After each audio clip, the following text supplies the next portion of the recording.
All right, let's get started. Iran hits back at U.S. bases in limited retaliation. What happens next? Second missed flight to NYC, but Zoran is up on last poll before mayoral race tomorrow. Big news all around. Get in now. Iran did warn Qatar in advance. I know. I already tweeted about it. I already posted about it. I'm going to talk about it. Do we have a blast off? Okay. Thank you. I'll use that one. This is the earliest I've been in your stream. It's 4:37 a.m. in Guam right now. I mean, if you're fucking signing off from Guam, that means is there mobilization taking place? What happened in Qatar? I'm going to explain it to you in a second. I mean, what happened in Qatar is also is expected. I already said that, judging by what Iran's immediate response, like statements were, that it was going to be a fairly limited restrained strike once again, which we can talk about tactically, whether it is actually a good, whether it's actually a good move or not. This kind of like restrained response, or whether it's actually is actually going to lead to America no longer is going to change America's calculation here. We'll talk about all of that. I'm messaging from Qatar. We're all safe. We heard loud explosions, saw interceptors in the sky. I know. It's really fucked up because all this Middle East stuff, all this like back and forth, all this tit for tat. I got Israeli chatters that are under under the bombs. I mean, they obviously, luckily, have a lot of them have fucking shelters and shit. But I got Iranian chatters that don't have shelters. Iranian chatters that don't have shelters, and now my Oilers, my Qatari Oilers, you know, not the Oilers, dude. Qatar. As you guys know, the Piker Broadcasting Service is sponsored by the nation, the glorious nation of Qatar, and the glorious nation of Iran. Both of these, the Islamic Republic of Iran. And it's crazy to me. It's crazy to me that Dubai too. No, absolutely not. I would never be sponsored by the UAE. This broadcast is not sponsored by the United Arab Emirates, the JCC Council, or Saudi Arabia. This broadcast has no sponsors from Saudi Arabia and will never accept sponsors from Saudi Arabia, nor Israel, nor the UAE. This broadcast is sponsored by Qatar and the Islamic Republic of Iran and all of its proxies in the region. Anyway, sponsored by Yemen, the richest country on the planet, rich in bravery. The shockwaves about around Doha, Qatar were crazy. You could feel them. Manchester'ın sponsoru kim? Ne bileyim amına koyayım. Is Manchester United sponsored by Saudi Arabia? It wouldn't be surprising. I don't know anything about that.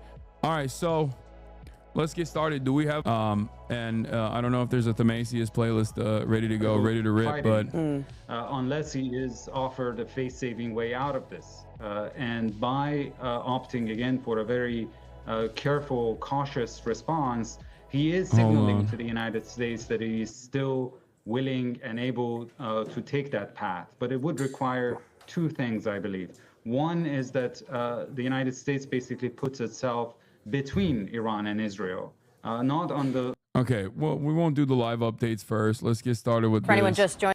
Iran launches missiles targeting U.S. base in Qatar. Okay, all right, let's just get right to it. Let's just get right to it. Damn, Kai called out NYPD. Wait, Eric Adams did a fucking thing with Kai Cenat? Bro, stop. That's crazy. God damn it. Okay. All right. I mean, it's not like he's going to win, but it doesn't matter. It's just like you predicted this word for word. Yeah. That's a big L for Kai. Actually, that's a straight up L for Kai, dude. You don't need to fucking offer a platform to Eric Adams. Are you kidding me? He sucks. Doing with Zoran. That would be impactful. Imagine Andrew Cuomo, Kai Cenat stream. It's a rare L. Rare. It happens sometimes, but maybe it was adversarial.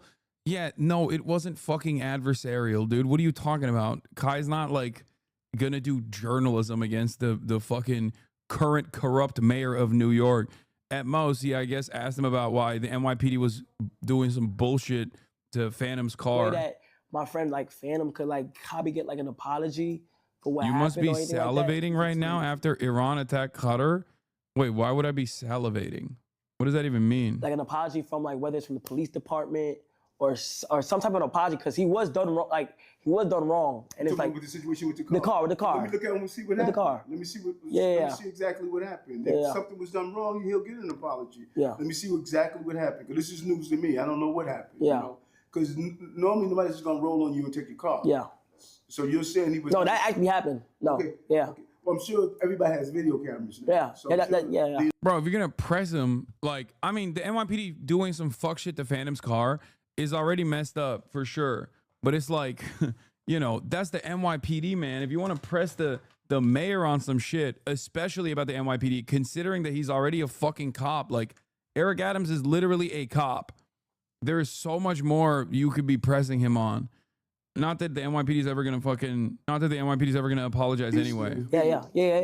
So Yeah. You should have Phantom call me. Okay. Where is he? I'll get the info. Is he from New York? Yeah, he's from New York. Yes, the Bronx. He came back. Huh? He's back. Nah, he's back. Yeah, he be out here, but we. Look at Eric Adams acting like he doesn't know. He goes, "Is he from New York? Oh, he came back."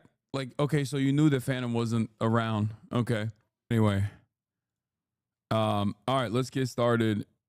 So obviously there was after the United States entered the war, right, by bombing Israel, there was an inevitability that Iran was going to retaliate, most likely back at Israel, but also the United States of America. This is legally within the rights of Iran to do. It was illegal for the United States of America. Did I say that a bombing? No. Iran bombed Israel, but Iran was slated to also turn around and bomb U.S. bases in the region after the United States violated Iranian sovereignty once again. Whole ass, completely separate nation, for the record. We don't get to just bomb other countries. Not only do we just not get to bomb other countries, I said America bombed Israel. Sorry. When the U.S. bombed Iran, the 3 Iranian nuclear sites, that was done to create to provoke some kind of retaliation against the United States. There's 40,000 troops in the region. There's aircraft carriers in the region. There's numerous bases. Obviously, U.S. CENTCOM was being run out of Qatar. 10,000 troops positioned there. There's troops in Bahrain. There's troops in Syria, like 1,000, I think, or so. There are troops in Iraq. There's American troops all around, and there are plenty of opportunities. There's plenty of strike opportunities for Iran. But one of the things that I initially suspected and called out ahead of time was that given Iran's track record of restraint in this tit for tat, in this back and forth that was happening with Israel, and also in the limited response that took place when Donald Trump in his last tenure severely escalated and killed Qasem Soleimani, the famous Iranian head of the IRGC Quds force, like their special forces. When Donald Trump killed Qasem Soleimani in his first tenure, the Iranian retaliation was once again incredibly fucking limited. Incredibly limited. And I think that the generals that were in Trump's ear this time around, on top of like the Israeli influence in this process, because it's pretty obvious that we are now letting Israel guide our foreign policy in the region. They're in the driver's seat, and they are running the show, right? This is these escalations that are happening, and no interest in negotiation whatsoever has always been Israel's most important policy. Iran is like the crown jewel that they want to take out in the region because it is a funder of all of these. It is a funder of all these resistance groups that resist against Israel. It goes against their ambition of doing this Greater Israel project, which is an exterminationist project. It's unfolding in Gaza right now, and it's happened in southern Lebanon in the past, and of course. For this reason, Iran being a sovereign nation state and being able to create like logistical supply chains in the entire region was a major issue for Israel's ambitions of developing developing a larger state of Israel, that's their goal, right? So this obviously is against America's interests in the region as well, because America is aligned with Israel on this. Israel is an extension of American imperialism in the region, and Israel is a forward operating base for the United States of America, as I've said time and time again. It is an unsinkable aircraft carrier. It has its own espionage capabilities. It plays a very important role in all of our operations in the Middle East, a resource-rich region that we want to dominate and control. Obviously, considering the other Gulf nation states, Saudi Arabia and Qatar as well, and the UAE and every other Gulf region oil-rich nation state is completely in the pocket of the U.S. empire. Iran is the one that does not play ball, and for a very long time, the goal for America and Israel has been to basically either implement a puppet regime in Iran, as they had done so in the past, or why is everybody fucking freaking out about the way I say Qatar? Shut the fuck up. Why is this the major point here? Okay? Yeah, Olaf Berserker, I come here for the laughs. I know, brother, you're a real berserker. You're a real Nord, okay? You're a real white supremacist Nord, I promise. You are just like Vikings. You are just like the Vikings. Keep up the pillage. Keep up the pillage, big dog. Anyway, so that's how you pronounce it. But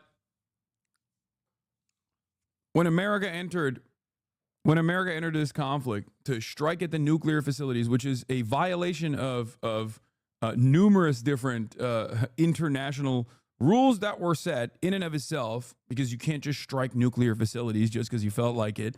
In the midst of a denuclearization negotiation that was taking place, they did so because they were following through on Israel's ambition.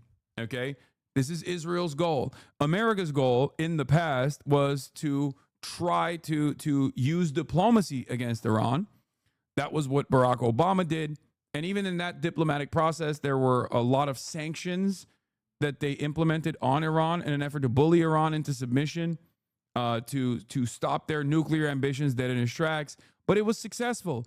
It gives me no pleasure to report on this, considering that I'm not a big fan of Barack Obama. But Barack Obama's JCPOA agreement was actually a profoundly successful denuclearization agreement.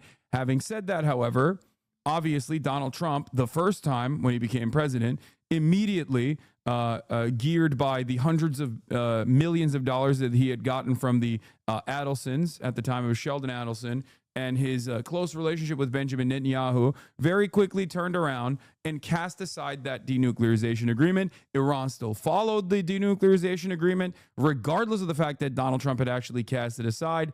And then Donald Trump added additional sanctions to the state of Iran, at which point they started nuclear proliferation again. Because the real goal was never to stop the Iranian, the Islamic Republic from getting nukes. The real goal always has been regime change. The casus belli for regime change and the military action necessary to, in their minds, create either regime change or a failed state in Iran was by claiming that they had nukes, WMDs. A lot of Americans who are old enough remember the WMD memes from the Iraq War. They lied about Iraq having weapons of mass destruction, and they used that as a reason for why they had to go to war with Iraq. Now, of course, this came in the aftermath of 2 years of unlimited propaganda post 9/11. It was immediately after 9/11, so obviously people were a lot more invested into going to war, as opposed to doing this in 2025 in the ashes of the war on terror, where everybody fucking understands that America lied to go to war with Iraq, and it was a major fucking L for America in general, and it caused so much instability in the region and had tremendous impact. And it's deeply unpopular, so unpopular that Donald Trump literally ran against the Iraq war in 2016 against Hillary Clinton for supporting the Iraq war and won. It's not working. The same meta is not really working unless you already have tremendous amounts of motivated reasoning to believe that Iran does have nukes and we have to fucking blow them up. And there are some people who believe that, but clearly judging by the latest YouGov poll that came out that I posted, 85% of the country does not want to go to war with Iran. 85% of the country. And the support for going to war with Iran is at like 5%. So what's spectacular about everything that has unfolded in this past week has been that, one, Israel is very clearly guiding the Middle Eastern policy at this point. Just they are in charge. They are holding the wheel, and we are doing everything for Israel. Okay, that's number one. Number two, there is no appetite for this, and it's so crazy to me because there's no appetite for it, and they're not even trying. They're not even trying to develop consent for it. They're basically saying, no, this is what it means. America first, baby. Iranians close to me say that the U.S. left the Obama agreement because Iran didn't let inspectors to all the facilities. No, that's not true. That's not true.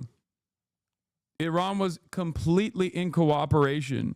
How do you know that Iran complied with the JCPOA post-American withdrawal? Because Iran kept cooperating with international authorities, including the International Atomic Agency, the Atomic Energy Agency.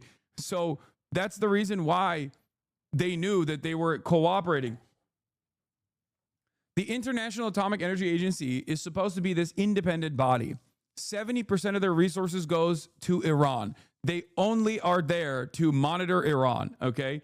Having said that, however, they might actually leave the NPT now, for the record. And it seems to me like the Iranian Parliament's National Security Commission has approved the bill on the suspension with the cooperation with the International Atomic Energy Agency. Because of course they're going to do that. Why wouldn't they do that? Why wouldn't they build nukes now? You cannot stop nuclear proliferation by striking a country's nuclear bases that were designed to be deep underground specifically to avoid exactly what is happening right now. If you wanted to actually get Iran to play ball and not have nuclear proliferation, you had to basically do what Barack Obama did. That was the only successful method because they have scientists. Iran is an incredibly well-educated country. Contrary to what dumbass Americans think, Iran, it has a higher literacy rate than the United States of America. Iran is an incredibly educated country, a much more educated country than the United States of America. Someone said cap. It was my favorite when I say basic facts about a country and people go, nah, that doesn't sound right. Okay, look it up on your own then. What are you supposed to do? Kill every single scientist in the country? Is that what you're going to do? I mean, if we're up to Israel, that is what they would do. In any case, before we get to the stupid ass Hakeem Jeffries Democrat response, non-response, I just wanted to I know that there's a lot of extra attention and extra eyeballs on this process right now because people are confused, and I wanted to give them like a quick refresher, quick background on this history. America and England destabilized Iran initially because Iran democratically elected a moderate social democrat who wanted to basically keep their own oil, to have sovereignty over their own oil. And England, instead of turning around and saying, all right, you know what, British Petroleum, we are going to play ball. This is your oil after all. We'll design a 50-50 split for the revenue. Instead of saying 50-50 revenue split seems like a good idea. That's fair. Fair is fair, right? They said, fuck no, we're only going to give you 10% of the revenue still. How dare you do this? And then they implemented a coup. And then they installed the British puppet, the Shah. And the Shah was so unpopular, and the Iranians were so upset with their with this severe setback on their own sovereignty that they obviously retaliated. And there was a revolution that took place in Iran against the Shah, a revolution that was backed by the socialist forces, social democratic forces, popular mobilization, and of course, the Islamist forces as well. And the Ayatollahs came into power. People were understandably very upset. Okay? They were understandably very upset at Western involvement and Western destabilization. Took 30 seconds to Google. Iran's literacy rate is 89%. America's 79%. I know, I covered it the other day as well. Having said that, That's important to understand why there's so much resentment towards Western destabilization in the country, even if they fucking hate the Ayatollah, okay? There are plenty of secular Iranians that don't like the Ayatollah, that despise the repressive forces of the Islamic Republic on their own domestic affairs. But you know what they hate even more? When they get bombed by fucking Israel, when they get bombed by America, when they are fearful that they're going to be pushed into war. Okay, no matter how many diaspora Iranians that say, I am Persian and I love the Shah, please put the Shah in charge. Iranians in fucking Iran are, that's not like that popular of a sentiment. Does it exist in Iran as well? Of course. Of course that kind of sentiment exists in Iran as well. It's just nowhere near as overwhelmingly popular as it does here in the West. There are royalists in Iran as well. There were royalists initially in Iran as well. The CIA activated them and used them to put the Shah in charge initially. In any case, my point is that is the reason why that is the reason why America's actions and Israel's actions against Iran is most likely galvanizing and drawing up more support for the current repressive regime, okay? And their repression is negligible in this situation. Obviously, they see what's gone on in Gaza, and they don't want that to fucking happen to Tehran. Are you kidding me? Who the fuck would want that? Because ultimately, I think Felix talked about this on the last Chapo episode that I listened to with those history podcast guys, and I thought it was like a really easy summarization, easy to understand summarization, where it's like, Israel will just like increasingly point to things that normal nation states have that they consider to be unacceptable. Right? They'll be like, they have ballistic missiles. Like, we have to take them out. It's like, yeah, of course they have ballistic missiles. They're a sovereign nation. What sovereign nation is not supposed to have ballistic missiles? They have to have anti-air defenses. What do you mean? Israel will go, that's unfair. How come they have ballistic missiles? How come they have anti-aircraft defenses? That's unfair. They have nuclear power facilities. We can't let that happen. It's like, yeah, that's a country, man. Of course they have nuclear power facilities. They have every right to have a fucking nuclear power grid. What are you talking about? And the more that Israel gets, backed up by America, propped up by the United States of America, the more they demand. Gaza is obviously the final solution of this, the final equation of this, where they go, they have running water. That's unacceptable. They have food. That's unacceptable. How dare they have food? How dare they try to eat food? We must kill them all. That's the ultimate goal here. Every country in that region, unless they are directly servile to Western interests, to American interests, to Israel's interests, will get the Palestine treatment. Okay? That's it. It's just a matter of attrition. How quickly can they do this? Do they have the munitions to be able to do this? Do they have the capacity to be able to do this?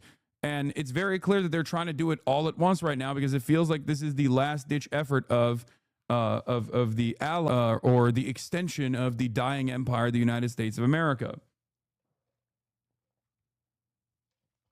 So, in this entire process, as I've said before, as I suspected, Iran has been incredibly restrained, constantly trying to do diplomacy with a bunch of belligerent actors that are not invested in diplomacy at all. Their goal, obviously, is to destabilize Iran. Their goal is to dismantle Iran. And they're going to do this by using ethnic tensions in the country. They're going to do this by using the Kurdish nationalist movements that are currently outside of Iran. I'm telling you right now, watch this space. They're going to say that the Iranian Kurds have finally had it, and they're going to try to use the Kurdish nationalist movement in Iran against the Iranian state. Just you fucking wait. But that's for the future. What I predicted initially was that the Iranian government's retaliation, the IRGC's retaliation, was going to be incredibly restrained, and even against the United States of America. After the United States bombed the nuclear facilities, okay, Iran only retaliated against Israel the first night, and last night as well. And then today, they finally struck against American assets in the region. Let's take a look. Joining us, we are looking at video from just moments ago of an Iranian missile attack on a U.S. airbase in Qatar. The Qataris have said they've intercepted that attack, but we are, of course, waiting to see and hear of any damage there. This is the largest U.S. airbase in all of the Middle East and has played a critical role in so many different conflicts, including Iraq, Afghanistan, strikes on Syria, and so forth. We are now, again, waiting to see the extent of the damage there, if any, but Qatar has said that they have managed to intercept a lot of that attack, if not all of it. And this could still play a critical role in the region. I want to go back to Colonel Steve Ganyard, who's walking us through a little bit about how this attack was intercepted and the protections at play. Actually, let's go to Rachel Scott, who's been following the reaction from the White House now. Rachel, we know the president is in the Situation Room now meeting with top leaders. Given this attack was intercepted, if there isn't a lot or any damage for that matter to the base, how much pressure is on President Trump to respond, or could he let this go?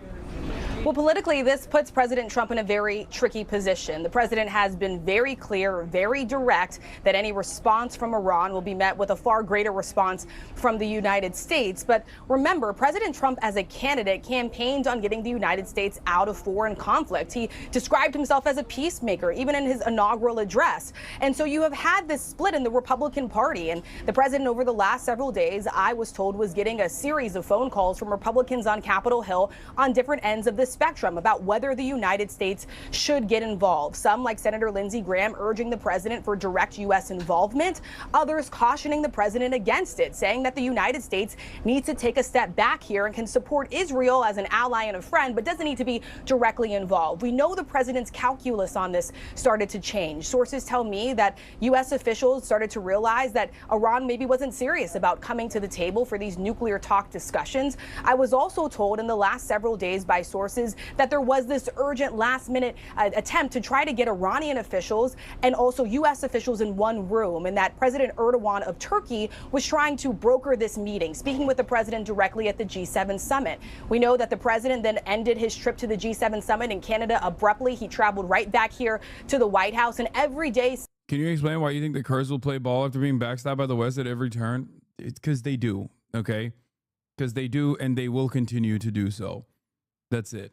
Since then, he has been meeting with his national security team and his advisors, going over any potential threats to the United States and also the next movements here. But again, the president was very clear about this. In addition to not only warning Iran not to retaliate against the United States, we also heard from the president on social media just yesterday talking about the possibility of regime change. The president saying that it's not politically correct to use that term, but he went on to say that if the Iran supreme leader cannot make Iran great again, why not consider regime change? I had a chance to speak to the White House press secretary earlier today, and I asked her, what did the president exactly mean by that? Is he calling for the United States to get involved to accomplish that? Is he calling for Israel to get involved to accomplish that? Or is he talking about the Iranians? And she was very clear with me that the president was speaking about the Iranian people, saying that it's up to them to decide if they want to rise up to tackle that regime if they don't come to the table for diplomacy, Diane.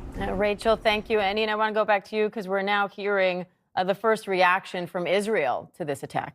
Yeah, that's right. This was a spokesman for the chief spokesman for the Israeli Defense Forces, General Effi Defrin. He was asked about Iran's attacks on U.S. bases, saying that we're following developments that are being reported.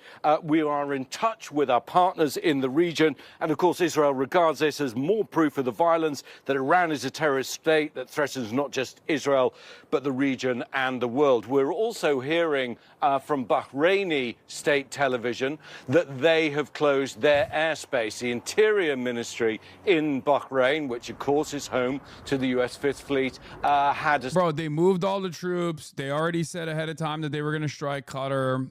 It's a symbolic prize. The reason why the markets are up is because this was a de-escalatory retaliation. If the markets are up because they were fucking worried that the Strait of Hormuz was going to be mined.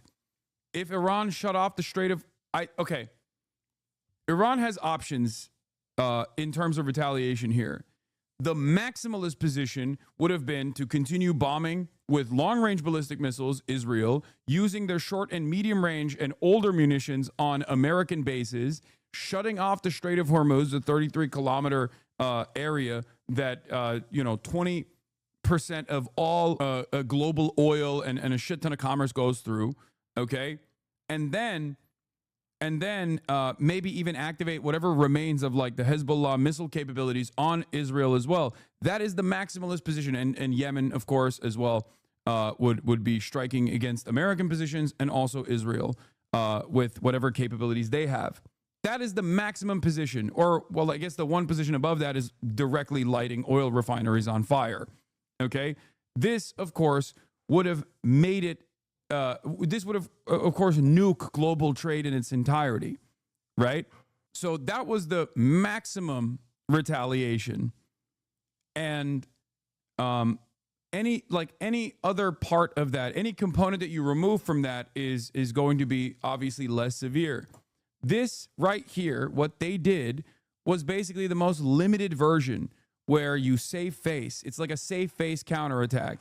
Because you have to do something, because you're a nation state. You're a proud nation state. You're a nation state that has an interest in like defending your own national sovereignty. You have to retaliate. Okay, and the retaliation was largely symbolic. Okay, the retaliation was largely symbolic. It's not a real deterrence at all, considering that Israel has refused to back down from the largely symbolic retaliations that Iran has engaged in so far, and America obviously is the top dog in the fucking region. Okay? And I said that they were most likely going to eat it. They were going to tank the damage. They were going to say the facilities were not that damaged. There's not a state of disrepair. You only gave us a little fucking bruise. It's fine. And we will continue to try and retaliate through legal options that we have, with the hopes that they can get away, and America will actually come back to the fucking bargaining table and negotiate, and maybe even leave Iran alone. I don't think that's going to happen. I don't think that's going to happen. I don't think that this is in America's plan. I think this is certainly not in Israel's plan. Israel's made that clear. So I do think that this is most likely a mistake, but we shall see. As I suspected, the generals who were in Trump's ear about how this at most would resemble the post-Soleimani assassination retaliation may have been correct, significantly limited, even if the target is a higher prize symbolically. 3 Iranian officials familiar with the plans, said that Iran gave advance notice to Qatari officials that attacks were coming as a way to minimize casualties. The officials said Iran symbolically needed to strike back at the U.S., but at the same time carry it out in a way that allowed all sides an exit ramp. They described it as similar strategy to 2020, when Iran gave Iraq heads up before firing ballistic missiles at an American base in Iraq following the assassination of its top general. Iran also said, according to the Associated Press, that the missile barrage on Qatar was the same number of bombs used by the U.S. on its nuclear sites, signaling a likely desire to de-escalate. The problem here is this is not in Israel's plan. Israel very clearly does not want de-escalation. Israel very clearly does not want the Iranian state to exist. All you are doing at this stage is basically telling the powers in the region that they can do whatever the fuck they want to you as they're doing it to you. Okay? They can do whatever they want to you, and you're never actually going to make them recalculate this decision. Israel has time and time again proven to every country that is paying attention in its neighborhood, in its backyard, that the only way that Israel stands down is if they are forced to stand down, if the cost is too much.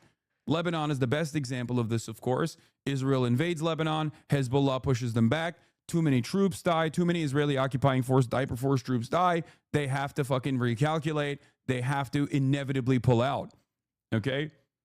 Israel has never, ever backed away, unless America told them to. Israel has never backed away from further military incursion and further land grabs unless they are forced to stand down. Okay? Hassan, given your accurate calls on geopolitics, you should be trading oil. Yeah, I'm gonna not do that, I think. Okay. Sorry if you already said. When did the Iran striking U.S. base happen? I just got here. It happened this morning. Iran this morning or last night struck Israel again.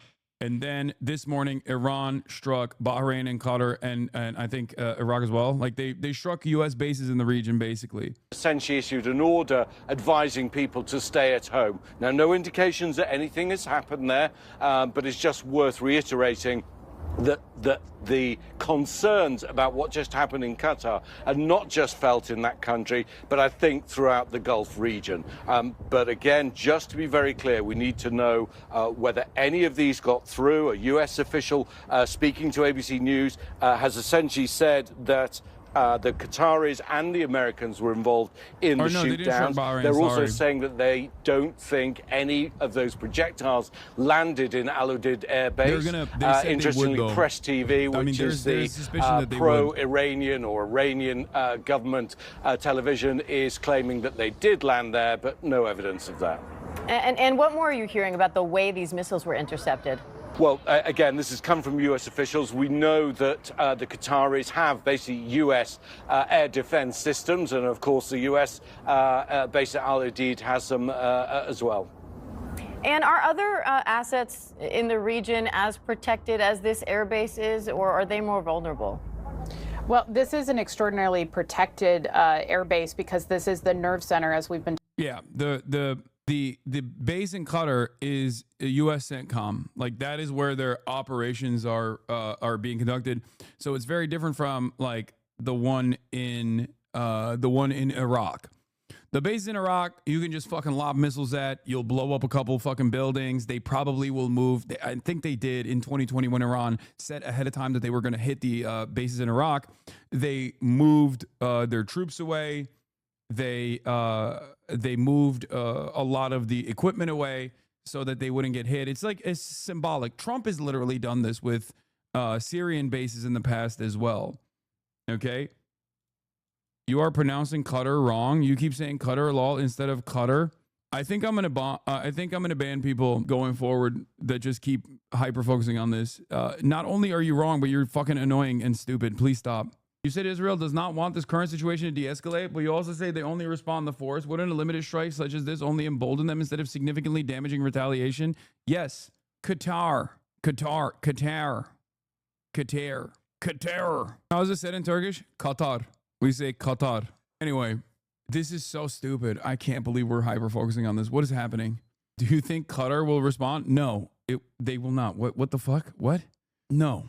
If anything, when Israel struck the joint collaborative natural gas fields that Iran and Qatar have together, that was something worthy of significant retaliation to Israel, not to Iran. No, they're not going to. I don't think they're going to respond to Iran. This is not about Qatar anyway. This is about America. The real question is, will America respond? But as I said, judging by what Iran has done thus far, both in 2020 and also in the tit for tat back and forth, Operation True Promise 1, Operation True Promise 2, and now even Operation True Promise 3 between Iran and Israel, I said that their response was going to be an off-ramp, and it seems to be the case. Now, will America take this as an opportunity to actually back off from Iran? Will they? I don't think so, because I think that America has completely fucking given the command structure to Israel at this point. You have the horniest, most violent generals possible in Trump's ear. And also on top of that, you got constant phone calls coming in from Israel that actually sully whatever kind of negotiation process that Trump might have actually been working on. And please stop fangirling over the IR. There is no, you can't be a 15-month subscriber and assume that I am in any way, shape, or form fangirling over the Islamic Republic, okay? You have to be a real delusional weirdo to assume that any of the things that I've said thus far is fangirling over the Islamic Republic, you fucking moron. Why is American foreign policy so fucking black and white. Everybody wants stupid ass Marvel terminology. I am trying to explain to you what the motivations of foreign countries are. Okay? Do you think I like the Islamic Republic's domestic policies? Do you think I think that's good? I don't even think that their ambition in the development of the axis of resistance against America and Israel is even born out of a real desire to liberate the Palestinians. I just think that they're doing that specifically so they can, at the very least, have some kind of retaliatory measure in place when America does shit like this, when Israel does shit like this. It's pure survival. I don't think that, and I won't say this about Yemen. I do think that Yemen does legitimately care about the Palestinian plight. I think even the most like pro-Saudi Yemen puppet leader still was like pro-Palestine. Okay, that is different. But outside of that, and you can see it in their actions as well within the Ansar Allah movement too. But outside of that, like there is no real emancipatory ambition here for Iran with respect to the Palestinians either. They're just doing this because this is how state politics are played out in the region. This does not mean that I'm fucking. This does not mean that I'm, I'm saying like all of my loyalties are with the Islamic Republic. I think you're wrong. Israel and the U.S. wouldn't need to do shit like this if Iran did not support Palestinian emancipation. No, Iran's support for Palestinian emancipation is also strategic. Please understand. Palestinians are the indigenous population there. It is the easiest way to strike devastating blows at the Zionist enterprise. There is already a built-in nationalist emancipatory movement there. All you need to do is somehow get them weapons and training, and then they will constantly be an ever-present threat to whatever kind of ambitions Israel might have in the region. That's it. I don't get it. It seems like Trump is lying. Iran is lying. First of all, every state lies. Every state lies. There is not a single state that is honest. What are you talking about? You have to look at what they're... I am not like a Mersheimer-style international relations analyst that looks at this from realpolitik terms, okay? But that is a better assessment than the way that that is still a better assessment than the way Americans approach this, which is good-bad dynamics, weirdly enough. It's just completely made up. Oh, our guys are good, our enemies are bad, we have to do everything we can and do a fuck ton of evil, actually, and it's totally warranted and perfectly acceptable to do all this evil to our enemies because they are fucking bad. In any case, Iran's Khamenei says, we didn't aggress anyone and we will not accept any aggression from anyone under any circumstances. Not that it's all too meaningful. Let's continue with this report. Talking about for U.S. Central Command. So we know that the attacks on the Iranian nuclear facilities, the flights would have been coordinated out of this base. So it's a very, very critical base. And of course, they don't speak to the security of other bases, but you can guess that this one is probably better protected than others. And that does raise concerns for other spots throughout the region. And we are just hearing, Diane, that there have not been any impacts with this attack in Qatar. We are hearing that they are not tracking casualties at this time. So certainly, I think many people are breathing a sigh of relief because the hope is that this will be contained and will not escalate further. But again, as everybody likes to say, the enemy does have a vote in that. And we don't, we have to wait and see how the Iranians calculate all of this, Diane. And Rachel, of course, their lives at stake. There's national security at stake. There's also money at stake here, particularly when it comes to oil and gas prices. How concerned is the White House about that? Well, it's something that the White House is obviously keeping in mind and folding into their calculus as they're evaluating this ongoing situation and also tensions in the Middle East. But of course, the primary focus from the president and the administration is keeping American lives safe. And so the fact that the target here was our troops, our air base, that could possibly prompt a very sharp response from the president if he decides to move forward. And after warning consistently and repeatedly against retaliation, it does put the ball now in the court of United States to decide how forceful they want to respond, also possibly knowing that Iran could respond again. And this is the type for tit for tat that many Republican lawmakers and even some Democrats warned about, that warned the president against. Yes, while the president has been adamant that he does not want to see Iran have any nuclear program or nuclear weapon, at the same time, there was that campaign promise that he was going to be the mediator, that he was going to be the peacemaker as well. And of course, Diane, I will tell you, all of this comes amid ongoing questions about just how much damage the United States was actually able to do to Iran's nuclear facilities. We heard from the president saying that they were totally and completely obliterated. Yeah, the other thing that I talked about earlier is that, like, there is very limited success to how much damage that they've actually been able to put on the facilities themselves, especially considering that Iran had already, prior to the strike, a week prior to the strike, had already talked about how they had moved their enriched uranium, which is, you know, not that massive of a stockpile to begin with, that you can easily move around, to a secret facility, or to numerous secret facilities, as a matter of fact. So this is by America's estimation, they can just use that as another reason to continue striking Iran, or to let Israel continue striking Iran, to be like, oh, well, I guess we didn't actually thwart their nuclear ambition, so we just have to go back to it. Because the ultimate goal, once again, is not the nukes. Iran does not have fucking nukes. The ultimate goal here is to destabilize Iran. It's regime change. That's precisely the reason why they went from, oh, we don't want to do regime change. Our war is not with the Iranians. It's just with the nuclear program, to make Iran great again. Like, that's what Trump said yesterday. He's moving rapidly through the talking points, seemingly with no real interest of maintaining any kind of consistency whatsoever. They don't care. No one is going to check them, basically. There's no Democrat that will come out and be like, why are we doing this? There's no coherent voice. There's no coherent and consistent, clear anti-war voice in the country. The people are united on this. They don't want war with Iran. That much is clear, but that doesn't really matter, right? That doesn't really matter, because there's no real democratic process on this, especially when it comes to foreign policy. That's it. You got Marjorie Taylor Greene, which is shocking, I will admit. You have Bernie Sanders.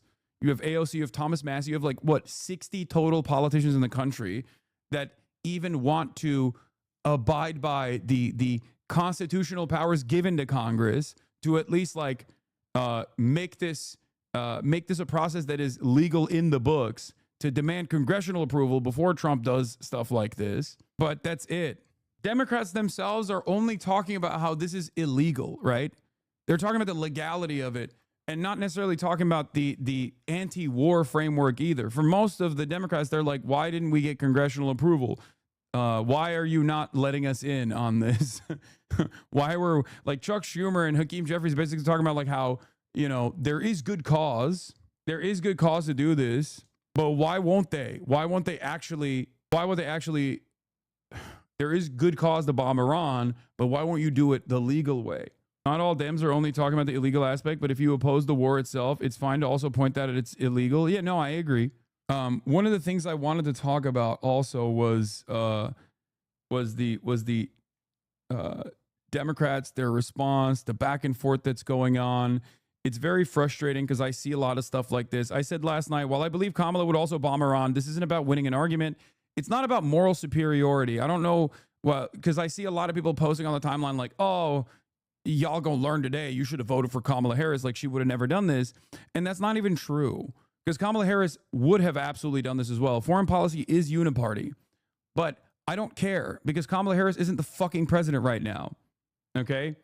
Also, if you want to know what Kamala Harris would do in this process, she's alive. She didn't die. She has access to Twitter. She could just say that this is unacceptable if she thought that it was unacceptable. Why has she said nothing? Something to consider for all the Kamala, for all the people who want to dick ride Kamala and act like she would do something different. Okay? What do you think? You think she's in a fucking cave, trapped in a facility, no internet access? No, she's here. She's around. She has made very little statements. In any case, that doesn't matter because Trump is the president. So if you actually are anti-war, I said I welcome every liberal or Republican who joins anti-war protests with open arms. Every dollar spent on weapons to kill children overseas should be spent on our children's education, food, healthcare, and housing. Okay? And this person goes, yes, the candidate from the party that championed the JCPOA to end Iran's nuclear program and campaigned on bringing it back would have bombed Iran too. Leftists have actually become so dense as concrete they can't stand it anymore. Dog, I don't know if you know this, but the vice president at the time when the JCPOA was implemented became the president. Did you know that? Joe Biden, who was vice president when Barack Obama did the JCPOA, which I always give Barack Obama props for, by the way. One of the few things that he did in terms of foreign policy that was actually good, okay? He didn't bring it back. He didn't bring it back. And there's a reason why Brett McGurk, who was the chief architect of Barack Obama's Middle East policy and one of the most consequential decision makers in the Gaza genocide, has been glazing Trump up and down every day at CNN. It's because they set the stage for this to happen. The idea that this was going to, the idea that like if Democrats were in charge, they would have never actually fucking listened to Israel and struck Iran or allowed Israel to strike Iran is so stupid when every Democrat that was working in the Biden administration is saying this was a good idea. And all of the establishment Democrats are basically only complaining that they were not informed on this, even though they keep saying that the reason for attacking Iran is actually just manufacturing consent for going to war with Iran. These guys are just trying to do propaganda for a party that is actively communicating the opposite thing that they believe should be the case. I don't understand it. I don't know where this comes from. Like, I think this is a silly way to approach the subject because I think you're like a little embarrassed. You want the Democrats to be better, and I understand that, right? What we need to do is ensure that Iran never achieves its ability to be a nuclear power. Not only did she refuse to suggest the use of any military action, but she reiterated many times that she bring back the JCPOA as the primary strategy to stop Iran from getting nukes. It doesn't matter because Biden didn't do that. And Biden, as a matter of fact, set the stage for Israel to be able to strike Iran. I don't understand why these guys are operating on this like operating on this assertion that is just designed not around what the Democrats are saying, not around what the Democrats have done, not around what the Democrats choose not to say in this moment, but instead on some kind of like some kind of fantasy that the Democrats are actually anti-war. The problem that they don't understand is that the Democrats are not in power right now. I understand that. I get it. So if you're actually anti-war, if you're really anti-war, okay, demand that the Democrats put out better fucking statements instead of trying to actively run defense for the Democrats at a time when there is unprecedented unpopularity towards war. They're not doing that. They're acting as though there is already an election happening right now in this very moment. And they're literally doing the same thing that they did with Kamala Harris. Instead of demanding that Kamala Harris actually communicate her policies during the election cycle that took place just now, they would just defend Kamala Harris's policies that she wasn't even advocating for. I don't understand why you would do that. Just don't you think it's a much more productive use of your time to tell your elected representatives that they should take a stronger anti-war position? Don't you feel like that would allow them to look good? Even from a purely cynical, cold, and calculated perspective. Here's what the Dem leader Hakeem Jeffries is doing right now. Asked if he supports the Ro Khanna War Powers Resolution. Haven't taken a look at it. And, you know, ContraPoints posted some stuff. If the Dems won, Libs would be at brunch right now, blah, blah, blah, blah, blah. I don't really care about the back and forth between like leftists being like Kamala Harris would be so much worse or Kamala Harris would be just as bad, unless you're making a point about how we have to demand more from our elected representatives on the Democratic Party side. Okay? Unless that is your goal. Anyway, I said, I don't think it's far-fetched to listen to what Kamala has said on Iran or Israel and what she's chosen not to say post-election as the Dems' current leadership refuses to use the 85-5 issue of going to war with Iran to their advantage, even in a calculated, cynical, and partisan way. ContraPoint's response, she supported the JCPOA. There's no way she would have ordered a preemptive strike like this without congressional approval. She's far from perfect, obviously, but the assertion that she's no different from Trump on this is self-soothing leftist cope. There's no way she would have ordered a preemptive strike like this without congressional approval. Is it the congressional approval that's the problem? Or is it the preemptive strike on Iran the problem? Homie can't math? No, it's 85.5 because it's literally 85.5 and the 10% is unsure. 85% says no war with Iran. 5% says yes to war with Iran. 10% is unsure about war with Iran. The idea that the Democrats would also not, hold on. I saw baby F. Hold on. I'm going to track it. I'm going to track it real quick. I have a ping thing on the side. There was a little bit of an F. I know there was a little bit of a drop frame on my end. The idea that the real issue here is that Kamala Harris would at least get congressional approval is silly. That's not the real problem. The real problem here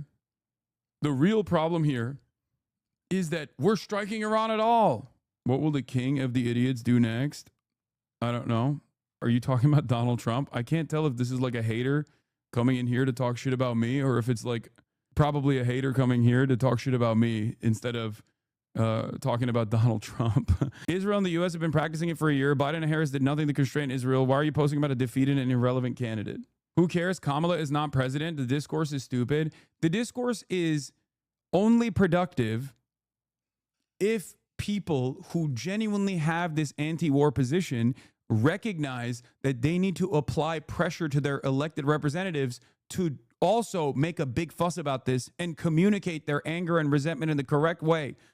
Either to do so from a cynical, cold, and calculated partisan way, or because they truly think it's abhorrent to engage in war like this. Do you understand?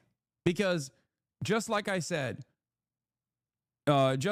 during the campaign over and over again, that taking a anti-Israel position as Israel was doing an ethnic cleansing campaign in Gaza and separating yourself from Biden in this meaningful way would have actually yielded tremendous benefit.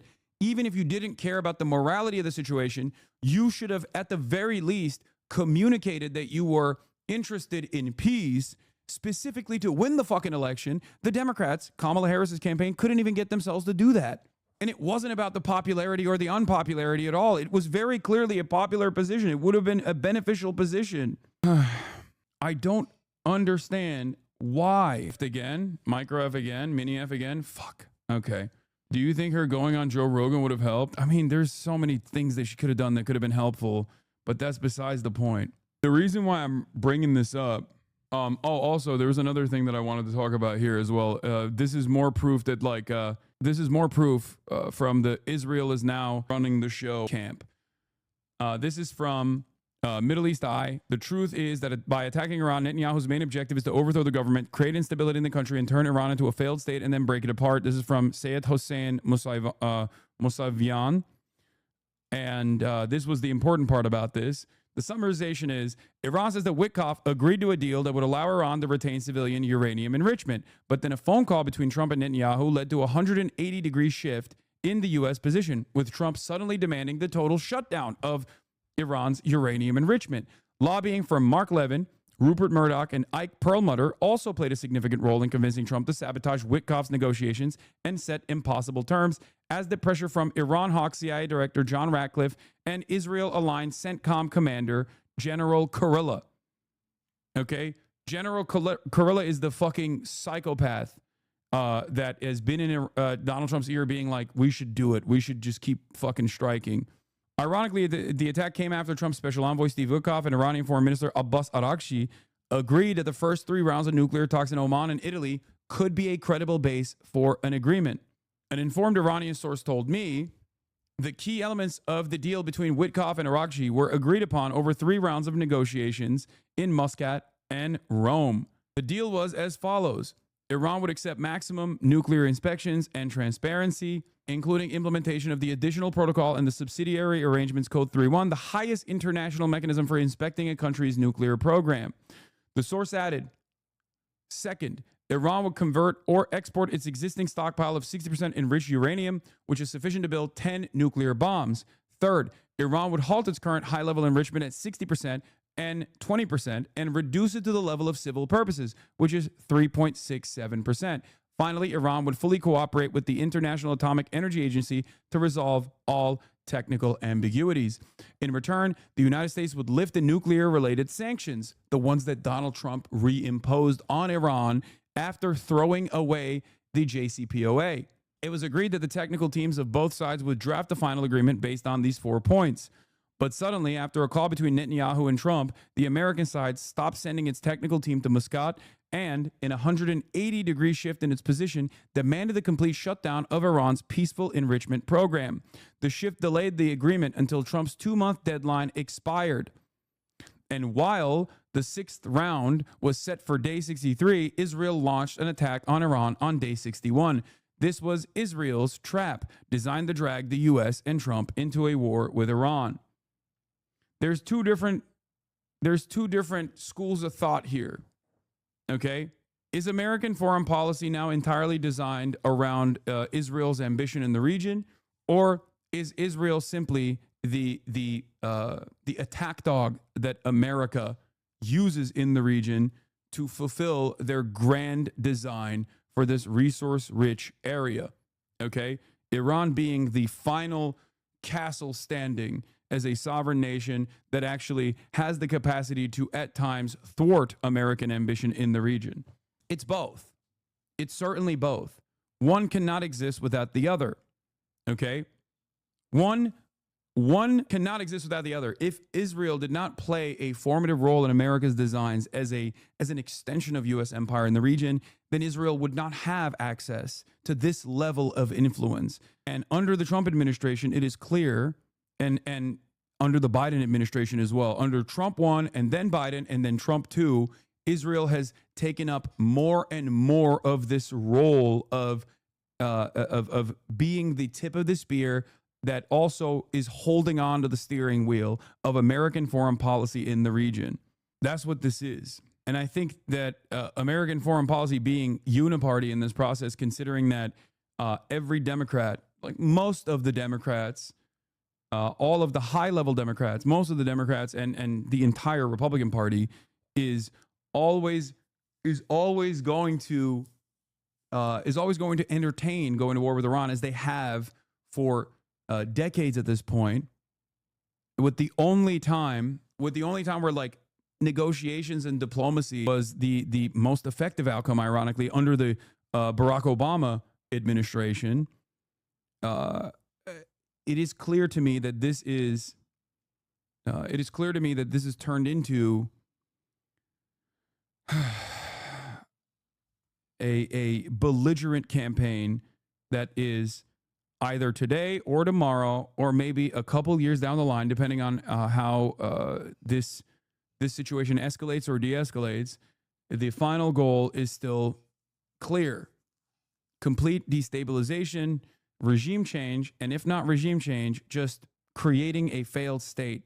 As a Trump supporter, I want to say that I'm shocked that he hit first. I'm currently trying to be more informed on other viewpoints. What do you think will be the outcome of these attacks on a non-biased viewpoint?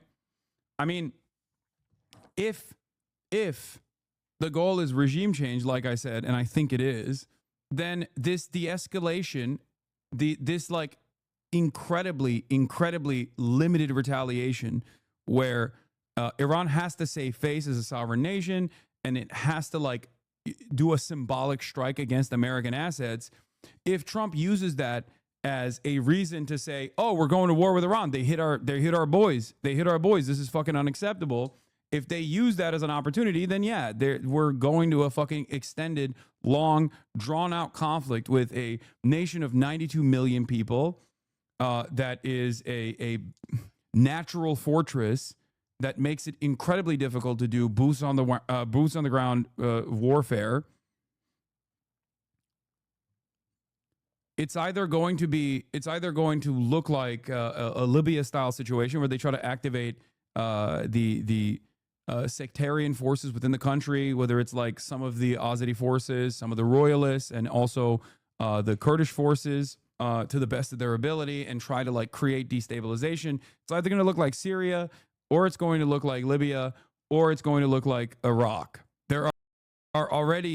There are examples of American destabilization efforts in the region. I mean, we've experienced them. We've talked about them. We have watched them unfold. All of them are bad, of course. I mean, look at these countries that we're talking about. They're all fucking devastated.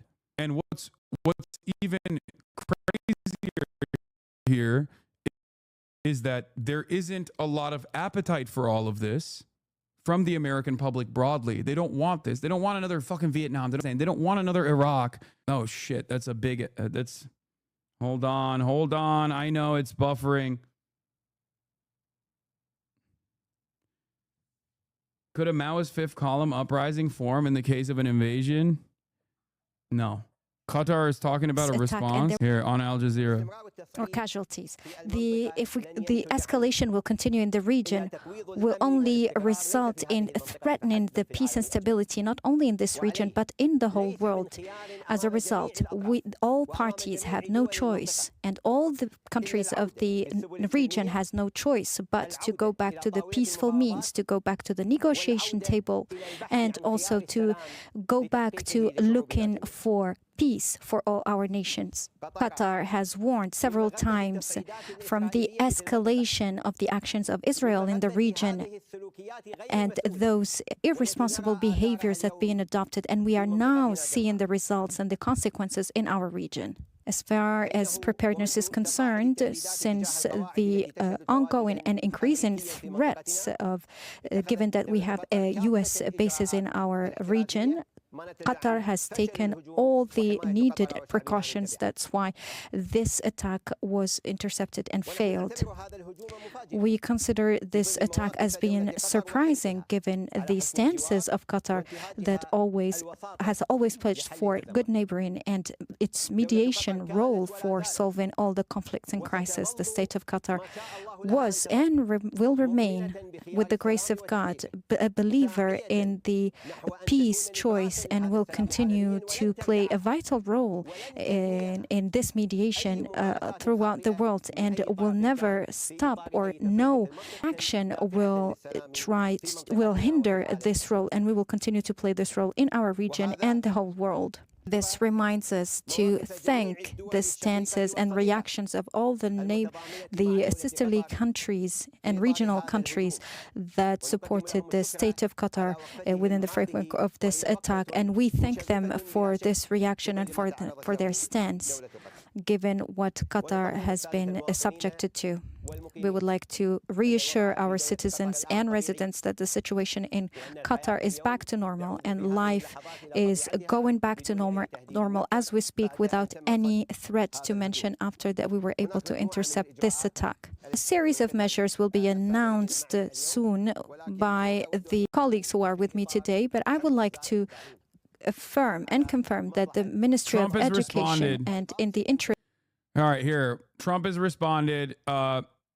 Iran has officially responded to our obliteration of their nuclear facilities with a very weak response, which we expected and have very effectively countered. There have been 14 missiles fired, 13 were knocked down, and 1 was set free because it was headed in a non-threatening direction. I am pleased to report that no Americans were harmed and hardly any damage was done. Most importantly, they've gotten it all out of their system, and there will hopefully be no further hate. I want to thank Iran for giving us early notice, which made it possible for no lives to be lost and nobody to be injured. Perhaps Iran can now proceed to peace and harmony in the region, and I will enthusiastically encourage Israel to do the same. Thank you for your attention to this matter. Donald J. Trump, President of the United States of America. We got a 10-year-old doing foreign policy? Yes. I mean, he has the brain of a 10-year-old, and it seems like Donald Trump is also eating it. I don't think Israel will like this, though. I think what Israel will continue to do is probably escalate the intensity of his strikes in Iran that provokes more of a response. We shall see what happens. I think Iran striking Israel first after the nuclear facilities were bombed by America instead of immediately fucking bombing America was a smarter option. But yeah, it seems, at least judging by what Trump says, even though Trump is so unstable in the way that he communicates and obviously doesn't shy away from lying over and over again, it seems like Trump is taking the off ramp. He's basically, making fun of Iran in the process. But it seems like maybe the American involvement won't go beyond this point. I don't know. But in any case, unless Trump tells Israel to stand down, this is obviously going to continue, because Israel's goal here is to turn Iran into a failed state. I don't think it's because Trump saw the poll numbers, chatters. Foreign policy is not dictated by the democratic process, the democratic forces in this country. And yes, right on time. Israel says it will increase the pace of bombing in Iran in order to persuade Iran to end a war that Israel started against Iran. According to Khan News, Israel's Channel 11, military correspondent Itai Blumenthal reports that the Israeli defense establishment has set a goal to end the war against Iran by the end of the week. A senior Israeli security source reportedly told him, in the coming days, Israeli attacks will be as intense as possible to set the tone and force of Iran to stop. There you go. I don't think a lot of people are recognizing how much damage Iran is doing to the Israeli security, the notion of like permanent security in Israel. Hold on. What is happening with this fucking camera? Okay, there it is. Like, if Iran continues to lob ballistic missiles at Israel, disrupting trade in Israel, disrupting normal life in Israel, that is billions of dollars of commerce being disrupted on a daily fucking basis, or millions of dollars of commerce, and potentially billions of dollars in general. The Israeli economy cannot continue living under constant threat of ballistic missiles. Israel has to stand down at a certain point. If this is the maximum amount of American response and Israel continues to escalate the bombing campaigns and the intensity of the bombing campaigns in Iran, and Iran continues its ballistic missile launches directly towards Israel at a time when Israel's anti-air defense capabilities are seemingly diminished, and we don't know what their stockpiles look like. We don't know what their capacity looks like. We don't know what the runway looks like. What we can simply make assessments off of is strikes, impact sites, and how successful they have been. For the last, I would say, 76 hours, Iran had greatly limited its ballistic missile launches. Yesterday was different. They showed that they still do have the capacity to consistently send ballistic missiles, not just to the U.S. bases in the region, of course. That's not what I'm talking about, because those are medium range and short range ballistic missiles that they fired. I'm talking specifically about hypersonics that they're sending to Israel. So clearly, clearly the amount of devastation that has taken place in Tel Aviv, while still limited and nowhere near as devastating as what Israel has done to Tehran or Iran in general, is unique for Israeli society. And it would have never gotten to this place if Israel still had its excellent anti-ballistic defense capabilities, which are propped up by Western forces in the region, and also simultaneously directly beefed up by THAAD anti-air defense launchers that America sent after Operation True Promise 2 last year. Here is a decent analysis from Sina Tusi from Center for International Policy. It's one of the few good anti-war think tanks. And I'm going to read his assessment that he wrote for The Guardian, that he summarized on his Twitter page. The U.S.-Israeli war on Iran isn't a strategic masterstroke. It's a desperate gamble that risks catastrophic escalation. Okay? Sina writes, his latest for The Guardian on why coercion is failing, diplomacy is the only way out, and how Netanyahu is playing Trump. The U.S.-Israel strikes on Iran, targeting nuclear and military sites, infrastructures, and state symbols, aren't a strategic game changer. They're a bid to prop up a failing regional order built on Israeli dominance, but the plan risks greatly backfiring. Netanyahu steamrolled Trump into this escalation. The timing just before the next round of U.S.-Iran talks was intentional. This was a trap, another Middle East conflict serving Bibi's agenda, not America's. I do think that Israel took over the steering wheel before the negotiations happened, though, for the record. I think that when Benjamin Netanyahu came to the United States of America, this is the plan that they whipped up together. I don't think that Benjamin Netanyahu,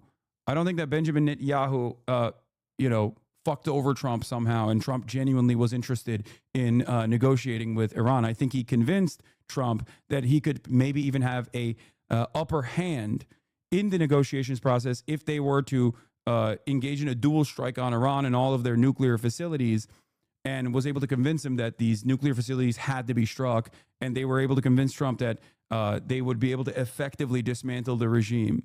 Iran's response has been swift and costly. Missiles are piercing Israel's defenses, exposing major vulnerabilities and landing hits on military and intel targets. This is true. Tehran also anticipated the Fordow site, removing key equipment and material beforehand. Even U.S. officials now admit neither site nor enriched uranium stockpiles are destroyed, as we covered as soon as the impacts happen. The truth, Iran's nuclear program is designed to survive such attacks. Fully and verifiably destroying it would require a ground invasion, another Iraq-style disaster. These attacks aren't eliminating the nuclear program. They're making it covert and compelling Iran to weaponize. Regime change, a fantasy, at least the kind that U.S. and Israel want. The surprise attack has unified most Iranians, not behind the Islamic Republic, but against foreign aggression. Netanyahu's bet on Reza Pahlavi only highlights how out of touch the regime change project is. The Trump administration is seemingly in a state decision-making paralysis. Some officials like J.D. Vance wants talks to address fissile material stockpiles, an implicit admission that the war has failed. But diplomacy can't work under bombs and assassinations. Iran's nuclear program isn't a march to the bomb. It is a calibrated hedge, a deterrent. And it has advanced because of pressure and threats, not despite them. The U.S. must stop outsourcing Iran policy to an Israeli government that wants endless war and for America to be bogged down in the Middle East on its behalf. That means ending blind deference to an Israeli government that is a strategic liability. Washington needs a strategy based on regional balance, not blind support for Israel's destabilizing and quixotic quest for supremacy. Bottom line, bombs will always fail to remake the Middle East. If the U.S. wants stability, it must choose realism over fantasy. The current path leads only to more war. My full analysis here on The Guardian. So will that happen? Congratulations, world. It's time for peace. I'd like to thank the highly respected Emir of Qatar for all that he has done in seeking peace for the region. Regarding the attack today at the American base in Qatar, I am pleased to report that in addition to no Americans being killed or wounded, very importantly, there have also been no Qataris killed or wounded. Thank you for your attention to this matter. U.S. doesn't want stability in the region, not the military-industrial complex or oil companies. No, U.S. wants stability in the region under their control. That is the only kind of stability that they want. They do not want stability in the region that allows there to be an Iranian sovereign state, and or rather, if there is stability in the region with a sovereign Iranian state, that goes against Israel's ambitions in the region. The only way to get that is by either developing a puppet state for Iran or completely crippling the state enterprise, completely destroying any chance of an Iranian state to exist. A senior Iranian official told CNN, Iran views calls for a temporary ceasefire as a ploy to assess Iran's willingness to continue the war. It's very obvious we just need Iran to change leadership to join the real world. Brother, this is an incredibly silly assessment, because if Iran was led by woke people instead of the Islamic Republic, but they still actually wanted to be a sovereign state, and not play ball with Israel, do you think that that would be acceptable? Like if Iran was not led by a puppet, but instead still a complete sovereign state, do you think America would be like, well, they're letting gay people live now without like forcibly transing them, you know? I guess that's fine. Do you think that's the reason why America's bombing Iranian nuclear facilities? What are you, crazy? If you don't know anything about Iranian history, then you can maybe make this assessment. Iran was a secular democracy when America said, we don't like that, actually. A secular democracy with sovereignty. And American and British forces did not like that because they wanted to nationalize their oil reserves. They have every right to do so. And that went against their material interests in Iran. So they did a fucking coup, and they put a monarch. They installed and calcified the power of this monarch, and the monarch was so unpopular that there was a tremendous amount of resistance against it, and therefore the CIA trained the Savak forces of the monarch to basically do a torturous, despotic regime that got so frustrating and bred so much resentment that it led to the revolution. People talk about the Iranian Revolution, not realizing that 1953 is even more significant than this. The Iranian Revolution was an inevitability. Okay, was an inevitability due to the despotic regime of the Shah.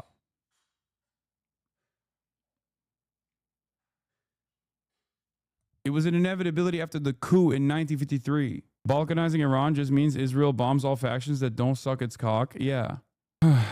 Anyway, let's get back to this. Revolutionary Guards Corps has released a statement following the attacks in Doha. It says it launched a powerful and devastating missile attack on the Al Udeid air base in Qatar. Now, this base serves as the command center of the U.S. Air Force and is the largest strategic asset of the American terrorist army in West Asia. Qatar's Ministry of Defense has released a statement following the Iranian strike on that U.S. base. Qatar is saying that its air defenses intercepted a salvo of missiles targeting the Al Udeid air base. It continued saying the incident did not result in any deaths nor in any injuries. The ministry says Qatar's airspace and territory are safe. Well, joining us now from northern Doha is our correspondent, Dorsa Jabari. Dorsa, you are also out on the streets of Doha. Tell us what the situation is there, some hour now after we heard those explosions. Well, Laura, things are returning back to normal. It was quite a shock for the local population here when they heard those sounds of explosions over the Doha skies. Suddenly, just around 16:45 GMT, many people were initially shocked and scared and quite panicked. But then once they realized what had happened, things quieted down very rapidly. And now it appears, for now, the situation is very calm. Most people are going about their daily routine. This is, of course, very much a surprise to the local population, not something many people here were expecting. But there were signs from the hours leading up to this attack. First, the warnings issued by the U.S. Embassy here in Qatar, as well as the British Embassy, urging their nationals to stay indoors, basically, as well as then the Qatar International Airport, the Hamad International Airport, announcing the closure of its airspace temporarily. And then it was pretty much evident that there was an attack looming. What we have also heard from the Qatari Foreign Ministry spokesperson, Majid Al-Ansari, is that the Qataris have condemned this action, and they say this is an attack on their sovereignty, and it is within their right to respond accordingly. And they also called for an urgency to de-escalate the situation. They urged the parties involved, specifically Israel, to refrain from continuing their attacks and escalating the tension that is going to clearly, most likely, drag the regional countries into this conflict if it doesn't get resolved very soon. The interesting thing we have to note is that this airbase has been here since 1996. It has a very long history in Qatar. It was at that time when the Qataris spent $1 billion building it, and it is home to around over 10,000 U.S. personnel at the last figure that we have. So it is the biggest, one of the biggest airspace fields and military bases belonging to the U.S., but it is not the only one. There are over 40,000 U.S. troops in the Middle East. There are 19 bases across this region. So really, most of them have been put on high alert, carried out those attacks on the Iranian nuclear facilities, Natanz, Fordow, and Esfahan early Sunday morning. Now, Dorsa, I'm just going to inform our viewers that in the top corner of our screens now, we're seeing debris that has fallen More minor Fs, I know. I see it. from one of those interceptions. Now, we're not quite sure whereabouts in Qatar that is. We'll try and get a location for you, or for our viewers. But we have talked a lot, haven't we, about missiles being fired over Israel, people having to go to shelters, not necessarily only because of the impact they might have if they're not intercepted, but from falling shrapnel. And here we are seeing exactly that in Qatar. There's about a 9-second chat delay now. Okay, let's test out the delay. Hit 4 if you see this.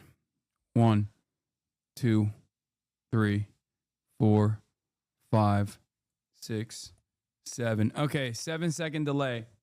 There's about a 7-second delay. I'm working on fixing the issues that are happening with my stream. A part of that is because of the CPU, and a part of that is the internet. I am going to now fix the ingest, so you will experience an F right now. 1, 2, 3, 4, 5. There it is. Did I time it perfectly? By the time you heard it, did I time it perfectly? Okay, we're back. Now we try again to test out the delay. Okay, subscribe. You can do that for, you can do that with a $6 a month subscription or a free one in the form of a Twitch Prime. Twitch Prime is free as long as you connect your Amazon Prime account to your Twitch account. Subscription test. Go, go, go. Okay, yeah, it's immediate. All right, cool. We're back. We're good. Thank you. The Piker Broadcasting Service is sponsored by you, the viewers, for you, the viewers. Your contributions are what allow me to maintain my editorial independence. The Piker Broadcasting Service, PBS, is not sponsored by anyone else. Just you, the viewers. For you, the viewers. By you, the viewers. Thank you. Yes, I think initially people did not know what to do, and then there were guidances provided. The first thing people were told was to take shelter in the metro stations here or underground parking facilities, which there is no shortage of. So people did get instructions, and that has been the guidance from the local government, is to ensure people receive the information that they need when they need it. But of course, these were very traumatic scenes for the majority of people. Qatar is home to about 2.5 million people, and in Doha, about 700,000 people call it home. So it is a significant number, and this seriously disrupted the quiet that has been part of the daily life of most people in this country. But many here are now hoping that this was it, that there is no continuation of these missiles launched towards Al Udeid Air Base here in Qatar. Doha, I just wanted to get an idea from you as to what you felt when those explosions happened about an hour ago, because we certainly felt them here in the newsroom. There was a successive wave of explosions. You could feel the shaking on the ground here in the studio. Hey, I'm a Jason viewer just wondering how long until I die. Okay, nothing is gonna, I mean, I can't guarantee it with an absolute certainty, but things do not happen to America, okay, and to Americans. They don't happen all that frequently. Just like Israel gets to be as violent as it wants to because it has America backing it with its endless air defenses, America gets to be as violent as it wants to all around the world because it has the most powerful military on the in the world. 800 military bases, can be anywhere around the world and strike with severity if it wants to, like it did with Iran. Okay, but most importantly, America's proximity to the instability that it causes over there shelters the American public from experiencing repercussions. Okay, that's why you got Pearl Harbor and you got fucking 9/11. Those are like the two instances of blowback where there was like immediate retaliation. Now, this doesn't mean that you won't experience it. You will experience your regular day-to-day living conditions getting worse, because there is a opportunity cost to all of this. Every single dollar that's being spent waging war over there is a dollar that could be spent on U.S. soil to improve your life, to improve your living conditions, to make life a little bit more livable. So when Americans actually experience the impact of all this bloodshed, all this war, they see it over the course of multiple years. They see it over the course of decades, right? As far as like an immediate impact that you could have potentially experienced here, if Iran were to stop the Strait of Hormuz from doing any sort of oil traffic, 20% of the world's oil passes through this important choke point. Okay, if Iran were to actually mine the Strait of Hormuz and stop oil vessels from like passing through, then you would experience, then you would definitely experience some impact. Prices would go up. Gas would go up, even though a very tiny amount of gas or oil that passes through the Strait of Hormuz is oil that we end up getting here in the United States of America. It would just like drive up the prices across the board because OPEC Plus is a monopoly, is a cartel. They set the prices across the board, and American oil and gas companies do not actually increase its production or redirect some of its oil and gas back to the American market in an effort to stabilize American prices, because they take advantage of that oil. They take advantage of the higher prices in general. They have not done so during COVID. They did not play ball, regardless of how much Joe Biden tried to force them to do so, but they didn't do it, because they also take advantage of the increased prices. It's beneficial for them. So that's one impact that you would see. When people say we can pump a lot more oil if gas prices go up, that's copium. That is operating under the assumption that the oil and gas giants will actually compete with OPEC Plus instead of take advantage of the increased prices. They have never done so, so I doubt that they would do it now. Where were you and what was your experience? Well, I was at one of the local malls getting a coffee, and I was waiting for a taxi. And then I heard, so I was outside, and I heard the sounds first, and then I felt the ground shake under me, and I knew that the attack had happened, and it had started. And I heard at least 4 explosions in the skies. And then it was very difficult for people to understand what was happening. People around me were asking me, what's going on? What should we do? Given that we have had some experience in this kind of situation in the past, I was a bit more calm than most people, but I urged them to basically stay indoors, not to be outside in open spaces. But really, it didn't last very long, and then we started getting news and information from official sources here about what people should do and what had just happened. The main question now is whether or not this is the end. And most likely, many analysts believe that this is what Iran intended to do. And it was more of a show of force, not only to the Americans that are based in the region and the officials in the White House and U.S. President Donald Trump, but also to the regional countries that are now in the firing line. Of course, the Iranians, the last thing they want to do is to drag a country like Qatar into this conflict. But it is certainly a reminder that these U.S. bases in the region are now legitimate targets for Iran. And what it says is its sovereign right to defend itself against the Israeli and American aggression on its own soil.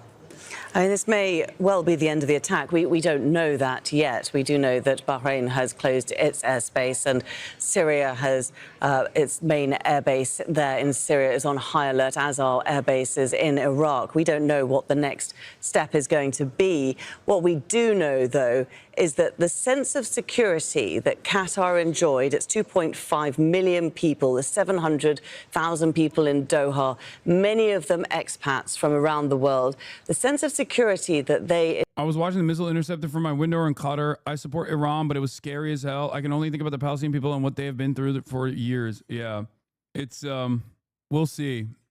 This seems like it might be a big boon for the Trump is a peace through strength president.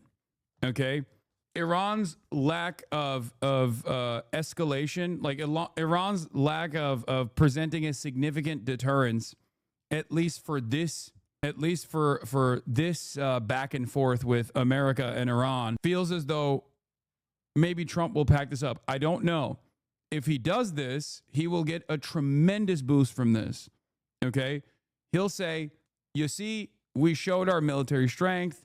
We got a big W here. We violated Iran's numerous red lines. We violated Iran's sovereignty, and they didn't want the fucking smoke, and they couldn't do anything to us. And now we have to stop Israel. Like, we're going to tell Israel to fucking back down, and Israel will actually back down. Well, if they will, we'll see. If there is a real ambition here, if this isn't just about destabilization, if this is not about destabilization, this is where it'll end. Okay? But Trump has so far used the negotiations process to basically do whatever the fuck they want. They've used the negotiations process to continue doing more war, working towards a destabilization effort. To be honest, I'm shocked the market didn't crash today. I don't think Wall Street thinks Iran is going to seriously retaliate. They're probably right, to be honest. I mean, Iran signaled that their retaliation was going to be very limited. A White House official told me that Trump's goal now is to end the war, and he's going to make it clear to Israeli Prime Minister Benjamin Netanyahu, we want a deal and don't want any more war, the official said. Here is Mossad's very own Barak Ravid. Trump calls for ending the war after Iran's retaliatory missile attack. His story for Axios. Israeli agent Barak Ravid reporting for Axios. How can we be sure he actually wants to end the conflict? We have no assurances, man. Trump's word means nothing. America's word means nothing. Israel's word means something. It means the exact opposite.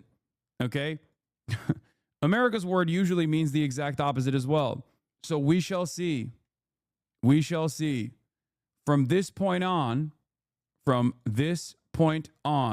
if Israel has more destabilization in mind for Iran, they will continue escalating the conflict, which will, of course, provoke even more ballistic missiles being lobbed in the direction of Tel Aviv. And that is unsustainable for Israel without, I don't know, America entering the conflict and redirecting the Iranian military response at American targets instead. Because if they're too busy defending themselves against like American bombing campaigns that will be overwhelming, they won't be able to continue successfully lobbing ballistic missiles in the direction of Israel. So Israel is the most significant player in this once again. This isn't true. It's Israel that wants the ceasefire most of all. Iran would be foolish to accept while they have the upper hand. This isn't true. It's Israel that wants the ceasefire. They always do this. They pretend America is making them. No, I don't think so. I also don't think Iran has the upper hand here at all. I think Iran has shown once again that they literally do not have the power to defend themselves. They did the same thing to Hezbollah. What are you talking about? Where is Hezbollah right now? Israel destroyed southern Lebanon. They destroyed parts of Beirut in an effort to do a decapitation strike. Oh, you mean in 2006? Okay. Yeah, this is a little bit different than 2006 as it stands, because look at Hezbollah now. Israel basically did a decapitation strike on Hezbollah, killed so many fucking civilians in the process, reduced city blocks in Lebanon into rubble, okay? And in the process, all they got was less deterrence and more of an ambition to finally strike Iran without incurring significant penalties. If Hezbollah had its pre-October 7 striking capabilities right now, Israel would be incurring significantly more damage. I understand that Israelis are talking about how they can't survive a war of attrition, and it's true. That's 100% true. You are absolutely correct on this. Yes, you are correct on this. That is why I'm saying, okay, do not misunderstand my statement here. Israel clearly cannot continue withstanding ballistic missile strikes from Iran unless America also joins the bombing campaigns and starts targeting ballistic missile launchers and takes advantage of the air superiority that Israel and America has created, at least in certain parts of Iran. Okay? That's the reason why Israel's goal in this in this equation is to bring America into the forefront, is to forcibly bring America and the American military into its war with Iran. Israel wants more involvement from America so that Iran's attention is shifted away from Israel towards the United States of America. Israel wants a costly and endless military campaign against Iran so that they can destabilize the Iranian government and turn it into a fucking fail state. Do you understand? It's a matter of whether or not Trump is also invested enough in Israel's goals here.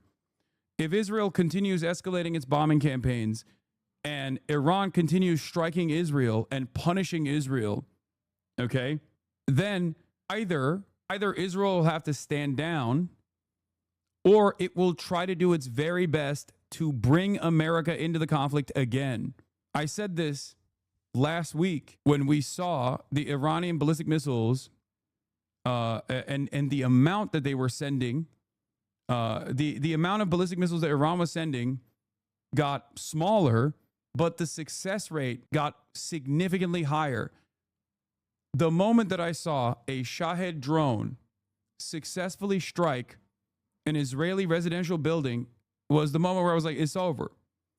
A Shahed drone with the Tamir interceptors and the Iron Dome that Israel has should never be able to penetrate and should never be able to hit Israel at all. That means even their most robust arsenal of smaller ballistics or smaller missile systems that are normally tasked with intercepting with a super high interception rate, missiles that are being lobbed over the Gaza boundary or missiles that are coming in from Lebanon, those missiles normally make short work of the slower moving drones that are coming in from Iran. They're intercepted in over Iraq airspace. They're intercepted over Jordanian airspace. They can be intercepted with helicopters. And if it passes through all of those, all of those defenses, then Iron Dome makes short work of it. The fact that Iron Dome was letting Shahed drones actually fucking hit Israel proper, actually hit Tel Aviv, implies that even their Tamir interceptors are getting depleted. This means that Israel either has to move America into the forefront of this military campaign so that Iran is too focused on defending itself against a much stronger military, or they have to stand down. Here's Chris Kunzler's video on this. I already saw this. Is a great video. It's a very smart video. I'm glad that Chris also shaved his mustache. I'm the last person to talk about other people's facial hair, but I think the mustache wasn't working that good. Missiles. Has anyone else noticed that in spite of the fact that Iranian missiles are still hitting Tel Aviv and causing pretty major destruction, I mean, look at this photo from this morning, we are not hearing much information about this, and in many ways this is hardly surprising. The initial reaction to Iran's retaliation to Israel's assault on them was pretty damning for Israel. Most people were showing absolutely no sympathy for Israel and were openly celebrating Iran's attacks, and so the Israeli government went out to ensure that people were not posting videos of the destruction, failed missile interceptions, or impacts as a whole. But there is also a very important reason that this is not being shown, and this is because... Please watch this. You really need to watch this. Iran is winning, and it isn't even close. Iran is doing asymmetrical warfare, not imperial warfare. Iran is winning. Physical damage is not only the damage being done. How are you so bad at understanding that Iran is winning? Okay, chatter. Yeah, you're right. You're right. Predictive history said this in April, and they're correct. It's this one Chinese professor that is now going viral that talks about how Iran is winning this. Iran is going to win this war, or is going to inevitably destroy Israel's air defense capabilities. To be fair, you've fallen for the Iran is running out of missiles this past week. No, I didn't say that Iran was running out of missiles.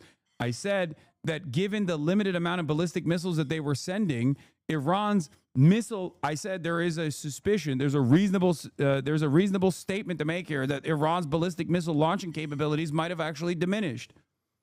Not to the fucking same degree that Israel was claiming, where they were like, oh, we destroyed all of their launchers. We destroyed all the launchers. I never said that their launchers are all destroyed or a third of their launchers are destroyed. I'm saying that looking at the intensity of the strikes, looking at the amount of missiles that they're capable of launching initially versus the amount of missiles that they were capable of launching as of like yesterday, it's clear that their launching capabilities have diminished. That is true. That is not untrue. But why launch as many if they are hitting? What do you mean? What do you mean? If their defense systems have been eroded, if Israel's defense systems have been eroded, isn't it more opportune for them to launch 100 right now and do one major retaliatory strike that basically fucking brings the Iranian retaliation to the fucking severity of Israel's counterstrikes and Israel's preemptive strikes? What are you talking about? There is no reason for Iran not to launch 200 missiles that will successfully fucking hit Israel now and risk massive American intervention. America already did intervention. What are you talking about? Anyway, let's continue. It's because the first few days showed Israel clearly hides military infrastructure within the vicinity of civilians. They have continually, baselessly claimed that in Gaza it is okay to violate international law over and over again because Hamas are evil and use Palestinians as human shields, and that's why people get killed.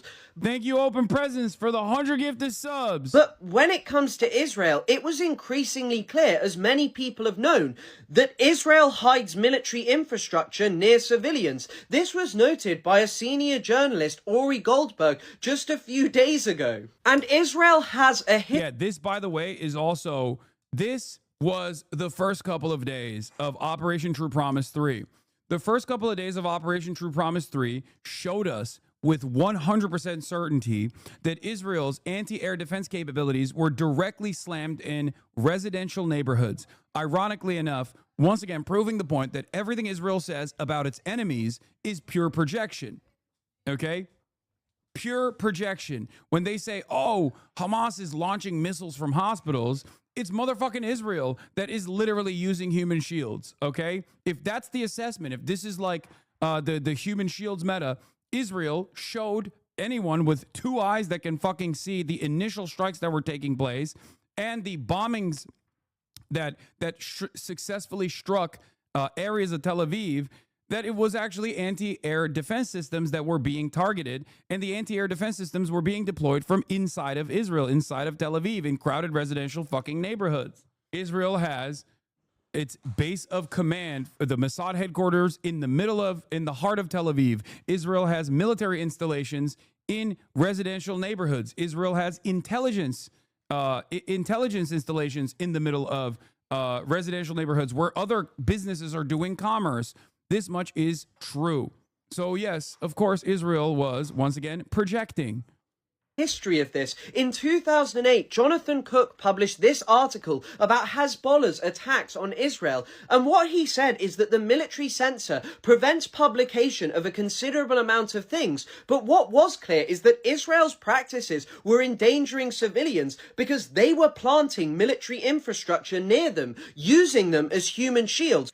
And these are the reasons that you have stopped seeing images of these attacks, because Israel was losing control of the narrative. It was showing that all the things they had claimed about Palestinians were actually true of themselves. Not only that, but also Israel kept showing successful strikes to garner sympathy in the global stage, thinking that this would actually, once again, make Israel look like the victim. And that failed spectacularly. It didn't even move people's attention one bit, partially because while they were in the process of getting bombed and then continuing to bomb Iran, one, they killed more people and more civilians in Iran than Iran killed in Israel, of course. And on top of that, they never stopped their ethnic cleansing campaign in Gaza. They never stopped their ethnic cleansing campaign in Gaza. They kept killing people at the humanitarian aid drops. The Gaza Humanitarian Foundation, if you remember, is yet another violation of international human rights and the Geneva Conventions, engaging in perfidy, using aid and aid delivery mechanisms as a military installation. So, of course, there was no sympathy for Israel. They never even got any sort of sympathy whatsoever. If anything, people were either very quiet about Israel finally being struck after months and months of doing ethnic cleansing in Gaza, or they were openly celebrating it. So they didn't even get their PR goals out of the successful strikes, no matter how hard they tried. Obviously, if you go to CNN, if you go to Fox News, if you go to all these other outlets, they were talking about how devastating this has been for the civilian population of Israel, how destroyed they are, how scared they are, all this stuff. But that fell on deaf ears. I don't think this changed the dynamic for even the Western world at all. And there we are. This is part of the reason why I've said, We're going to begin with the news. Regardless of this back and forth with Iran and Israel, Israel's ambitions are over.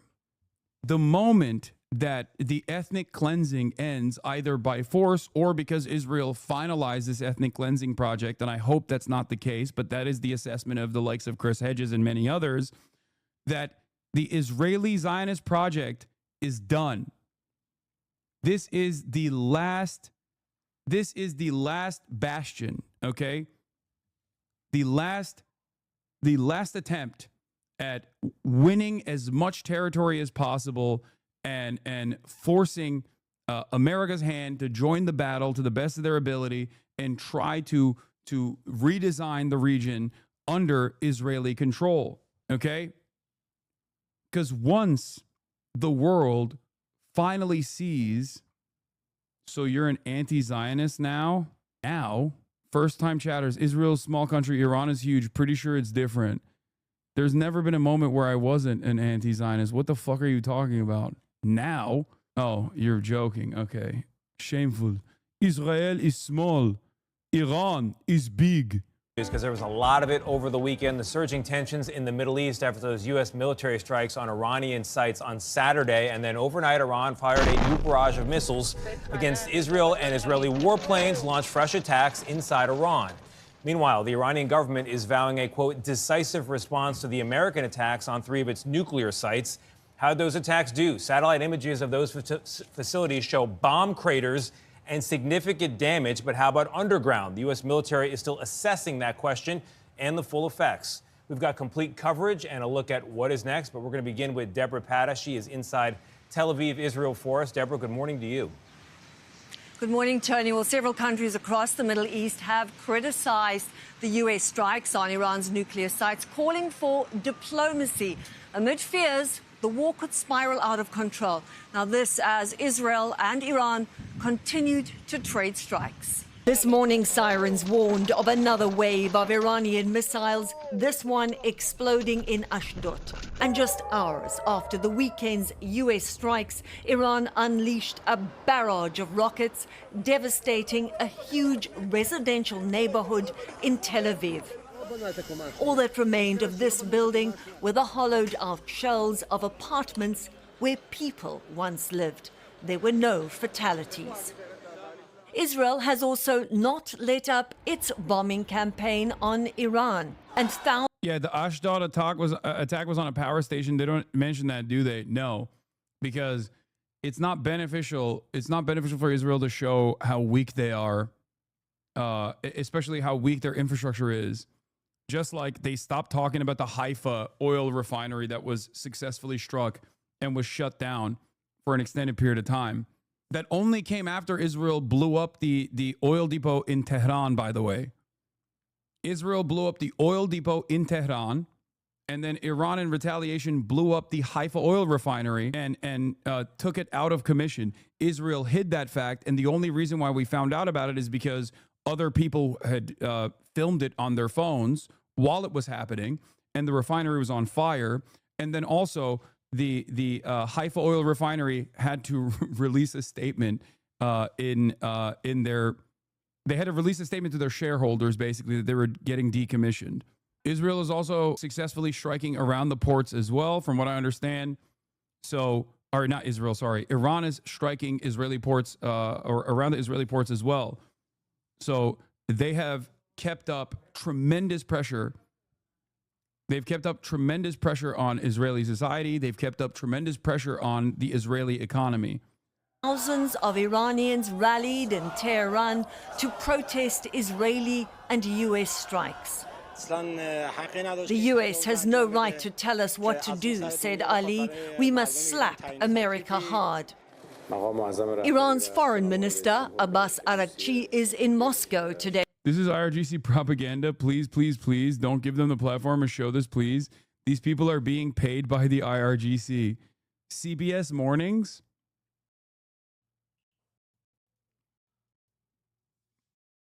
Being paid by the IRGC. CBS Mornings. I guess this is the communist broadcasting service mornings in the pocket of the IRGC. For talks with President Vladimir Putin. President Trump, I thank you. While Israel's Prime Minister Benjamin Netanyahu has thanked the US for stepping in and offered prayers for President Trump, saying he had driven out evil from the world. Netanyahu has also flirted with regime change in Iran. Israel's already engaged in one. We asked the former ambassador to the UN, Gilad Erdan, if this was a fantasy. It's not up to us to topple the regime. It's up to the Iranian people. Senior Israeli officials have... Do you think showing the American audience that Iranians are white would help reduce the bloodlust of some conservatives? Yes. I think unironically, as much as I get annoyed when people show like Tehran and go, look, this is just like a European capital, like that is not the only reason why people should be worthy of dignity and humanity and survive and not be bombed, okay? But yes, that does play a major fucking role in the way like a lot of Americans analyze the situation. I'm not even kidding. Like you'll see, I've seen so many posts like this where people just show Tehran, like normal Tehran. Some women are covered, some women are not. They go, what the fuck? How is this possible? Because that's how stupid the average American is. The average Westerner literally thinks Iranians are like living in huts and fucking riding camels to work, okay? That's also partially why the whole like, this was Iran before the revolution post slaps so hard for the dumbest Americans, where they think like Iran was only like a Western adjacent nation under the Shah, as though Iran didn't exist before then. They don't even factor in what Iran used to look like in the 50s, for example. Iranians are more sophisticated and smarter than us, law. You get shunned by your whole family if you're not a doctor, engineer, or lawyer. The Iranian public is also more educated. Iranian women have more educational attainment than even American women do. That's like the other side of the story that is like insane, where people that will turn around and be like, Iranian women are not allowed to leave their homes. They're not allowed to get an education. It's so stupid. It's just wrong. It's additionally dumb for an American to say that. Iran is a fucking STEM nation, okay? They are the most stem cell ass nation.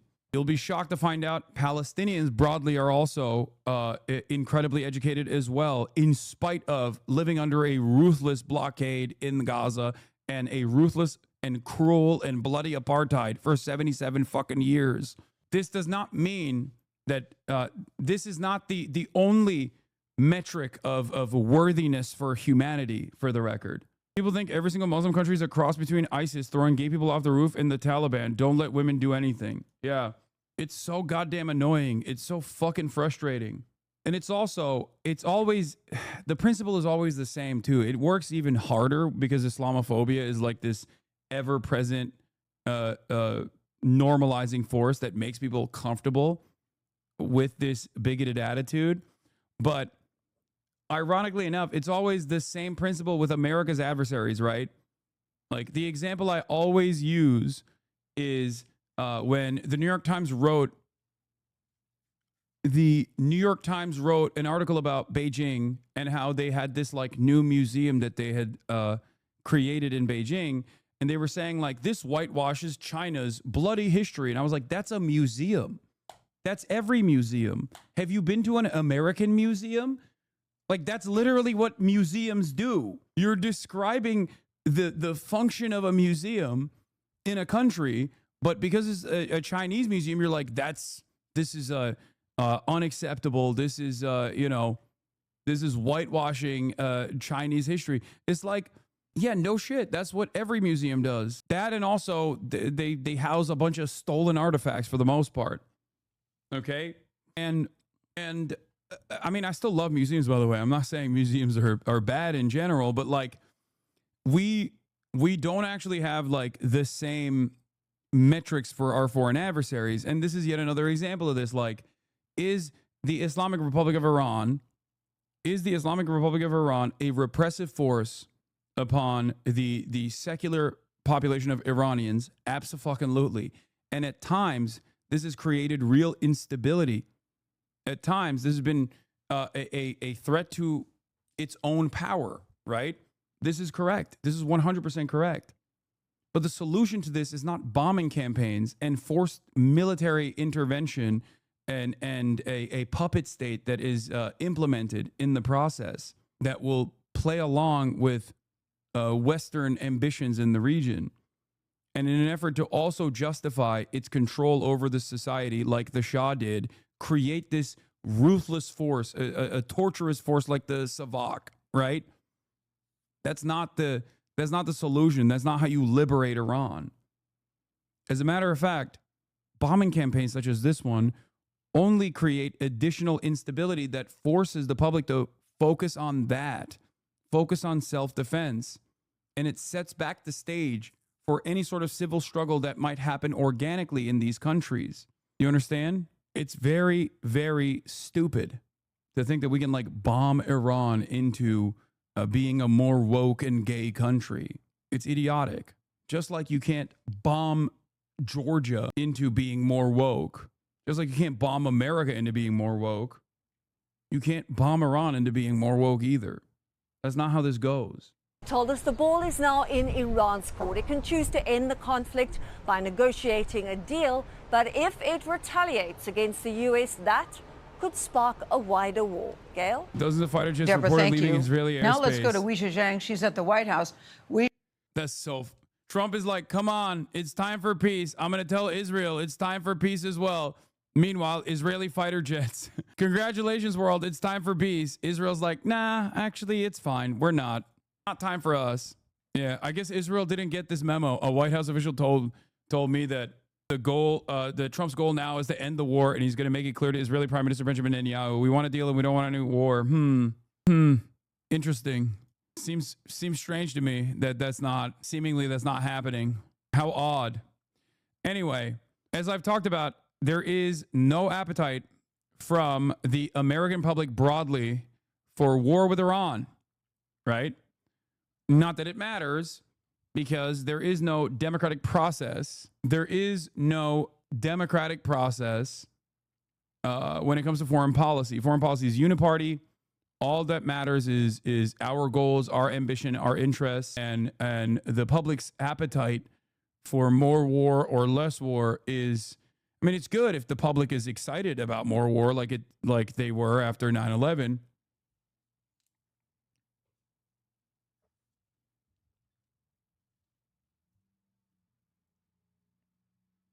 Having said that, it's very clear that disinterest in war and anger and resentment towards more war is not going to stop this administration from doing whatever the fuck it wants to do. Okay? Here's the winner of Nobel Peace Prize in Iran says Israel's attack on Evin prison in Tehran has created a horrific situation for the inmates. The jail's hospital/clinic has been destroyed. Injured prisoners are not being attended to, and the regime is blocking families from getting news. Most political prisoners are held in Evin.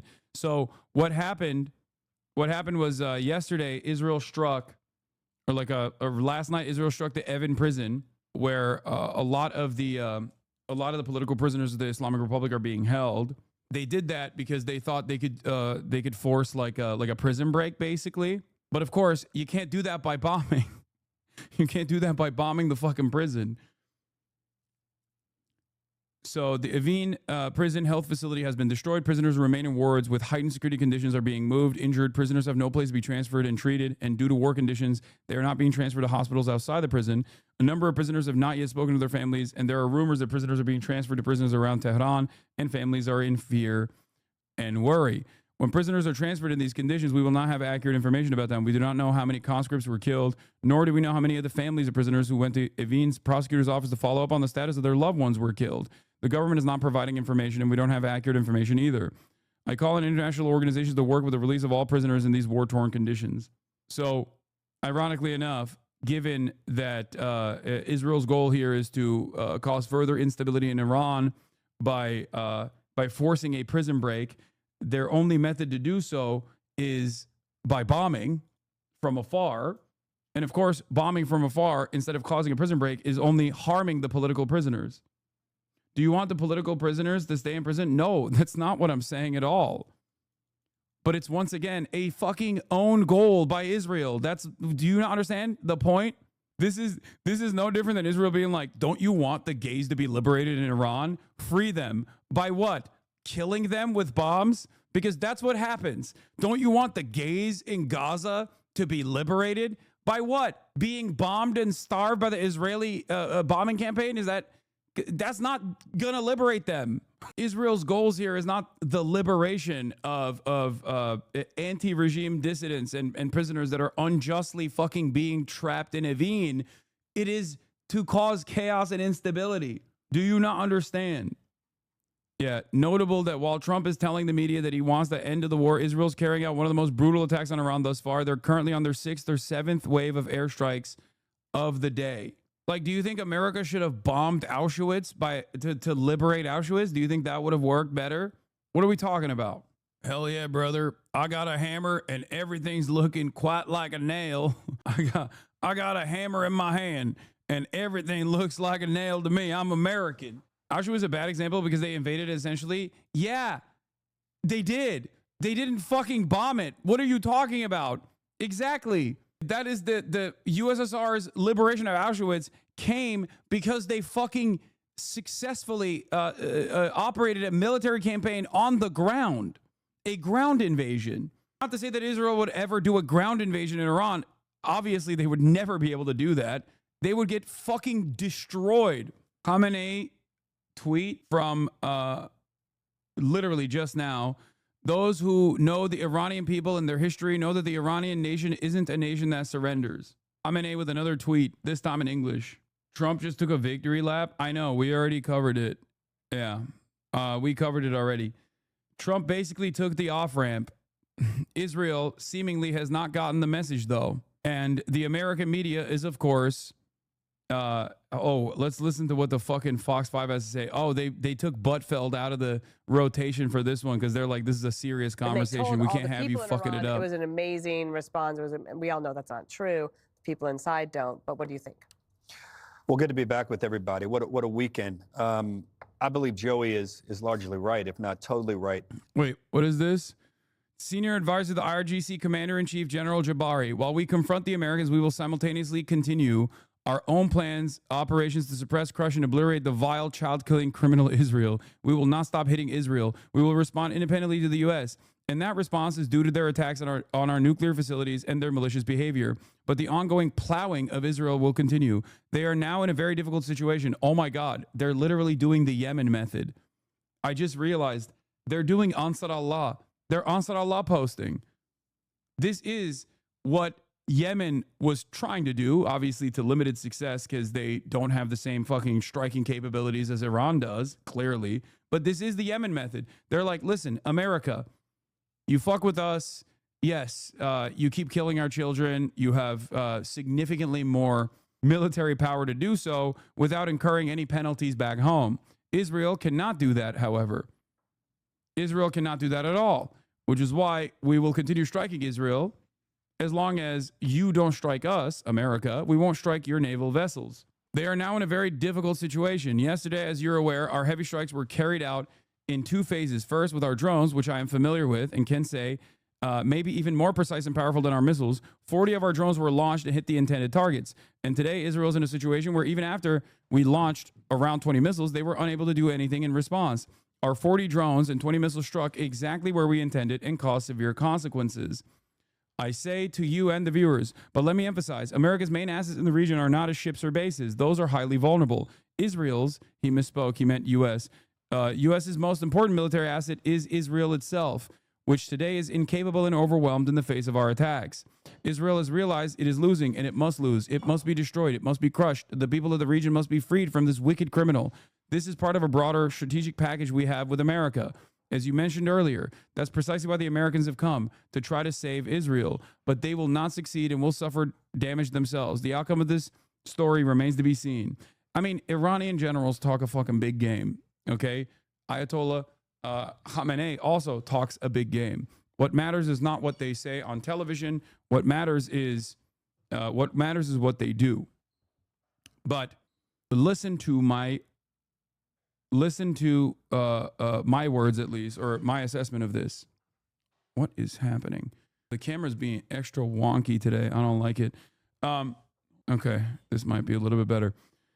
So Israel's more offensive campaigns with its Air Force right now is happening because they have more offensive capabilities than they do defensive capabilities.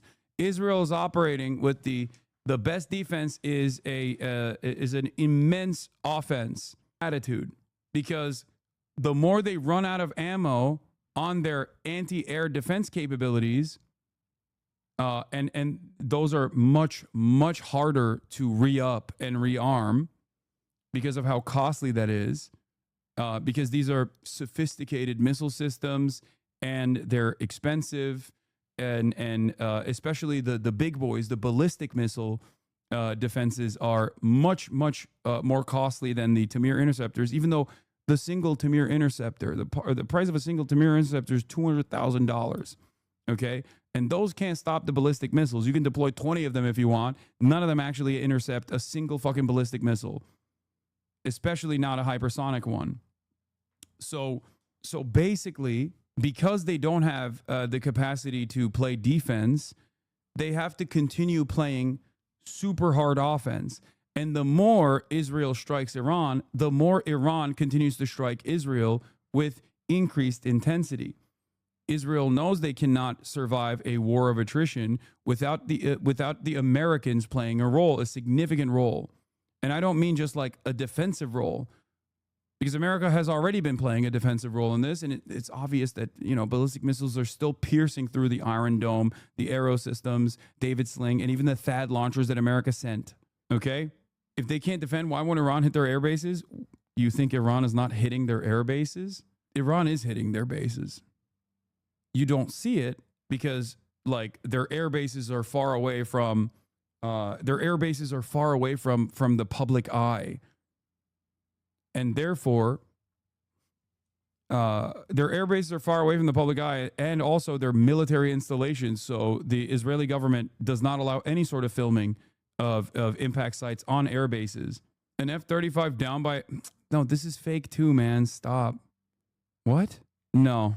I don't think this is real either. And the reason why I don't think this is real is because Tal is correct. It's been 9 days, no new footage of this alleged F-35. Dude, this is correct. This assessment is correct.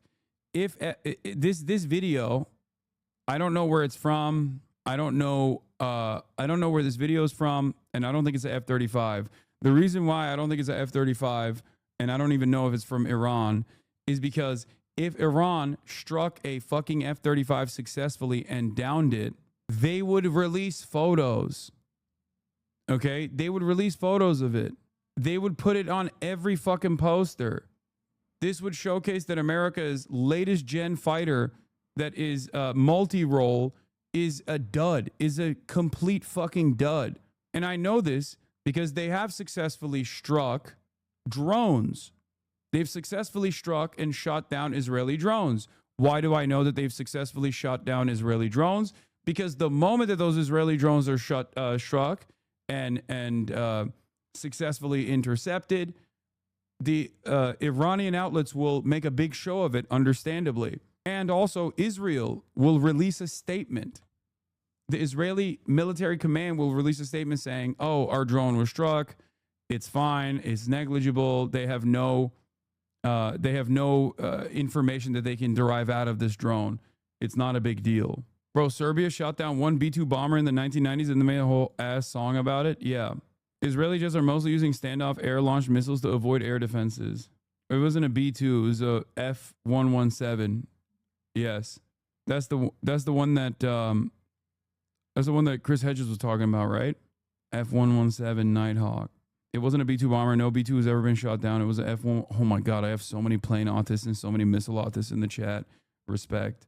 Respect to all the chatters that instantly fucking F-117, my beloved. The F-35 wreckage is also a tremendously important, a potential F-35 wreckage is a tremendously important wreckage, dude. The amount of intelligence that you can give to Russia and China off of that is so insane. It's worth numerous Dongfeng missiles, okay? I don't know how many Dongfeng missiles you can get in response to the wreckage of a F-35. Are you kidding me? Unlimited Dongfeng missiles to Iran for a crumb of intelligence to offer the Chinese government or the Russian government. Russia would send every S-400 they have to Iran. Lifetime supply of Dongfeng missiles, all of the Dongfeng missiles for you, sir. It's such a massive deal when we dropped one off the Vincent in the South China Sea in 2023. Yeah. The only thing that I've seen so far is just like AI shit about the F-35s. Farr's new Minister of Comms is saying that after they shot down a drone, they discovered it was using the American Iridium satellite network. Iridium was initially funded by Saudi bin Laden Group. Yeah, I saw that too. And also saved from bankruptcy by the DoD in 2000. Yeah, I saw that as well. There was also some Washington Post releases, which I suspect is a release from Mossad. So I assume this is like more propaganda. Like Israel allowed this to be released. The Washington Post has published an audio file in which Mossad agents contact 20 IRGC commanders and give them 12 hours to flee Iran, or they and their families will be killed. Which, of course, is also a fucking war crime, by the way. Like openly admitting that you're going to kill people's children and their families, like you're going to kill civilians, is insane. This is a recording of a call that took place between an Israeli intelligence operative and a senior Iranian general on June 13th. The voice of the Israeli intelligence operative had been digitally altered in audio recording obtained by the Post. The Post prepared its own translation of the conversation and removed the removed the voice of the Iranian general to avoid identifying him. Hello, Sardar. Hello, Commander. He says hello. Salam alaikum. He says hello. Sardar. Salam alaikum. Can you hear me? And you are. I'm calling from a country which 2 hours ago sent Salami, Bagheri, and Shamkhani to hell. And now for you, and I'm suggesting for you, Mr. Redacted, indistinct voices. Did Redacted come on the line? Bring him on the line. Can you hear me now? And you are. Listen carefully. I'm calling from a country that I'll explain to you. Listen carefully. I'm calling from a country that 2 hours ago sent Bagheri, Salami, and Shamkhani one by one to hell. By the way, Shamkhani didn't die. Shamkhani was part of the nuclear denuclearization negotiations team. And they thought that they had killed him in the strikes, but he actually didn't die. He is alive. He tweeted that he was alive, but injured, I think, a couple days ago. The only advice I'm giving you right now, I can advise you right now, you have 12 hours to escape with your wife and child. Otherwise, you're on our list now. You, bleep, all of you, one by one, are on the list that I'm looking at, and you're our next targets. We will hit you, your family, your children, everyone, with the dirt. I only called to tell you, look, as long as there's time. I'll give you a reprieve. Like I said, 12 hours from this very minute that I spoke to you, you have time to escape. If not, you have no one to blame but yourself. We're closer to you than your own neck vein. Put this in your head. May God protect you. Well, you didn't say. I told you, brother. Hello? I explained to you clearly just now. You said what? I told you, didn't I? I gave you a reprieve. Which places did you take? What place did you take? Where did I take? All those savages, all those people like Salami. We sent them to that same place they should have gone to much earlier. What is this back and forth, bro? Is he trying to kill him with this annoying conversation? Is that what's going on? All jokes aside, This is yet another fucking hashtag ad for the Mossad capabilities. Okay, the reason why they're showing this is to say, like, look at how cool and badass we are, that we have the capabilities of like reaching Iranian generals directly and warning them ahead of time, and that they are fearful and that they're scared. They're terrified of our espionage capabilities, our military might. By the way, we are closer to you than your jugular is a line. God says in the Quran, it is psychological warfare he's trying to do.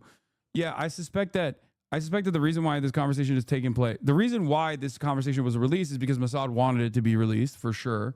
Okay, there's no fucking way that they would leak this audio to the Washington Post. But the other reason why the conversation even took place is most likely to, again, engage in some kind of destabilization initiative, cause instability, and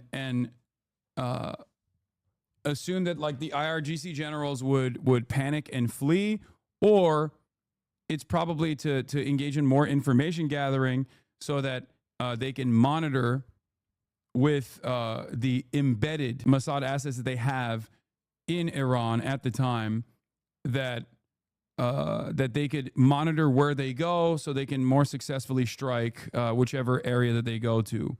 How is this good optics? Your pause on a threat to his wife and child, literally proving what they deny daily. Brother, what do you mean good optics? They don't give a shit. What are you talking about? They have literally been conducting an ethnic cleansing campaign on a starving population, primarily killing women and children for the past 20 months. It is clear that the Western countries and their leadership does not give a fuck. They don't give a fuck that I'll prove it to you. Bezalel Smotrich, the finance minister, a couple months ago at this point, openly said, we are killing everyone in Gaza, and the Western world doesn't say a peep about it. Of course we have to let them have a crumb of food, because he was defending why there was any food being let into Gaza at all. He said, we're killing everyone there. We're doing the ethnic cleansing campaign. We're doing the final solution, and the Western world is not stopping us. But this is the one thing that they actually get up in their feelings about. So we have to let like a little bit of food in while we implement our final solution. He said that openly. Did anything happen? No, nothing happened.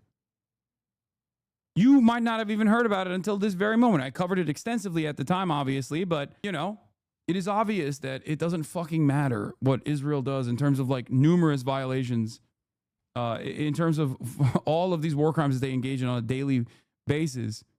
Do you want to be one of them? Do you want to be the next one on the list? Do you also want to destroy your wife and child? No, right? I'm telling you right now, I gave you a proposal. Say it. You have 12 hours to make a video saying we have walked away from this government and we're unwilling to sacrifice our lives for people who destroyed our country for 46 years. They only killed, stole, took. They cut the children off this country into pieces. Well, how should I send it to you? How should I send it to you, says the Iranian general. I will send you a Telegram ID. Send it. Say it. Say it. I'll send it to you. I'll SMS it now. Where will you SMS it? I have your number. Look, we have everything on you. It seems you haven't understood. It's clear you don't even understand where you are right now. I'm telling you, we hit all your leaders. They went into the air. We turned them into powder. Now you are sitting here and you think you're talking to me. You thought what you're sitting there. I'm calling to give you a proposal to save your wife and child. You wretch. Are you confused? Well, I'm saying, how should I send it to you? I'm saying I'll send it to you. Hello? And I'm with you. I hear you. This is what happens when millennials are in intelligence. They don't know how to speak on the phone. Yeah. Okay, I'm starting to see why diplomatic negotiations have broken down. Yeah. The average Israeli is incapable of conducting a normal conversation without instantly trying to bully ball his way.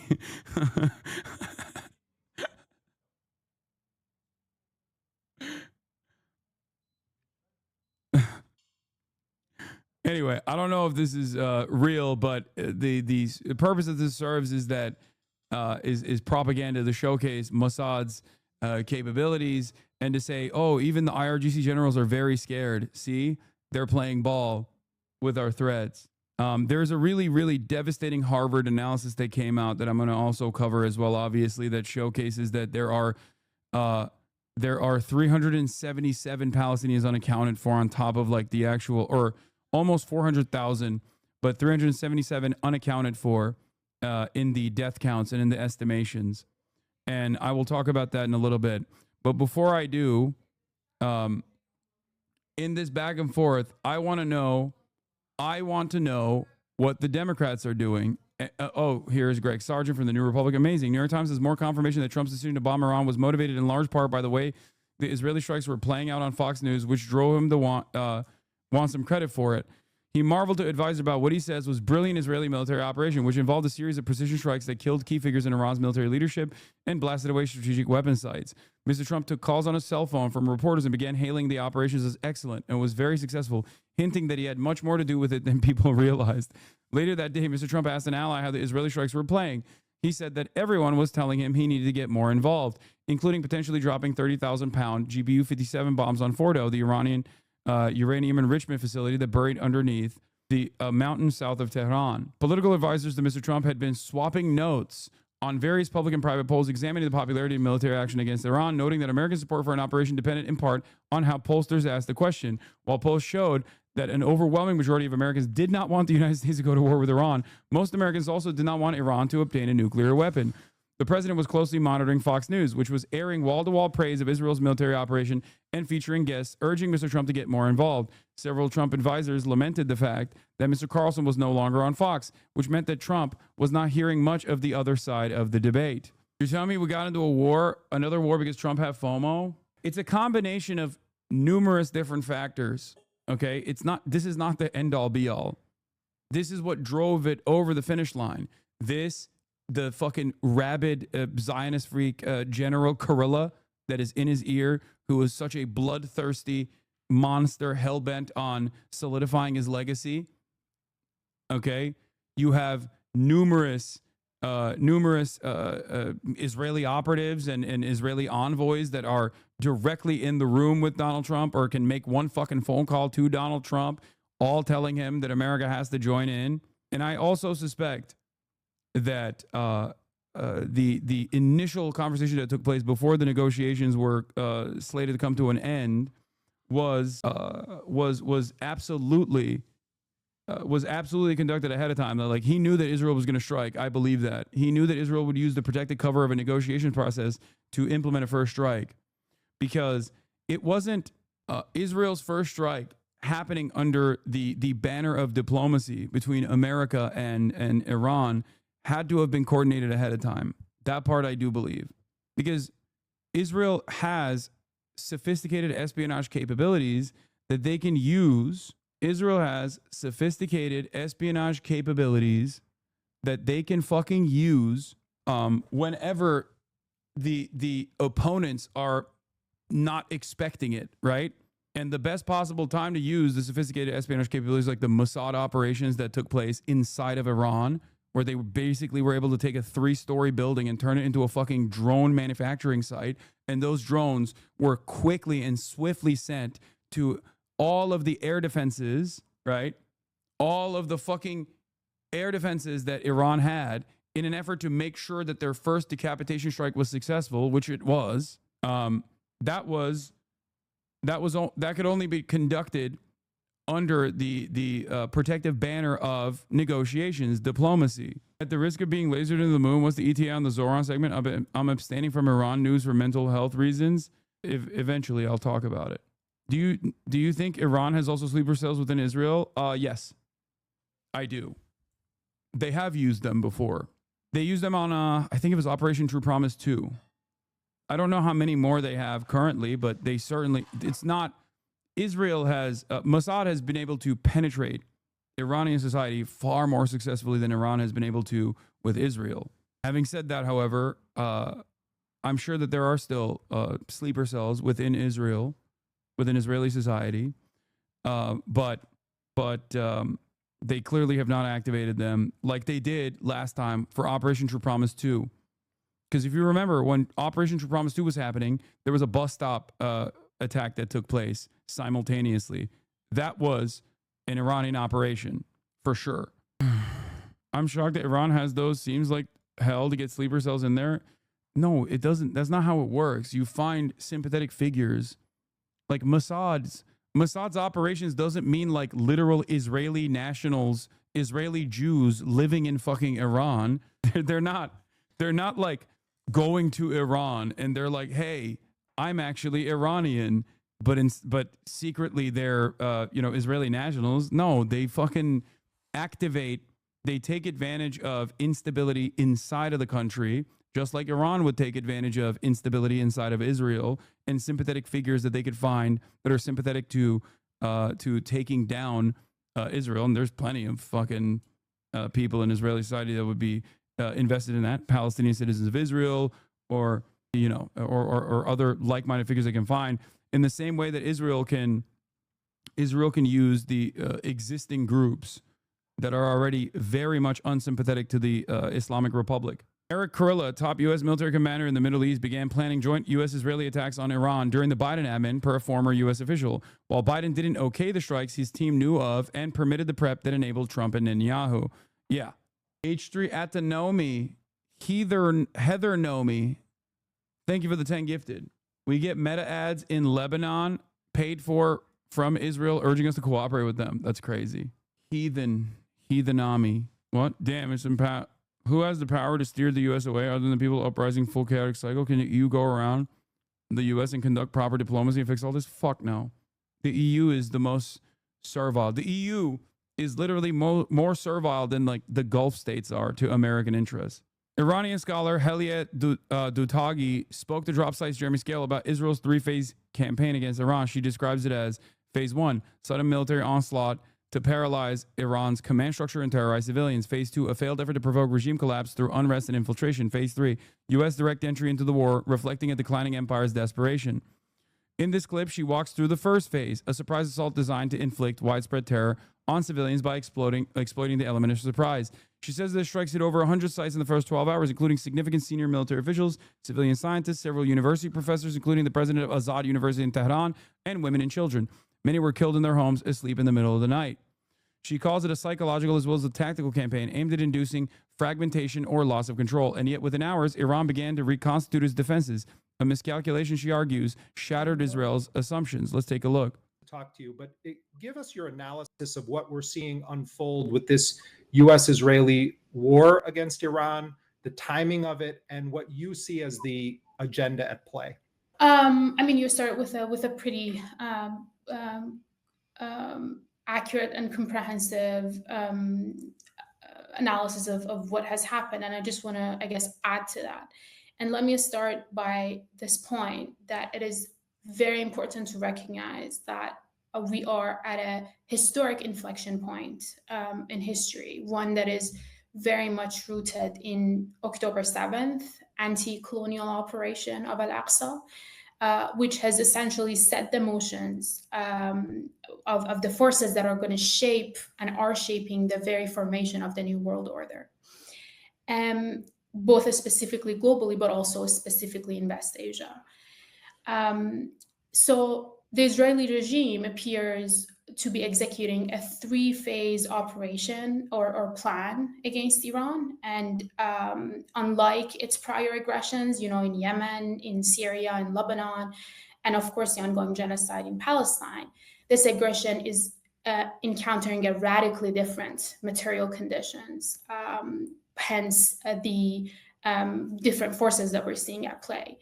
And I'm going to go through the three phases that I think have unfolded or are unfolding, and maybe we can discuss that together. And the very first phase, obviously, was what you explained. The operation was very much designed to target the command structure and inflict widespread terror on civilians by exploiting the element of surprise. And this phase was successful for the most part, in my opinion, because while Iran was at the negotiating table, as you mentioned, there was a coordinated wave of strikes targeting Iranian civilians, residentials, and military sites, as well as nuclear facilities in Natanz in the first round of strikes that are under and were under IAEA safeguard, right? So the victims of the first day's attack, including significant senior military officials, civilian scientists. We had several university professors, including the president of Azad University in Tehran, one of the prominent universities in Iran, and women and children. And they were overwhelmingly located in residential neighborhoods. Many were killed in their homes. The attack took place in the middle of the night, and many were killed with their families sleeping in the middle of the night. And while several high-profile assassinations, as I said, were assassinated, 5 out of 12 that they aimed to assassinate were killed in the first night. And the intent was really clear. It was to paralyze Iran's command structure and instill a mass fear through the targeting of civilians. And in the first few hours, Iran's air defense was also compromised significantly. That for sure was the most sophisticated aspect of the Mossad operations. Like that, I would say that in and of itself is like, that wasn't even like the fucking the act of terrorism that the also sophisticated, but an act of terrorism that was the bombing campaigns from the beepers. The fact that they were able to deeply penetrate the IRGC and deeply penetrate Iranian society, so they could actually have a drone building facility in the fucking heart of Tehran is insane. And once they were able to dismantle some of the air forces, then they fucking turned around and bombed all these people. Then they came in with the violence. And which limited the capacity of the state to defend their airspace. And as a result of that, over 100 strategic sites and civilian objects were hit within the first 6 to 12 hours, I believe, and significant damage was done. So the objective of the attack was not only tactical militarily, but it was also psychological, right? So it was very much to induce this fragmentation of loss of control. And what was significant, and I think arguably unprecedented, was the fact that Iran was able to observe the attack and so incredibly quickly retain its structure and come back to an offense mode. And this was partly a miscalculation of Israel. It was the depth of Iran's revolutionary structure. And within 6 hours, I believe, 7 hours, the command was restructured, air defense was restored, and offensive capacity was activated. And it was less than 24 hours, if not, it was like 12 hours that the first round of attacks of Iran in self-defense was launched, right? And the first round were firm, they were calibrated, and they were targeted at important military objectives. And they also passed through, it's very significant to note that the fact that the hits were and are continuously successful in occupied territories is due to the fact that it goes through the missiles, go through multi-layered interceptions with the most advanced military equipment of the collectivists, right? The first layers probably starts in one of the Arab reactionary regimes, Jordan probably, in terms of intelligence, and it goes through until it hits the target. So there are multi-layered levels of interceptions that these missiles pass. And, Iran developed this.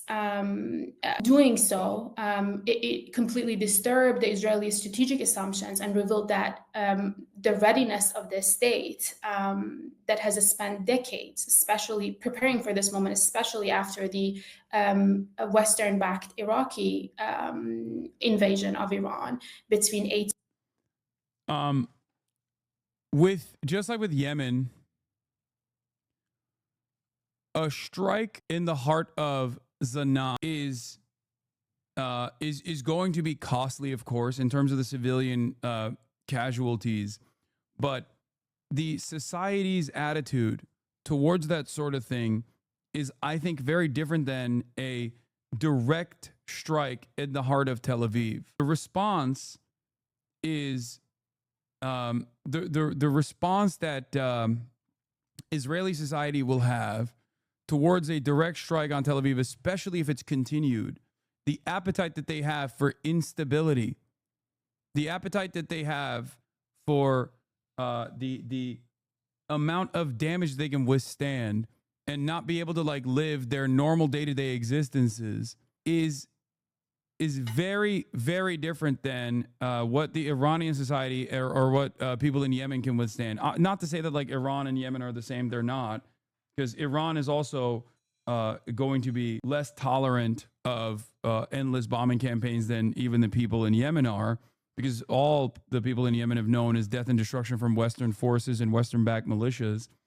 Whereas Iranian society broadly has also experienced stability and normalcy. But given the position of Iran on the global stage, like there is more of an understanding that this is a strike that's happening that didn't have to happen. If Iran, for example, was engaging in a dangerous gambit by constantly fucking shit up instead of routinely showcasing restraint in the tit for tat between Israel and Iran, because remember, the way that Iran conducted itself, I have criticized to a certain degree, because like Iran has allowed all of its foreign policy apparatus to be eroded, the entire resistance to be eroded to a detriment to Iranian safety and security. But I think all of that was showing, like what that was showing to the public was that Iran was not willing to bargain with its citizens' lives, recognizing the unstable position that the Islamic Republic has in the eyes of its public. They basically didn't poke the beast, if you will. They didn't poke the beast at all, and then the beast still came for them, which is precisely why I think Israel was not able to take advantage of the initial destabilization that they thought they would get. They didn't poke the bear, and the bear still came for Iran. And then all of a sudden, people recognized, like, you know, this is outside of the Islamic Republic's control. This is not something that they brought to. This is not something that they brought to us. That's what I think. That's why I think it's like, in spite of the negative feelings that a lot of Iranian society, especially secular forces within Iranian society, felt towards the government, there isn't like a tremendous amount of instability. Anyway, let's see what Jeffries is saying. Donald Trump and his actions, which do not appear to be consistent with the United States Constitution, takes unilateral offensive military action without seeking the approval of the United States Congress. The use of military force, which is offensive in nature, must be approved by the House and the Senate. That's according to the Constitution. It's not optional, Donald. It's not. The framers of the Constitution actually gave Congress the power to declare war for a reason. I'm losing my fucking mind, because if you don't talk about the real issue here, this is just seasoning. This is a problem, not the problem. The problem is fucking allowing Israel to run its dick all over every orifice of American foreign policy. The problem is going to war with Iran at the behest of Israel. A problem in the process is doing it unconstitutionally. It's so strange that these guys think that there is an unlimited amount of resentment that they could tap into right now. An impossible to defend decision made by the Trump administration.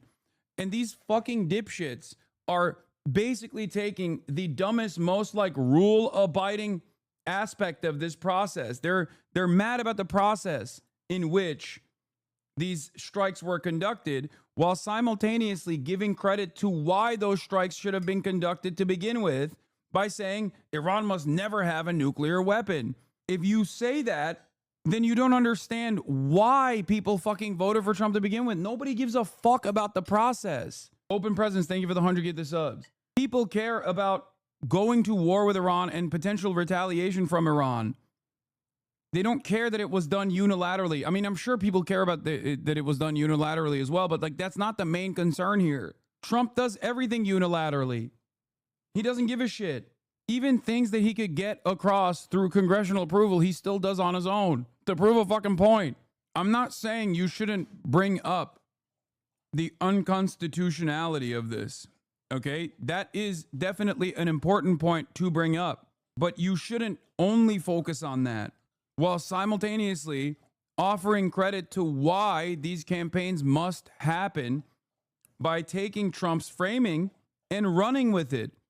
The framing that even our intelligence communities did not agree with in their initial assessments. But of course, Hakeem Jeffries is saying this because he is also bought and paid for by AIPAC. Democrats have a unique opportunity to present themselves as anti-war for once.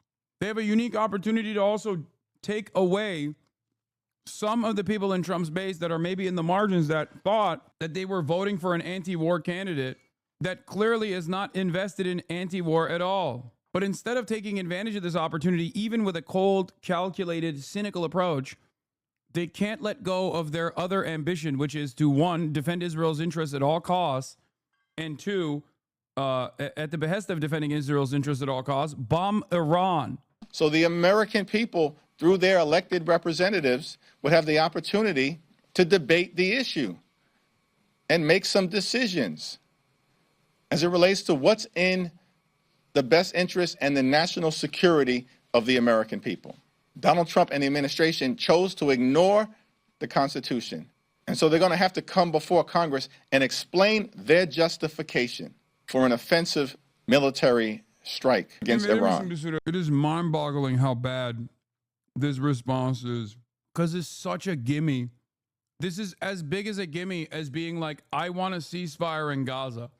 Just saying those fucking words. And I'm willing to stop Israel from getting weapons to get this ceasefire in Gaza. And the Democrats couldn't be bothered to make that fucking simple statement. And they lost the election. I cannot understand the U.S. how insane they are. And I also especially do not understand why so many Democrats, like visible Democrats on Twitter, Democratic Party supporters rather, are going along with this like false narrative. They're fantasizing about like Kamala Harris being a great peacekeeper somehow. It is obvious to me that Democrats do not want to be anti-war at a time when there is tremendous resentment against war, even by fucking Trump's own base. A good article about this because they're talking about making a comparison to Reagan's invasion of Grenada well before you were born. Reagan's invasion of Grenada, and it was not sanctioned. It was quick, very few casualties, if any, and didn't cost much. This will cost a tremendous amount of money. And are we thinking that Congress is actually going to engage in an appropriation to make this happen? I think you bring up such an important point that I just want to add to real quickly, which is Democrats right now can literally put aside what they feel about Iran and whether Iran, and no one is here justifying or defending Iran's actions. But they can at least stand up for the rule of law in this country and say the president cannot start a war without the approval of Congress, and laser focus the conversation on saying do not start a war without the approval of Congress. And yet they seem to have completely abandoned that principle and say, well, he should. All of Congress has abandoned that principle for decades. Right, but we're talking about the politics of what the Democratic leadership should be doing instead of Americans looking at Tucker Carlson skewering Ted Cruz or Steve Bannon and saying, wow, I can't believe these are the people who are saying, hey, let's have a minute, let's have this conversation. That should be coming out of the senior leadership of the Democratic Party, front and center, say, hey, I can't say this about Steve Bannon, but Tucker Carlson isn't just talking about congressional approval for war. If you think that the reason why he's gaining tremendous popularity off of this is simply because he just wants the normal process to take place, you've missed it. You've missed the actual point that he's making, which is, why are we going to war with Iran at all? What are you saying? Why are we getting dog walked by our special client state? That's the reason why people love the Tucker Carlson interview, because these are the kinds of conversations that never take place even in the media, and certainly don't take place, at least in public, with political figures. This is why Hakeem Jeffries calls Iran a sworn enemy, and he says Israel has a right to defend itself from Iranian aggression. Even though Israel attacked them first, he's a bought and paid for hack. It's true. What's wrong with Iran's actions? They're defending themselves against a genocidal state? No, 100%. I think it's cowardly for American politicians to not be like, dude, what are we talking about? Israel is a fucking foreign state that struck another foreign state, a massive foreign nation state. What do you mean? Like, they just have to eat it? Like, what are you talking about? That's not how that works. Israel did a genocide after its own captive population that it is a belligerent occupier of had a prison rebellion after 75 years at the time of ruthless oppression. Why would you expect any country to not respond or retaliate when met with so much military force?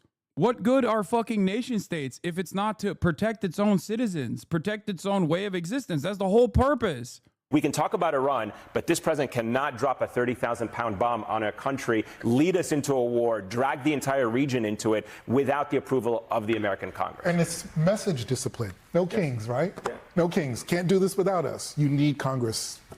I like no oligarchs more than I like no kings. I think the Democratic Party keeps getting served issues we can win on a silver platter and just kind of turning them away. If we were staunchly anti-war, boom, skyrocketing popularity. If we really, really took it to the oligarchy, skyrocketing popularity. But the problem is they're not anti-war and they're not anti-oligarchy, and that's the problem that we have with the Democratic Party. And then they're like, why won't your generation vote for us? Well, Bernie had thousands of people in deep red South Texas at a rally last night, though.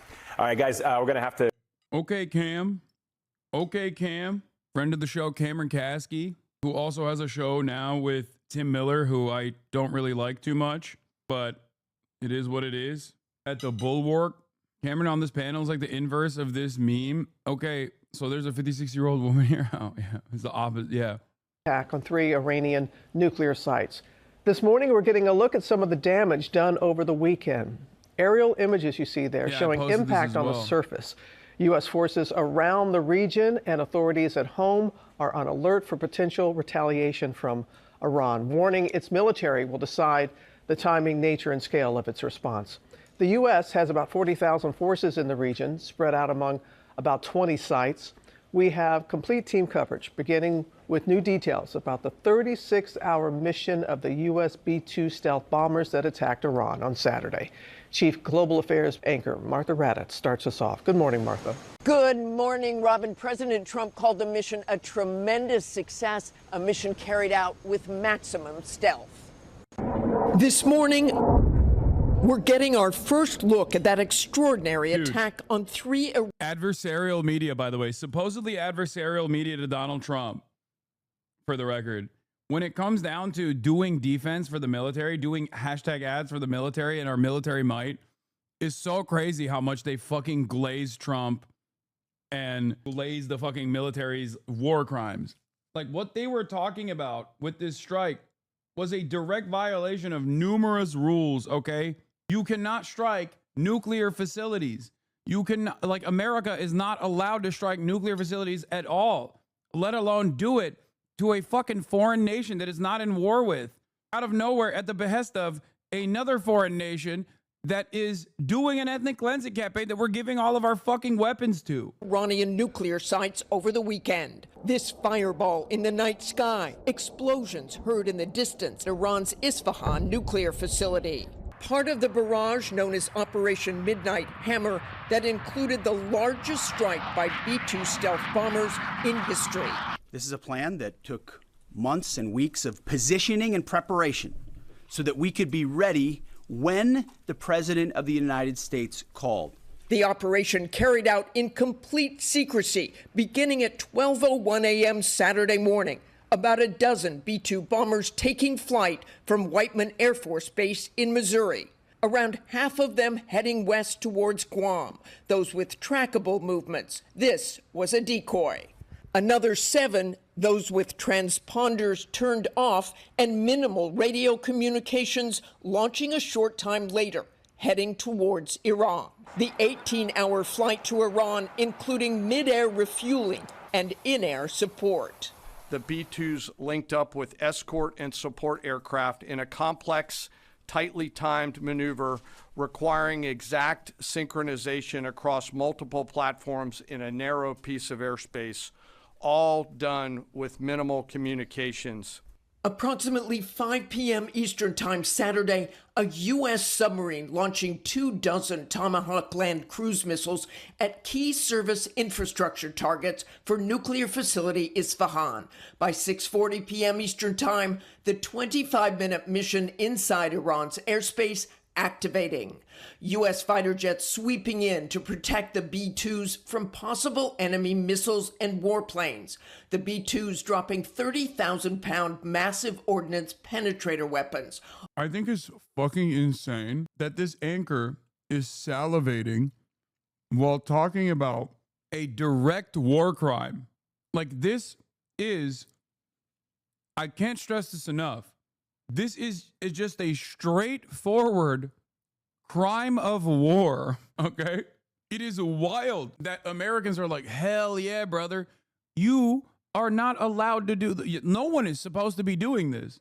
For obvious reasons, there are severe consequences for this. For the civilian population, if you were to strike a nuclear facility, there's potential radiation contamination. There's radiation poisoning that could take place immediately for the civilian population near the fucking nuclear facilities. Nuclear facilities are also powering the energy grid. These ones weren't. And then it is quite loud. It is illegal. This is not. Trump says Israel and Iran agreed to a ceasefire that will start in 6 hours. Okay, that makes sense as to why Israel was striking super hard. Congratulations to everyone. It has been fully agreed by between Israel and Iran that there will be a complete and total ceasefire in approximately 6 hours from now, when Israel and Iran have wound down and completed their final missions for 12 hours, at which point the war will be considered ended. Officially, Iran will start the ceasefire, and upon the 12th hour, Israel will start the ceasefire upon the 24th hour. Wait, what? An official end to the 12-day war will be saluted by the world. During each ceasefire, the other side will remain peaceful and respectful. On the assumption that everything works as it should, which it will, I would like to congratulate both countries, Israel and Iran, on having the stamina, courage, and intelligence to end what should be called the 12-day war. This is a war that could have gone on for years and destroyed the entire Middle East, but it didn't and never will. God bless Israel, God bless Iran, God bless the Middle East, God bless the United States of America, and God bless the world. Donald J. Trump, President of the United States of America. He said, good game, guys. Well played. He said, GGWP. Fox News is live with J.D. Vance explaining the ceasefire. Of the Iranian nuclear program that has already happened is not something they try to rebuild. I want to get to the obliterated part in just a minute, but I just want to read this fully so I get the context here. Congratulations to everyone. It has been fully agreed by and between Israel and Iran that there will be a complete and total ceasefire in approximately 6 hours from now, when Israel and Iran have wound down and completed their in-progress final missions for 12 hours. At which point, the ceasefire for 12 hours, at which point the war will be considered ended. Officially, Iran will start the ceasefire, and upon the 12th hour, Israel will start the ceasefire, and upon the 24th hour, an official end to the 12-day war will be saluted by the world. During each ceasefire, the other side will remain peaceful and respectful on the assumption that everything works as it should, which it will. I would like to congratulate both countries, Israel and Iran, on having the stamina, courage, and intelligence to end what should be called the 12-day war. This is a war that could have gone on for years and destroyed the entire Middle East, but it didn't and never will. God bless Israel. God bless Iran. God bless Iran. God bless the Middle East. God bless the United States of America. And God bless the world. He seems confident that this is all coming together. That's right. And when you left the White House, were you thinking this was all gelling here? When I left the White House, I thought that we might be able to get it across the finish line before this broadcast, and it looks like the president has been able to do that. I mean, look, he's been working the phones constantly. Frankly, before the 12-day war started, but certainly over the past 12 days, the president's been extremely clear about America's national objective here. It is to create a world where Iran cannot build a nuclear weapon. We, of course, destroyed the nuclear program that they had, and the president told the entire team, we're going to work to make sure that they don't try to rebuild that nuclear capability in the future. And it's, look, this is a great thing. For Israel, think about this. They've accomplished an important military objective. They've helped us destroy the Iranian nuclear program. They've also destroyed the conventional missile capability of Iran that threatened the country of Israel. For the Iranians, I think this is a new opportunity to actually pursue the path of peace. As I said yesterday, what the Iranians have showed through their support of terror networks, I think they kicked the can down the road. Failed effort to build a nuclear weapon is that they're just not very good. I don't think. And I think the I do not really think hit the Israel. reset button By the and way, said, look, ironically enough, America didn't have to fucking respond at all to this. They could have just done this without trying to blow up the Iranian nuclear facility. Make no mistake. They could have also stopped Israel from even fighting in Iran at all. They accomplished nothing except for more death for no fucking reason, created panic, and basically Israel ate a bunch of missiles for the first time ever in its fucking 77-year history that was actually consequential. Having said that, however, I do think that Israel's ambitions for destabilizing Iran have not gone away. That is still their ultimate goal. So we shall see how they behave going forward. And the Israelis and the Iranians have been shooting at each other. I think there's some recognition that that might continue for another few hours. And tomorrow really is a new day. The end of the 12-day war, the end of the Iranian nuclear program. And I really do believe the beginning of something very big for peace in the Middle East. So you said totally obliterated. The president has said totally obliterated the Iran nuclear program. Yeah. Do you know for sure where all the highly enriched uranium is? Well, Brett, I think that's actually not the question before us. The question before us is, can Iran enrich the uranium to a weapons-grade level, and can they convert that fuel to a nuclear weapon? And we know, based on the success of our mission, of course, the leadership of the president, but the incredible skill of our military, that the two mission objectives are completely successful. We know that they cannot build a nuclear weapon. Now, you asked about the highly enriched uranium. Yeah, like 900 pounds of it. But what we know, Brett, is that uranium is something that exists in very large supply. Our goal was to bury the uranium, and I do think the uranium is buried, but our goal was to eliminate the enrichment and eliminate their ability to convert that enriched fuel into a nuclear weapon. I think this is an important point, Brett, because so many of the folks who have focused on the highly enriched uranium, 60%. The main focus, Brett, has been to destroy their enrichment capacity, because we don't want that 60% uranium to become 90% uranium. That's the real concern, and that's what was so successful about our mission. So after all this, if the Iranian government survives as is, what's to stop it from rebuilding over time if they, in fact, moved the 60% highly enriched uranium? You know, that's the concern. No, the big concern, Brett, and this is, again, what we destroyed, is their ability to enrich uranium. If they have 60% enriched uranium, but they don't have the ability to enrich it to 90%, and further, they don't have the ability to convert that to a nuclear weapon, that is mission success. That is the obliteration of their nuclear program, which is why the president, I think, rightly is using that term. But here's the question. If Iran is desperate to build a nuclear weapon in the future, then they're going to have to deal with a very, very powerful American military again. Our hope is that the lesson that the Iranians have learned here is, look, we can fly a bunker buster bomb from Missouri to Iran completely undetected without landing once on the ground, and we can destroy whatever nuclear capacity Everyone you build knows up. this. I think What do that you lesson mean? is what's going to teach them not to rebuild their nuclear capacity. Yesterday, were you speaking on the president's behalf when you said he was not interested in regime change? Well, Brett, what I've said is the American military, that is not our mission as regime. They did this in 2002. They did this in Afghanistan. It was like, what? When was it? The longest running bombing mission was conducted by the same fucking plane 20 years ago. Again, why wouldn't there be a regime change? MIGA. Well, I think what the president is saying very clearly, Brett, is if the Iranian people want to do something about their own leadership, that's up to the Iranian people. What the American national security Of course, interest here Iran is very agreed to a simple. ceasefire. They can carry on their nuke program in peace now. Dude, if they don't fucking make nukes, they're so dumb. And I do suspect that they don't. So we'll see. But I could totally see. I could totally see them not doing nukes. Artificial intelligence, hardware, they want to sort of come into the new economy. And that was impossible when you had Iran that was, as the president said, acting like a bully across the Middle East. We really think that if the Iranians are smart about the path forward, Iran was this could be acting a new like a bully. dawn of an economic age of prosperity. Of course, for our Gulf Arab allies, for us, for the Israelis, for everybody. But it's going to require the Iranians play it smart from here. The president called it very weak, the Iran missile firing on the U.S. base in Qatar, Al Udeid. Was it a face-saving move? How do you get from that, firing missiles at a U.S. base, to a ceasefire, as he details in this Truth Social? Well, as the president said, they actually gave us some warning here. And we think they gave us some warning because they didn't want to kill Americans and they didn't want to escalate. There's definitely some symbolism to this, Brett. If you look at the Iranian attack, it was 14 missiles that they telegraphed ahead of time. We dropped 14 bunker buster bombs. As the president told me earlier, our missiles, our bombs were a little bit bigger than their bombs. Our bombs actually accomplished the... I can't believe it. He did it again. Donald Trump did it again.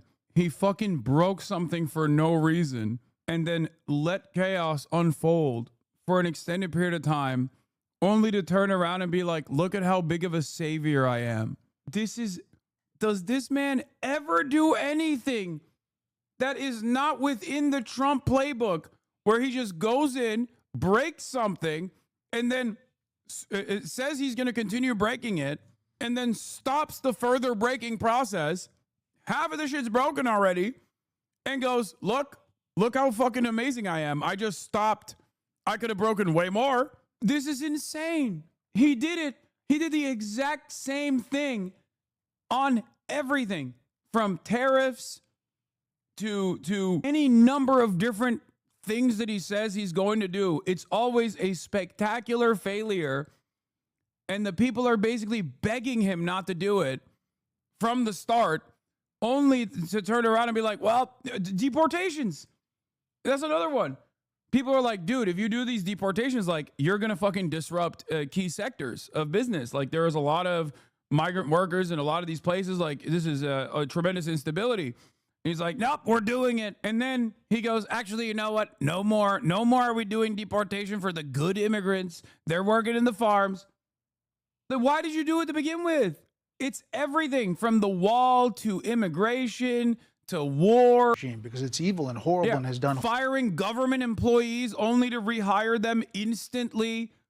It's only been 5 months, man. It's only been 5 fucking months since this asshole came into power. And he's basically done this. He's done this like 100 different times. It's so classified documents. They trust the president to do a good job. But importantly, Brett, I think he's threaded the needle quite well here. We had a very particular objective. It was profound and difficult to accomplish. Do you the think elimination of the Iranian nuclear program. And I think the president successfully did that. You're asking, were the Iranians close to a nuclear weapon? Brett, they were very close to a nuclear weapon. And what I encourage my fellow Americans to think about here is that a week ago, the Iranians were quite close to achieving a nuclear weapon. Now they cannot build a nuclear weapon. That is the biggest testament to the president's leadership and to the success of our mission. In 1 week, without, thank God so far, not losing a single American casualty, we have taken what was a threatening nuclear program that could have destabilized the entire world. I'm thinking about it. Now Has there been a single real problem that this man has solved? And also some very, very competent work from our troops. Has there been a single real problem? You're going to do an interview, and you get a Truth Social seconds. Republicans just invent shit hysterically and then take initiative to quote unquote fix the problem that doesn't even exist, that they hallucinated. And in the process of quote unquote fixing this problem that didn't even exist, they create a fuck ton more chaos and a fuck ton more problems, only to then have the population begging to stop So I knew exactly. And then they do actually end up stopping. And then they're like, come on, we're the savior. He's always working. We are your salvation. We did it. Going to do an interview, so I'm going to stop doing anything. He says, we're going to do the American people's business. The vice president knows what I'm trying to accomplish. And if I get it done, great, because we're going to talk about it and celebrate it, because it is a thing to celebrate. I can't emphasize this enough, Brett. COVID-19 vaccines were created on Trump's watch. Yeah, that's it. That's a signature accomplishment. That and the stimmy checks. Amazing. Here's some other headlines tonight. Falling oil prices sent stocks up. The Dow surged 375. The S&P 500 finished ahead 57. The Nasdaq jumped 184. First major heat wave of the summer is hitting much of the nation. Temperatures soaring 10 to 20 degrees above average for more than 200 million Americans. Highs in the 90s, even creeping into the low 100s. The prosecution in the Sean Diddy Combs sex trafficking trial expected to conclude its case tomorrow. Today, the jury viewed additional video recordings of the sex marathons that have played a prominent role in the case. Prosecutors have cited the drug-fueled multi-day events as evidence of sex trafficking and racketeering conspiracy charges. The U.S. Supreme Court. I need everyone to understand something. If this ceasefire holds, and I need you to understand this. This did not have to happen at all. I cannot think of a dumber fucking way that this could have gone. Like, no, Tehran is being hit right now because Israel oftentimes does one major barrage before they have to implement. Israel always goes all out on the last day of the ceasefire. They do that with Lebanon. They did that on the numerous short-term ceasefires in Gaza. I don't know if there's Iranian confirmation on the ceasefires yet, so I don't even know what that fucking means. But Israel usually will go all out in their last barrage of missiles that took part in Saturday's U.S. strikes on Iran. Congressman, really appreciate your time. Just to start with the breaking news, what is your understanding of what the president just announced? Has the House conference been briefed on this ceasefire? Well, no, we haven't. I just arrived back from our district and Whiteman Air Force Base, and we'll get to that in just a little bit. But look, Phil, this is what success. CNN said Iran did not accept it. We don't know yet. Dude, first of all, I told you, Iran is the fucking chillest. Ironically enough, Iran is restrained to a fault. So it would not shock me at all if they said yes to this ceasefire. I told you this before. Iran is a glutton for fucking punishment, dude. Are you kidding me? They love it. They love getting fucking whipped around and then going, oh yeah, we don't want any more, please. Iran has not received a ceasefire proposal. Trump announces a ceasefire between Israel and Iran. Oh my God. I wonder if he just told Israel this and then tweeted it out with the hopes that Iran will say yes, because he knows Iran will most likely say yes. Why is Iran being so chill? Because they are a fucking... That's a weird way to say that. No, it's not a weird way to say that. They literally will get dominated over and over again by Israel and America, as they have so far, with the hopes that like America will stop punishing them super hard. God, we are living in the dumbest fucking... This is the dumbest order of events, only to be even dumber tomorrow. That is a fucking guarantee. But yeah, Iran said yes. Update. Iranian sources confirmed that the ceasefire with Israel has been agreed. According to one source, the truce will go into effect at 3:30 a.m. Jerusalem time. Is this not a big Iran W? They held out against nonstop strikes and did a significant amount of damage to Israel. I think it's not as bad for Iran as what could have happened. So yes, it is definitely I think they're decently positioned on this. People that say no are not factoring in Israel's ambition here.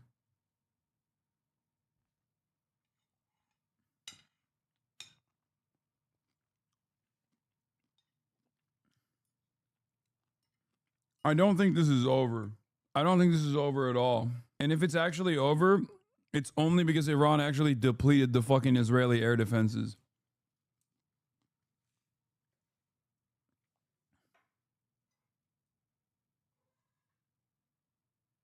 Which would be a pretty solid W. Chatters are saying, this doesn't seem like it's real. It seems so sloppy. Yeah, that's the Trump administration. What do you mean? It's the motherfucking Trump administration, dude. What is your expectation from these guys? This is how they operate. This is who they are. It was an incredibly impressive operation. We'll see if it leads to what the president and you hope for in the days and weeks ahead. Congressman Mark Alford, really appreciate your time, sir. Thank you, Phil. Take care. And up next, we'll continue to follow the breaking news. President Trump just announced a ceasefire between Iran and Israel. Says it will begin in the next 6 hours. I'll get reaction from a former Army Lieutenant General who has extensive. Live Aid, when rock and roll took on the world. Premieres July 13th on CNN. It can be big for peace in the Middle East. Vice President, moments ago, talking about this breaking news, the response from Iran to the weekend attacks and President Trump's announcement of a ceasefire and how that all goes. We're going to talk about that in the future. Joining us, two experts on Iran, Kareem Sajidpour, he's of the Carnegie Endowment for International Peace, and Norman Rule, a former CIA and Office of the Director of National Intelligence Manager for Iran. Norman, let me start with you. Both are assets. Ceasefire and the Truth Social, and I asked the Vice President about it. There's a healthy dose of skepticism because the Iranians don't have a great track record of meeting whatever they talk about, either publicly or privately. Is that fair? That's more than fair. I'm going to keep it a $150. This is not as much as an Iranian victory as it is kind of a fucking major L for Israel. This is not as much of an Iranian victory, but it is a fucking ginormous L for Israel. Israel came in, wanted to actually fuck up any kind of like standing that Iran might have, pushed America into it, got their shit pushed in the process, at least their air defenses, and now can't even, unless things change, and chatters, things might change. Remember, Israel's a very dangerous, very unstable government, but this was a fucking-tacular L for Israel. Because their goal, and this is not a secret, their goal is Iran becoming a failed state. Their goal is to basically fucking erode the Iranian state capabilities and to have them never be able to send missiles that penetrate the Israeli defenses ever again. And all they got in the process was like America forcibly coming into the equation. No actual military priorities were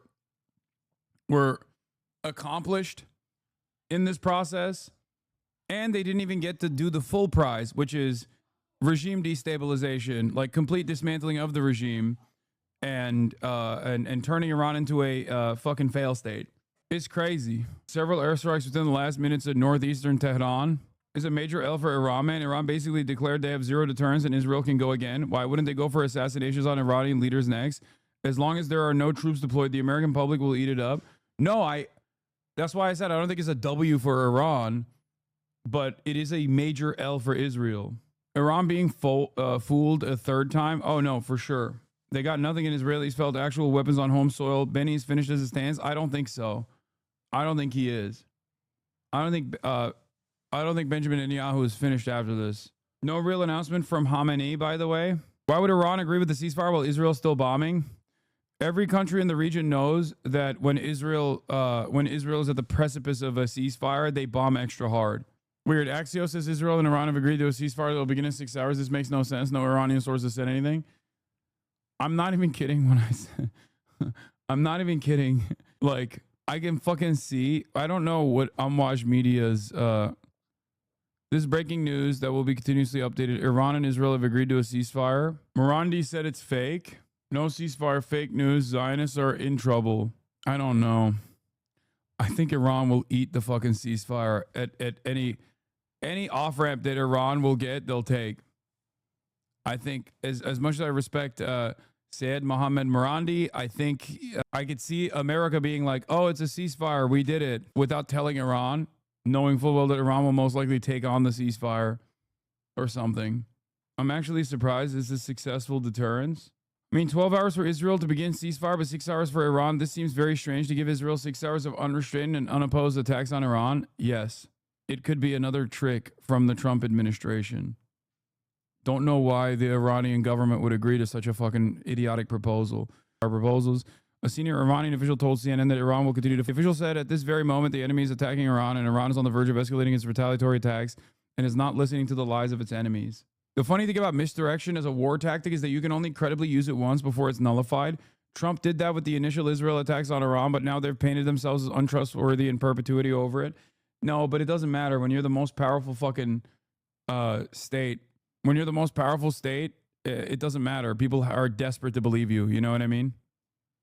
Let's see what Al Jazeera is saying. I don't want to be too hopeful, is that we see the continuation of Israeli strikes, whether or not this social media post is going to be translated into real, let's say, peace or real suspension of the strikings between the two sides remains to be really seen. We have to keep in mind that there are several points in this regard. First, we have to wait to see whether Iran is going to accept that proposal. Second, we are not sure if Israelis are going to accept that proposal because of the very fact that we see the continuation. Also, by nature, this is not a fair proposal. You just give some time for one of these sides to continue their strikes, ask the other to keep silent, and go on with just being silent and then receiving more and more attacks targeting your territories. That doesn't seem fair, and of course this is going to be something that should be taken into consideration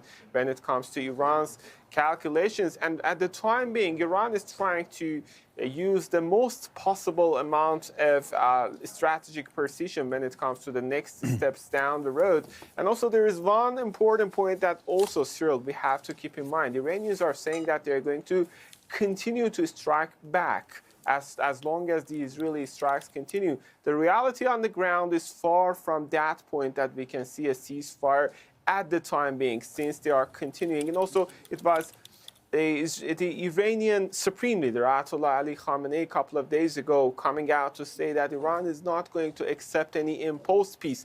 If this recent statement by U.S. President is going to be considered as an imposed peace, obviously based upon the previous statements, we can say that Iran may not accept it. But still, we don't have any official statement. We don't have any official... What if this is a way to be like, oh, Iran, like just lie and say Iran told us that we accepted a ceasefire only to continue bombing Israel, so we have to actually be the fucking peacekeepers in the region and attack Iran, maybe. I don't know. I don't know anymore. This is not a normal state. America, I'm saying this with 100% sincerity. I know this is probably shocking for some people to hear, because your expectation is that like the United States of America is supposed to be this like honest actor here. But I can't trust America's statements. I definitely can't trust Israel. And I 100% in this process, at least, trust the Iranian side and their assessment of the situation, or what they are saying, a lot more than I do America. They're not the ones who were like, oh, let's do a negotiation and then fucking attacked. I mean, we're doing a war, but it wasn't a war before Israel made it a war. What do you mean? You can't say we're doing a war. Donald Trump says it literally wasn't a war before Israel decided it is supposed to be a war. Breaking: CNN citing an Iranian official, Tehran has not received any proposal for a ceasefire. The statements of Israel and the United States are a trick to justify attacks on Iranian interests, and at this moment, the enemy is attacking Iran. I will say Israel does actually increase the intensity of the strikes right before, and they have increased the intensity of the strikes today. So right before a ceasefire happens, Israel notoriously will blow up way more than they normally do. Yet another reason why you should not fucking trust them ever. I don't know anymore. I don't fucking know anymore. I don't know. An incredibly stupid spectacle. Iran's semi-official mayor's new agency casting doubt on Trump, alleging of a ceasefire between Iran and Israel, preceding the publishing of the text of his announcement with the headline, "Liar Trump's imaginary plan to establish a ceasefire." Iran says, Iran issues evacuation warning for Tel Aviv residents. Okay, that means that they're still striking Israel. Iran has issued an evacuation warning for the residents of Israel's Ramat Gan district near Tel Aviv. The move comes shortly after an Israeli military spokesman issued a similar warning to the residents of an area in Iranian capital Tehran, saying the army would be launching an attack. Bro, what the fuck is happening? I don't know anymore. What? I'm sorry. This is the fucking stupidest. What? Scroll down. Keep reading. Why are you saying scroll down? Why?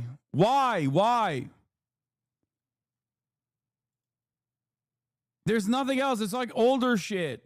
There are no W's for Iran as long as the U.S. is allowed to do shock and awe air superiority warfare. U.S. will have favorable trades when it comes to exchanging bombs. It will only escalate. They normalize killing Iranian generals and calling it a special operation as if it's not escalating a war. Why wouldn't U.S./Israel push it further in a month? They will. I think they will. That's why I'm saying it's not a W for Iran at all. People who say this is a major W for Iran are coping. Iran is weak. Like in 2020, when Donald Trump executed Qasem Soleimani, Iran was still weak. And it didn't show any fucking significant retaliatory measures to make any of the surrounding nations that played a role in this actually suffer repercussions for doing such a severe escalation of violence, for withstanding such a severe escalation of violence from America. Israel flew into Iran amidst negotiations and assassinated multiple IRGC commanders, basically fucking brought fresh faces into the IRGC. Iran's foreign minister Abbas Araghchi said Tehran's attack on Al Udeid Air Base in Qatar came in response to the U.S. aggression. He said Iran will be ready to respond again in case of further action by the U.S., according to a statement posted by the Foreign Ministry's account on Telegram. That this is meaningless. Okay, yeah, they'll do another symbolic fucking Trump's retaliation. word with a grain of salt when he's like, total victory. We don't know if it's total victory yet. Yeah, and to be clear, and I don't want to speak for you guys, but like the reason why I'm saying I'm still trying to think through how to think about it, like there's just a lot of detail, plus decades of failed negotiations or pulling out or stringing along of these particular players and actors in this particular region. Here's my insane conspiracy hour. Are you ready for this? Wee woo, insane conspiracy alert. Let's say Mossad has actually deeply, deeply penetrated the IRGC and they assassinated the top level leadership, the highest level of loyalty. And actually all these other fucking people that are in the IRGC that are now taking their places are all also pro-Israel people. And then they facilitate a military coup. Obviously, this is unlikely, but I'm saying maybe that's what they're going to do. Who knows? That's why they killed all the high-level IRGC people. Hours, I think, after she posted on that's my Twitter, conspiracy. on X, it feels like a complete bait and switch. I don't believe this, by the way. I don't know. I'm just shooting the shit. Everything is so fucking insane. So, brother, look at what Mossad did with Eli Cohen in Syria. I wouldn't be surprised. It just feels like after Iran stops, Israel will assassinate Ayatollah. I just feel like could that happen? I mean, they would have. I feel like they would have assassinated Ayatollah right now. Like this was their opportunity. I genuinely believe that when Israel started this, they thought they could bring America fully, and I think they thought they could withstand. I think they thought they could withstand Iranian counters better than they actually did.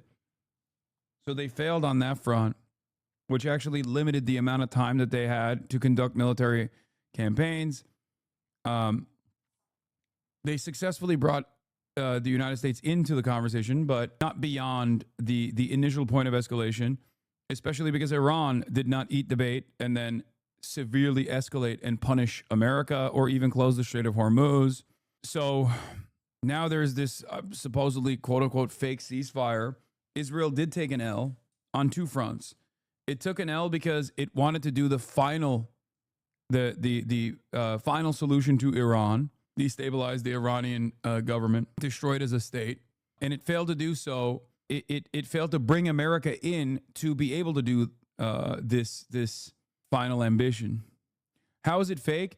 Well, the Iranian side fucking says that it's not real. Israel is bombing Tehran. Iran is saying that they're going to bomb Tel Aviv any moment now. Doesn't seem like a very good ceasefire proposal. I still think it's probably real, but I don't know. I think you're wrong. Israel predicted they would lose about 4,000 to 5,000 people in a war with Iran, and they only lost about 6. Are you fucking insane? You think the Israeli government was willing to kill 5,000 Jews in Israel so they could bomb fucking Iranian military positions? Do you know how much of a destabilizing force that would be for Israeli society? Israel would be over. They might as well end the government right then and there. Yeah, what they say and what they actually believe is crazy. Brother, who would you ever be able to prove to? Who would you ever be able to prove to that like Tel Aviv is the safest place on the planet for Jews ever again? if Israel's actions amounted to 5,000 Jews dying in the process, because they literally decided that they wanted to go to war with Iran, and then Iran just pummeled their fucking pummeled the residential buildings and pummeled the fucking neighborhoods and even the bunkers and shit like that. It would be over. That the Israeli project is done. America would also I think America would probably join the fight the moment that like more than 25 elderly Jewish people died.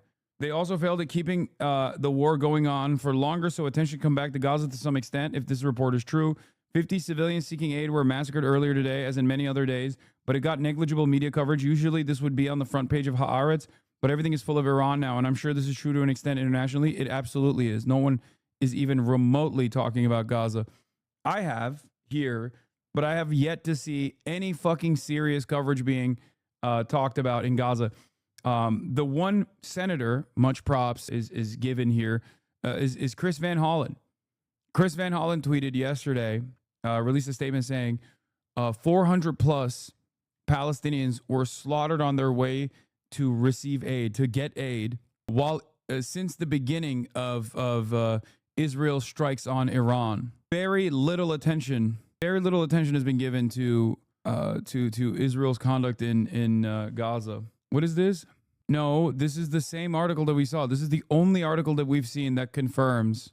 Yeah, did Iran actually agree to silently absorb Israeli fire for 12 hours straight? What a strange agreement. I don't think it's fucking real. Kyle calls it a fake ceasefire. Okay, well, Kyle Kalinske is even less of a direct party. I would rather listen to Yashar than Kyle Kalinske on this. I'm not even kidding when I say this. Like, I love Kyle, but what the fuck does he know about what's going on internally in Iran? At least Yashar has like relatives and shit and can sometimes break news Iran related. Taking shots at Kyle because he cooked his dumbass uncle? No. No, I love Kyle. And the only reason why I couldn't watch Kyle destroy Uncle Chunk Weigert is because I couldn't stand to watch him get eviscerated. Kyle's just speculating like you, bro. Relax. Yo, that's what I'm saying. Guys, you're misunderstanding what I'm saying. I love Kyle. And I respect Kyle's analysis. But what the fuck does he know? He knows just as little as I do about whether or not this ceasefire is real. I'm looking for a fucking primary source here. Okay? I'm looking for, like, even the Iranian news agencies are not a primary source in this situation. I need the foreign minister to say something. Or I need the fucking Ayatollah's account to tweet something. like this right here. Trump announced that Iran will start the ceasefire first upon the 12th hour, and Israel will start the ceasefire, and upon the 24th hour, there will be an official end of the war. This is primarily what is making me very skeptical of this news. Who has ever heard of a ceasefire agreement where one side agrees to stop firing, but the other side is explicitly allowed to keep attacking for another 6 hours? And as well, what does it mean that there's an official end to the war 12 hours after the ceasefire? There was no official war declaration. This is an invention of Trump's brain where countries officially declare war on each other. Like, none of this makes sense. What is going on? God damn it, this government is so fucking stupid. I'm sorry. We have shred every single, like, I don't want to, at the risk of sounding like a liberal, I do want to say there are some rules and some norms that are important to abide by so that we can make sense of events that are unfolding, so that we can have a sense of stability. Okay? This is one of those things where, like, the president shouldn't be irresponsibly tweeting out the end to a fucking a 12-day conflict without every party agreeing to it. Like, this should be an official communique, and it makes it really hard to read Trump's Truth Social post, not even Twitter posts, but his Truth Social posts as official communiques of the government. Like, he's the last person. Al Arabiya says an Iranian official confirms an agreement has been reached to stop the war between Iran and Israel. Like, what is, this is the only account. I mean, this seems more official, but, like, does it mean that it's the 12-hour, 6-hour deal? You giving Trump props or still hating? Why would I give him props for anything? Are you fucking stupid? What is their prop? If Trump's quote unquote ceasefire is real, okay, what was accomplished? What the fuck was accomplished here? They were in the midst of a negotiation. Israel struck amidst the negotiation and then got fucking a bunch of city blocks reduced to rubble in retaliation in Israel as well. 12 days of complete halt to any economic activity for Tel Aviv and for Israel in general. They had their fucking their energy grid attacked. Iran didn't have nukes anyway. We don't even know if they like actually successfully hit Fordow, which is deep underground, but it doesn't even matter because the enriched uranium wasn't in Fordow. Iran had revealed that far before America came in and struck Fordow. So what happened? Donate to denims, everyone. Okay. Also, of course, note with the Nobel Peace Prize talk, starting a war right now was a choice by Netanyahu that Trump enabled. He then set a risky new precedent of direct U.S. attacks on Iran, which will be called upon in the future, and dramatically hardened sentiments in Tehran. We're about to see an avalanche of this spin. Note that U.S. and Iranian officials and experts are clear. Iran's nuclear program faced limited damage, which means the root of the current crisis is yet to be tackled. Doing so peacefully was always hard. This war likely made it harder. I don't understand this at all, man. Iranian state-affiliated media. Yeah, that's Mer News, which is what is happening.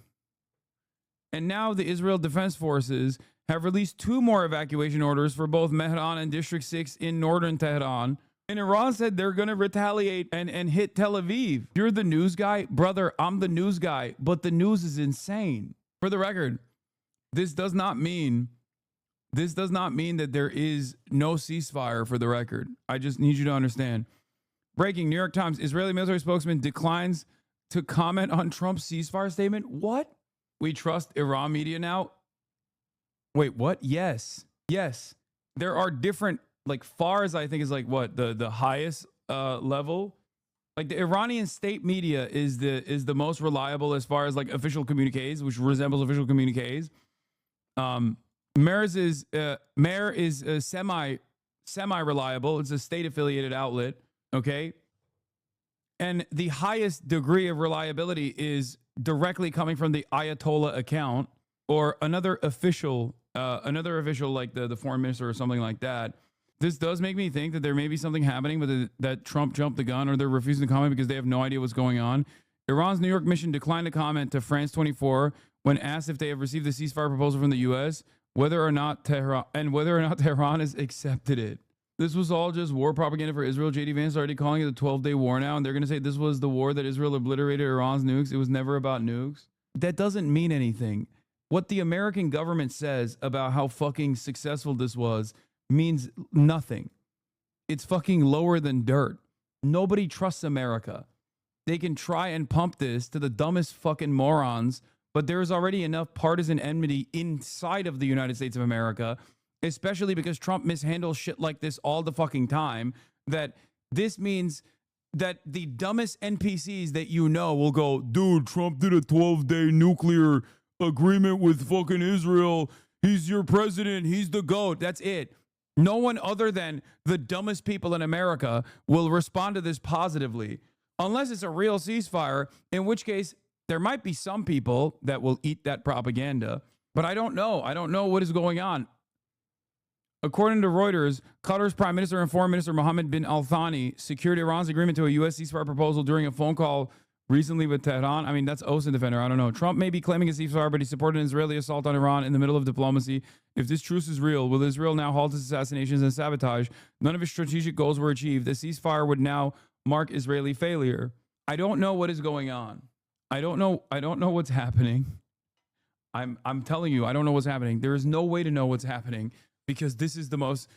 Trump is so insane that it is impossible to know what is happening. Okay? But if you think Israel striking Iran means that a ceasefire is not happening, that's not the case. Israel always strikes way harder before, if anything, it's further proof that a ceasefire might be happening, because Israel strikes way harder when a ceasefire is imminent. I don't know the details of the ceasefire, however, because the idea that like there's going to be a 6-hour period where Israel can strike without ever getting struck back is insane to me. I don't know why Iran would ever agree to such a decision. But yeah, Israel always does this. They did it in Lebanon. This is their modus operandi. This is the way they operate. Check Al Jazeera. It's breaking news. The equation for Israel, but I agree with a lot of observers and analysts that believe that Israel's intentions were much greater than simply knocking out Iran's nuclear program. It was about, if this ceasefire holds, if this is like a real ceasefire, it's a major fucking L to Israel, but it's also still a significant L to Iran. And I don't think Israel will stop in its ambitions of destabilizing Iran. But they didn't achieve it in this 12-day war. That was their goal. That's the reason why they started it. It had nothing to do with the fucking nukes or anything like that. Hegemony in the region, and it sees the last kind of remaining obstacle to that as, you know, Iran and its axis of resistance in the region. So I think it was dead set on changing that equation inside of Iran. It obviously hasn't accomplished that. Will it be satisfied with a serious degradation of Iran's nuclear program? Maybe that's enough. Maybe Netanyahu has changed his fortunes within the Israeli political calculus as a result of this, as a result of getting the Americans on board to strike Iran's nuclear facilities. Maybe that's enough of a win where all sides feel a sense of accomplishment.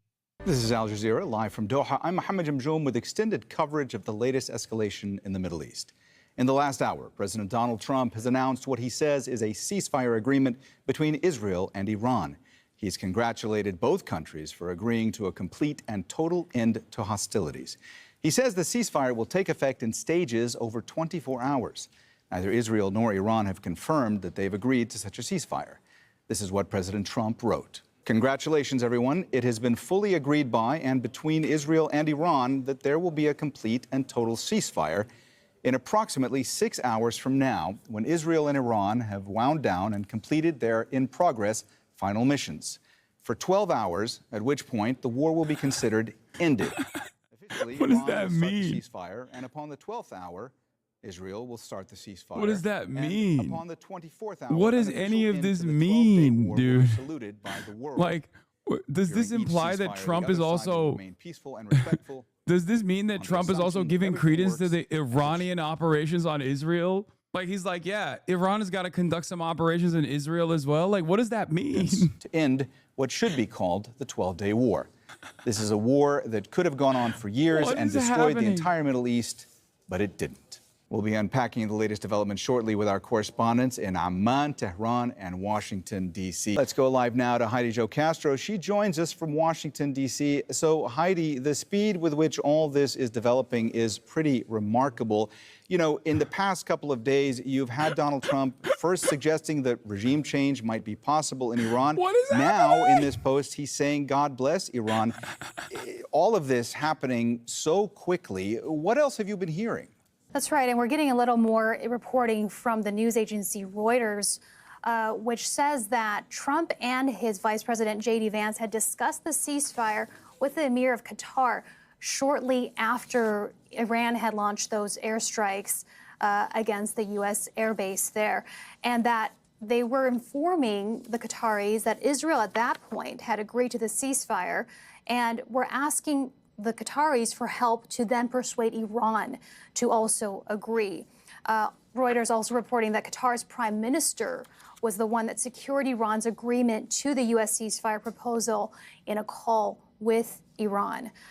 Those are the latest lines as far as how this ceasefire announced by the U.S. president developed. We also heard more from his vice president speaking on Fox News shortly after Trump announced the ceasefire on social media. J.D. Vance, a vice president, saying that he had seen Trump on the phone at the White House leading up to the moment that he departed the White House, that the two had been working on the terms of this deal, that it had shifted a bit in the last 2 hours, and then giving the U.S. president credit, saying for taking the deal across the finish line, and then saying that this 12-day war, as Trump now wants to coin it, is an important reset moment for the entire region.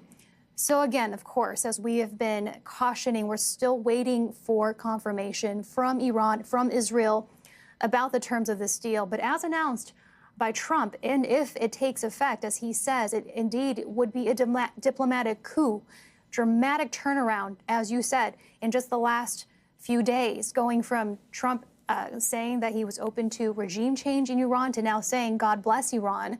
And then after this airstrike from Iran against the Air Force Base, the U.S. Air Base in Doha, all of this happening in just the last few hours, and certainly giving Trump that much sought after ceasefire as the deal maker. Okay. Reuters Iran correspondent has confirmed it. Senior Iranian official confirms to Reuters Tehran agreeing to Qatar mediated U.S. proposed ceasefire with Israel. So the outline is being formed here. It's like, I think Trump just got off the phone and instantly fucking locked it. Like, I think he just got off the phone and just started tweeting. Okay.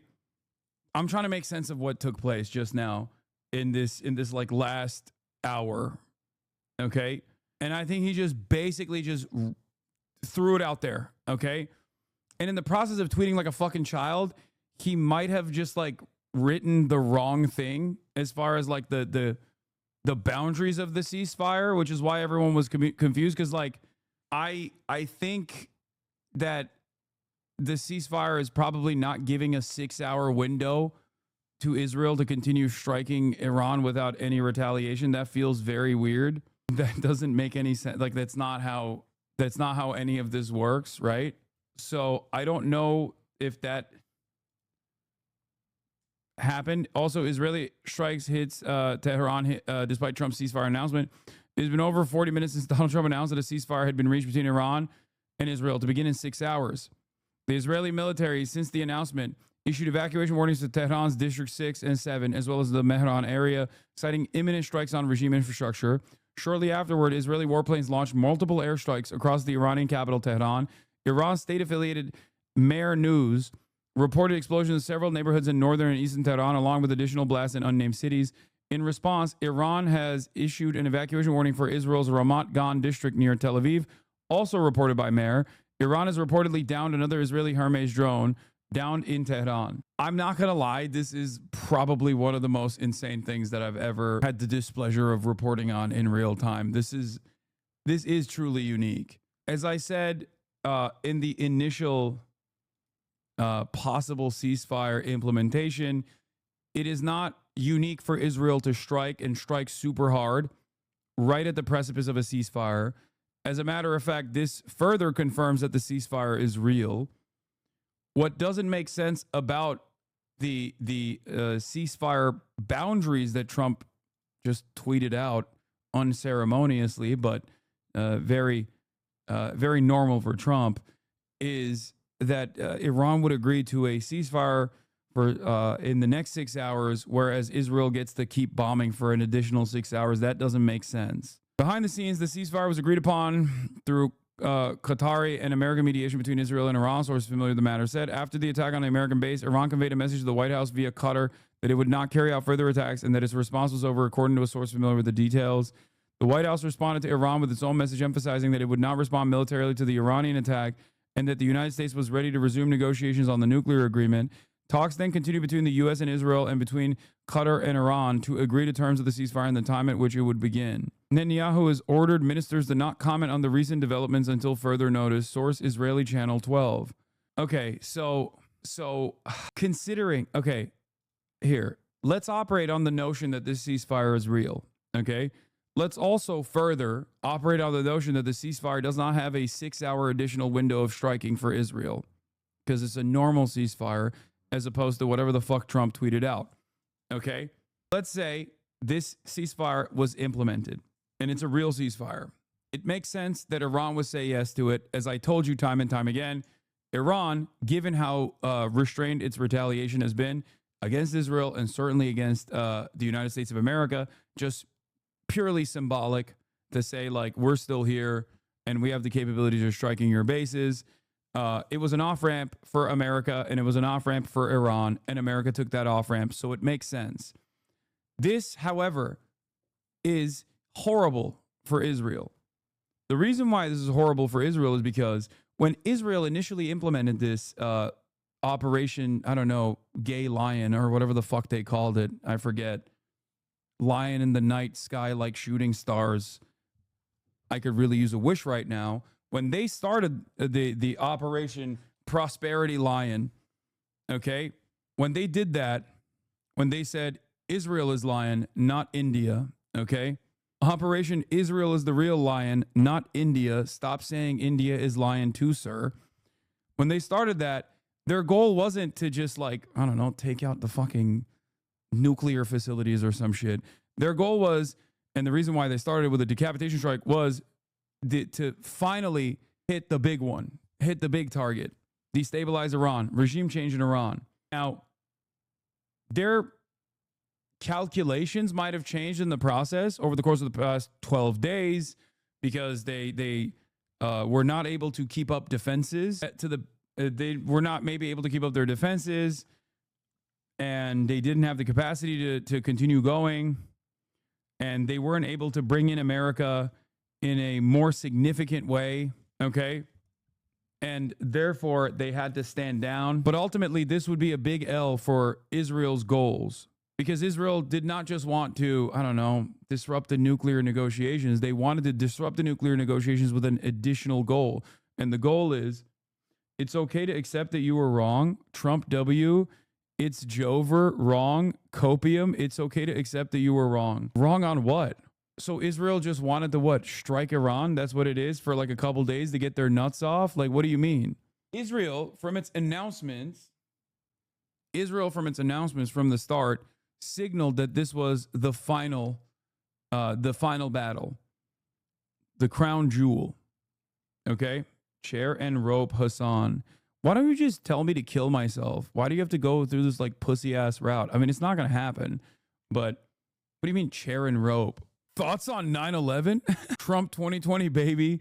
Some items have more value on traders, but items like a GPU will go for more on flea market.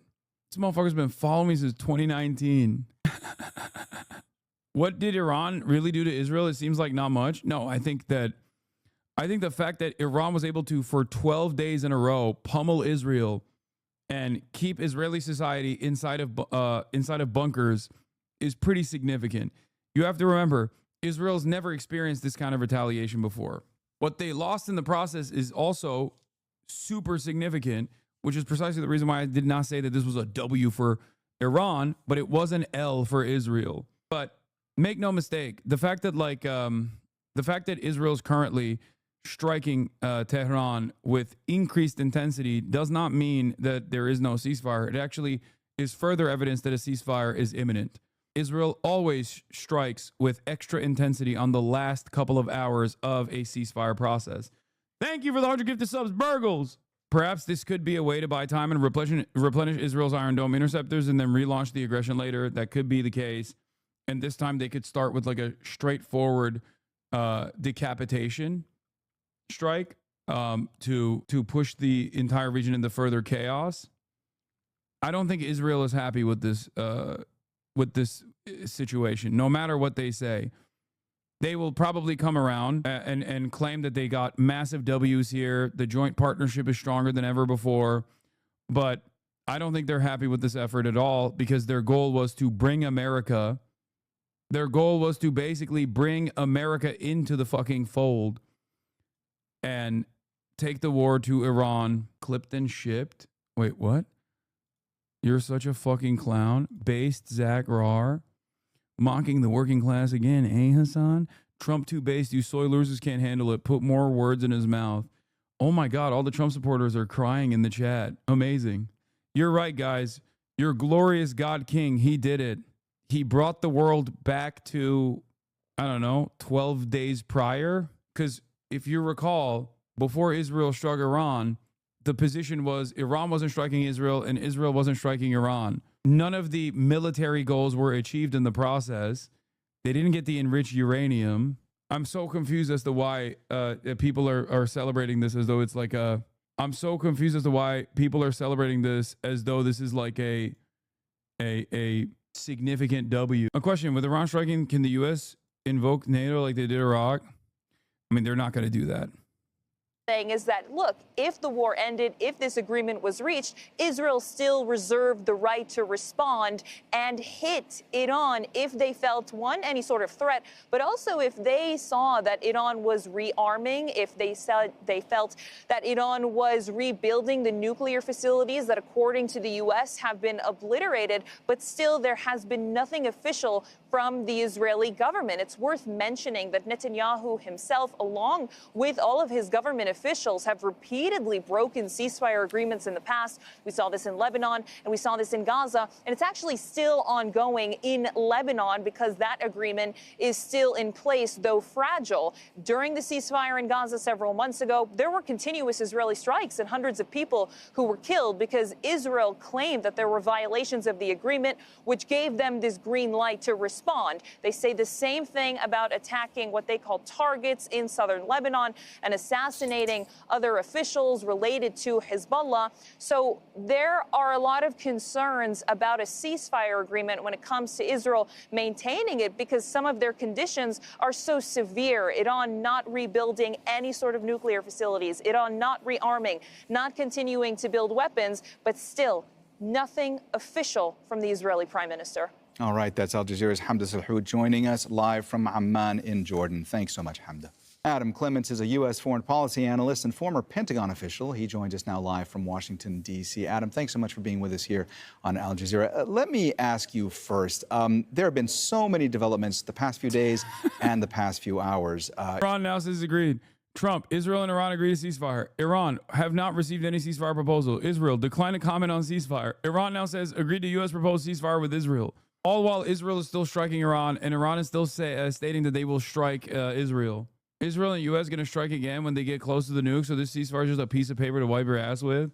Dude, the Iran nuclear enrichment was simply a way to fucking harden their position so they can actually maintain their civilian nuclear infrastructure, okay? They were under no obligation to not enrich uranium because Trump had already destroyed the JCPOA and was already sanctioning them as though they had violated the JCPOA when they hadn't. Of course they're going to fucking enrich uranium. What are you talking about? It is a way to try to gain leverage so that you can reduce the fucking sanctions or just, end the sanctions entirely. Honestly sad seeing so many Gen Z service members cheering this on like another forever war is something we need, being cutesy and acting like this is an immediate W. A lot of them weren't born in 2003. I mean, whatever, dude. I mean, they got their hearts set out. They'll learn the lesson the hard way, I think. The fate of every active duty service member is to either, become the dumbest hog of all time or to inevitably become a Hasanabi head and a dedicated anti-war veteran. That's it. There's only two ways for the Western man. In both ways, your wife is probably having sex with Jody. In both of those pathways, there are some similarities regardless. And you either learn the lesson the hard way and change trajectory, or you just never learn that lesson and you continue and you become a Fox News commentator. USA still blew Iran's nuclear sites. Wouldn't that be a W for Israel nonetheless? No, dude. Why the fuck would that be a W for Israel? Israel doesn't give a shit about Iran's fucking nuclear capabilities. America doesn't give a shit about Iran's nuclear capabilities. They don't have nukes. That's just a lie that they told everybody so they could justify going to war with Iran. What is happening? It's kind of interesting how quickly people will just go, yeah, these administrations that have lied in perpetuity and in broad daylight, I'm going to believe the things that they're telling me. Like, what happened? What happened to like a healthy dose of skepticism? This doesn't make any sense. If reports of a ceasefire between Israel and Iran are substantiated, expect an Iranian civil war between royalists and MEK supporters in exile. Rudy Giuliani has already fired the first shot on behalf of his MEK patrons. Yeah, the real civil war is going to be between the MEK and the royalists on who gets to be the true puppet for the inevitable Iranian regime change. Diplomat briefed on the ceasefire talks on Fox News. President Trump spoke with Qatar's emir emir and informed him the U.S. got Israel to agree with a ceasefire with Iran. The president asked Qatar to help persuade Iran to do the same. Following, the Vice President Vance coordinated with Qatar's Prime Minister on the details. This effort proved successful, and following discussion with the Qatari PM and the Iranians agreed. The deal was coordinated at the highest level by the president and vice president and the Qatari emir and prime minister directly. Despite having been attacked just hours earlier, the Qataris set aside their grievances and prioritized regional security to get the deal done, the diplomat added. Iran did not get regime change by the collective West and Israel. They won easy. No, they didn't. They did not win. This is not a W for Iran. Okay? I mean, Israel, it's an L for Israel, but it's not a W for Iran. Please. Israel literally came in amidst negotiations with the West, showed that they had the capacity to actually fucking manipulate Western nations and even the United States of America and bring them onto the cause, assassinated a fuck ton of IRGC commanders, and established air superiority over key parts of Iran in the process, kept bombing Iran in the fucking process. No, it's not a massive fucking W for, it's not a W for Iran at all. Yes, they avoided regime change for now. They avoided becoming a failed state for now. That doesn't mean that this ended. So Vietnam lost against US? No, Vietnam did not lose against the United States because Vietnam was able to literally stop the US forces and become a singular state again, a state led by the Vietnamese. Iran and the regime change ambitions have not actually fucking stopped. Defender always wins when they stop aggressor. No, because the aggressor has not stopped is what I'm saying. Do you think Israel is done? You think Israel is like, all right, I guess we just took this L, it's over? No, of course not. That's why I'm saying it's more so a spectacular defeat for Israel as opposed to a major victory for Iran. Seeing more reports on this, seems they definitely assassinated someone. Reports of possible assassination strike in Tehran. Yeah, we haven't even made damage assessments on what this last round of Israeli fucking missile strikes look like either. So there's also that. Initial reports of a targeted assassination strike against a senior official of the Iranian capital of Tehran. God damn it, it's not even fucking killed the negotiator, bet you anything. I can see that. Does Iran win in showcasing Americans' barbarism? Obviously, America's always been barbaric, but on a world stage, no. Nobody gives a shit. Every world leader, I mean, just like China was not able to, I think, successfully show to the Western leaders that America is a unreliable ally and unfit to lead global trade in the tariffs back and forth, even though they had a lot more power to do so than Iran. I don't think that Iran showing restraint and their interest in diplomacy does anything to leadership of the Western world. They all fucking despise Iran. They also, I think, have drafted a withdrawal. Iran, I think, drafted a withdrawal from leaving the International Atomic Agency energy. So that's a fucking ginormous L for everybody except for Iran. U.S. interests as well in this, with those missiles launched at the U.S. base in Qatar hours ago.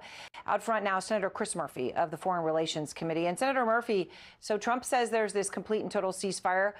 We have, it seems to be, muzzling out of Israel, right? They're not talking, which would indicate, as Jeremy says, perhaps something. Explosions in Tehran, but neither side speaking. Is this ceasefire real? Oh, I have no idea. I mean, what we know is that Donald Trump doesn't tell the truth a lot, so you can't rely on Donald Trump's statements. And frankly, you can't rely on what Iran says either. Remember, Iran may agree that it's not going to launch direct attacks against Israel or the United States, but Iran traditionally exercises power, lethal power, through its proxies. Its proxies inside Lebanon, its proxies inside Iraq. And so this is still going to be a very dangerous moment. Let's hope that this is a ceasefire that is real. Let's hope that this is an end, at least temporarily, to the hostilities. But let's also understand that Iran has agreed to a lot of things over the years because of the way in which it uses these terrorist groups, which are spread out all across the region, that are very close to U.S. forces. Anything official out of Tehran probably isn't worth, much more than the paper that it's written on. Well, I mean, of course, you're also in the context of, we understand the Ayatollah is in a bunker because Netanyahu said he could take him out at any time, and Trump has talked about regime change. So Does that mean that that's all over, regime change is off the table? I mean, I'm only saying this in the context of some things are impossible to put back in the bottle. Sometimes when people show you who they are, they've shown you who they are. And it seems that we have passed such. Yeah, I think this assessment from Seamus is not entirely correct. The reason why I say this is because Iran does not have the smoke. They've shown that time and time again. They do not want further war. They do not want more bombing campaigns in Tehran, no matter what. That's it.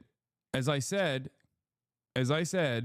from the start, that any fucking off-ramp that America gives to Iran, Iran will take. And they did. Any off-ramp. Range, this might get worse for the United States, not better. So, we still don't even have all the facts to know how impactful this strike was, but it certainly is going to alter the calculus of the Iranian regime.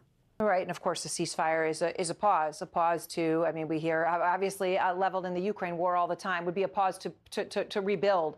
But to your point about this enrichment, the Vice President, J.D. Vance. Iran has been 100% within their rights under international law. Oh, 100%. Yeah, Chris Murphy is fucking out of his mind for stating this. It's just a complete distortion of the truth. Highly enriched uranium is located, right? I mean, do they know they destroyed it? Do they even know where it is, right? Here's how he answered the question.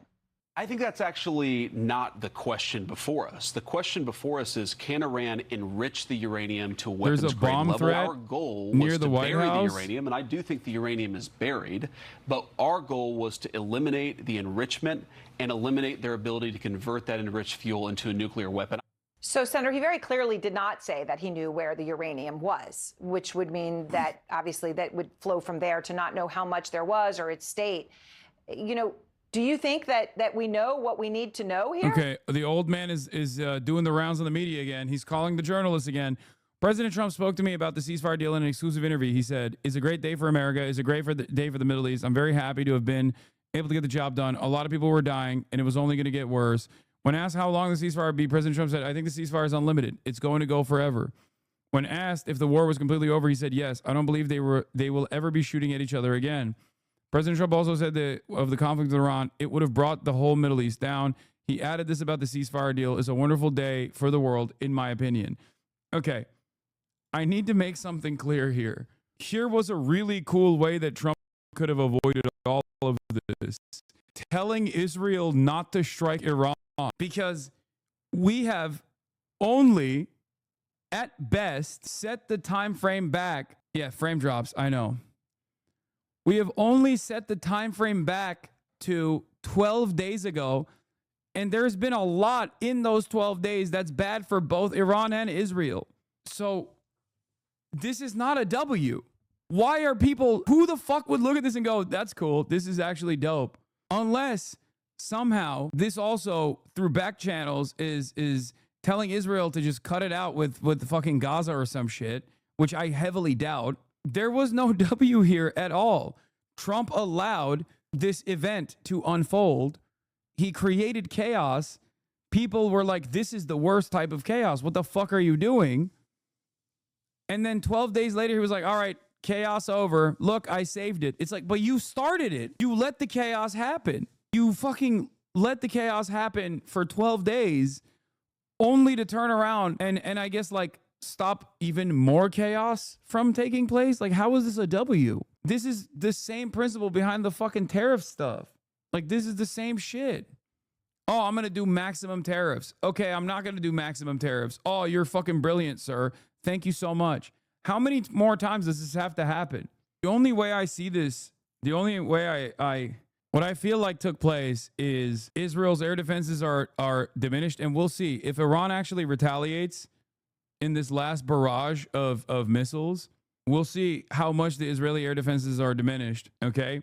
But if the only thing I can foresee happening here is that Israel's air defenses were so diminished, and America did not have appetite for further war with Iran, and therefore, I guess they had to cool off a little bit before they could re-up on their air defenses, and then Israel will most likely try it again. What does this mean? Israel told the U.S., first we strike. Only after a victory can the right agreement follow. That was the IDF's approach with Hezbollah and Lebanon, and now again with Iran. It appears to have worked for the second time. What? Is it all just fake news to distract people from the fact that ICE is deporting people? No, that's secondary. That has nothing. The distraction stuff is so silly because like this is a severe escalation. Like World War III cannot be a distraction from ICE deportations. You know what I mean? And now there's several large explosions being reported in Taji north of Baghdad. Radar equipment in the U.S. base in Taji camp were destroyed with drones. No, it's not a false flag. Guys, the ceasefire hasn't been finalized yet. Iran still has Iran still has like 4.5 hours to retaliate against Israel. And this is Iraq anyway. Israel's Channel 12 reports that Prime Minister Netanyahu instructed ministers at the end of a 4-hour cabinet meeting not to comment on the latest developments until further notice. Aren't you proud of our country? You live here, dude. And Iran was gearing up to build nukes and their government hates America. What more do you need? No, I'm not proud of my country. Why would I be proud of my country? These past 12 days were not a moment of pride.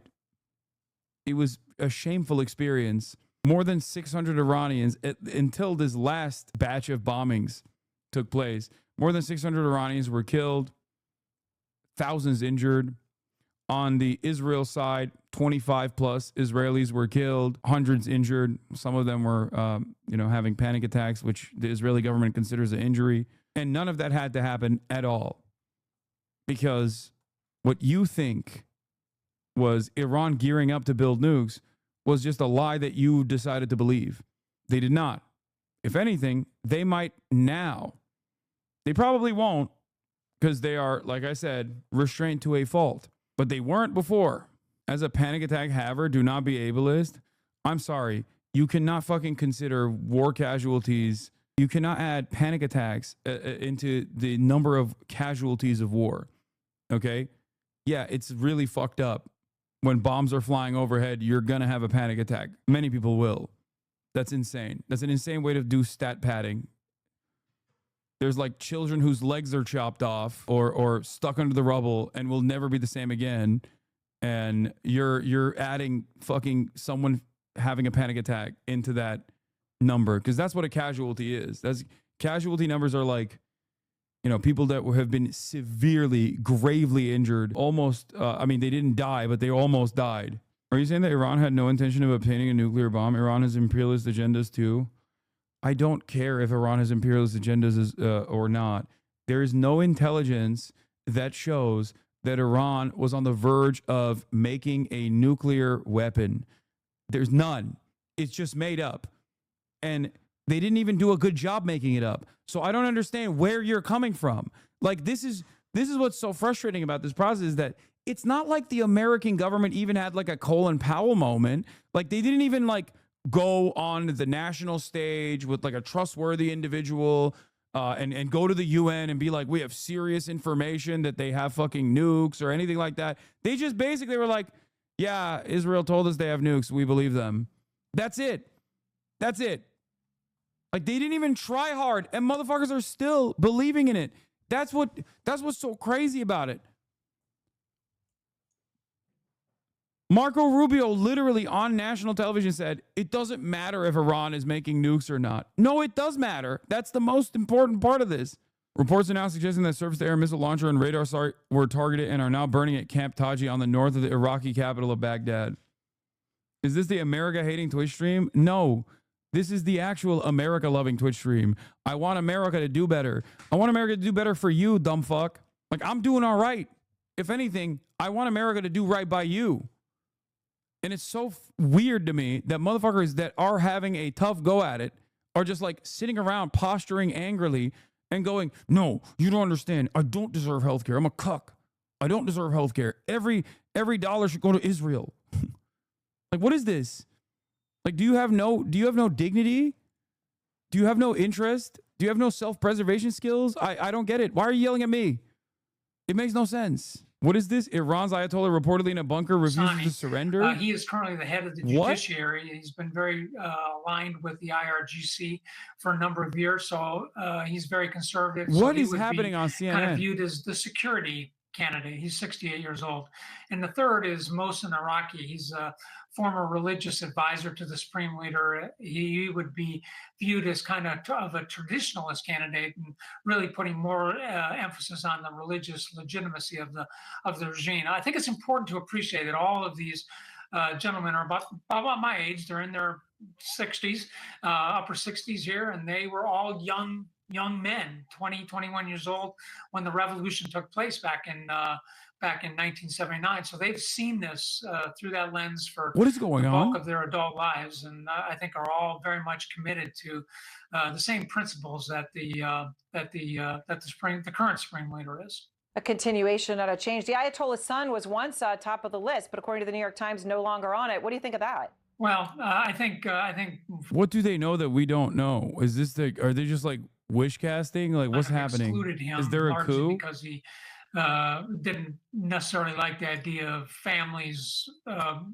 ruling here, so I think he kind of excluded him. You know, another candidate that was mentioned, of course, was Hassan Khomeini, who was the grandson of the founder of Ayatollah Khomeini, who is viewed as a reformist. He's much younger; he's 52. Khamenei's son is 55, so they are a little bit younger. But a little bit more reformist on the Khomeini there, but of course he has the name and has that the respect and everything that goes along with that. And all just so important, though, to consider that, you never know what happens till it happens. But that is a continuation and just a sense of how deep these layers are. And General Votel, I am grateful for your time and thank you. As our breaking news coverage continues from the banks of the Strait of Hormuz, here, a crucial waterway, nearly a quarter of the world's oil travels behind me. Iran threatening as part of its intensification to shut this down. Plus new information just in on the high-stakes 18-hour U.S. mission to take out some of Iran's nuclear facilities. One complete with mid-air refuelings, a series of... What? By the way, no other outlet is talking about this. I know it's very late there. The last time we spoke, you were saying it would be very difficult to get reaction from Iranian officials at this hour. But has anything new emerged when it comes to this announcement by Donald Trump that a ceasefire had been reached between Iran and Israel?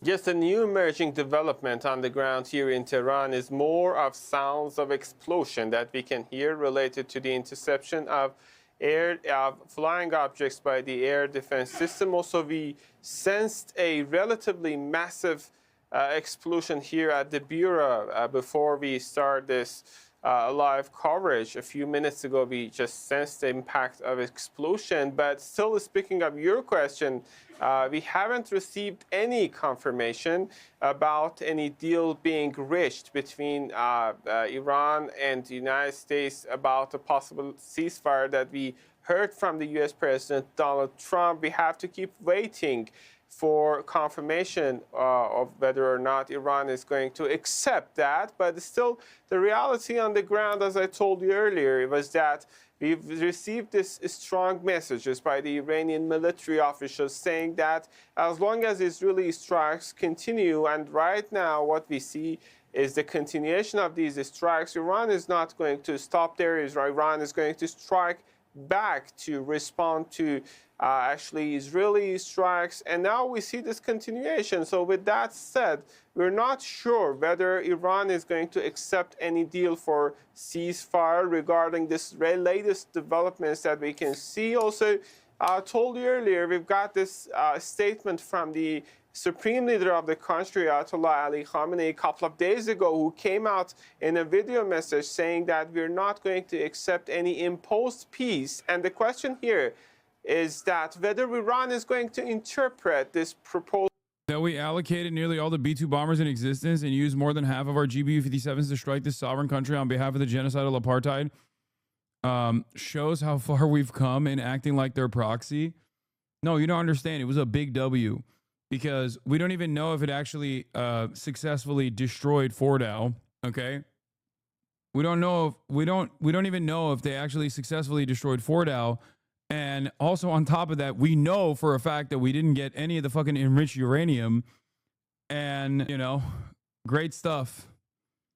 Great stuff overall. It seems like crazy how much Hassan loves Iran. No, man, this isn't about, first of all, Of course, I have no fucking issue with Iran. What the fuck is your issue? What has Iran done to you? I don't want the Iranian people to die, do you?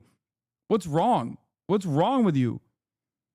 What's wrong with your fucking brain?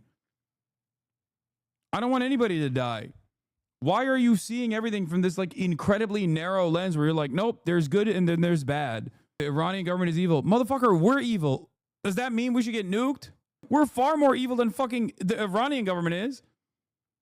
What do you mean? The Iranian government is evil. Why? Because they are a repressive regime, right? They're a repressive regime. They hurt their own population. Okay, so do we. And we hurt a fuck ton more people outside of our own population. Should we get fucking nuked? I don't think so. I don't want to get nuked. Well, sometimes I do, because sometimes I'm like, God damn. What is this argument? Does the U.S. hang gay people? Sometimes. They have different methods of execution, not on the basis of being gay, but yeah, we still fucking kill people all the time. What are you talking about? Oh, sorry, those people deserve it, right? Even if they're found innocent after the fact. Dumbass. We kill mentally ill people all the time. Our Supreme Court loves the facilitation of lethal execution for mentally ill people nonstop. It's like the favorite hobby of the Supreme Court. Time-honored tradition. I've been to jail during Mazda administration protests, and I still don't want to be bombed. This will make the regime tighten grip. Any military action will make the life of Iranian civilians worse. Only a diplomatic and civil solution is viable. Iranian chatter and longtime Hasanabi head here. I want to live and watch Hasanabi broadcasts every day. I've been to jail during the Mazda administration protests, and I still don't want to be bombed. Exactly. But good luck explaining that to these dumb fuck Americans that are baying for blood. They can't comprehend that. They can't be like, oh, but the Iranian people don't like their fucking government, and their government is acting in a way that is not in accordance with the best interests of the citizens. Okay, let's bomb them. Is the most idiotic argument, but it's the only argument for Americans. They're so disgusting. Some Americans are, you know? It's fucking ridiculous. If anything, civil struggle becomes impossible when the population is too worried about getting fucking bombed by a foreign entity. A foreign entity that they've watched ethnically cleanse the entire population of Gaza. Like, what are we talking about? Can't wait to liberate the Iranian women from the treacherous grip of the Islamic Republic by assassinating them, by blowing up their homes, by killing their children. This is going to liberate them big time.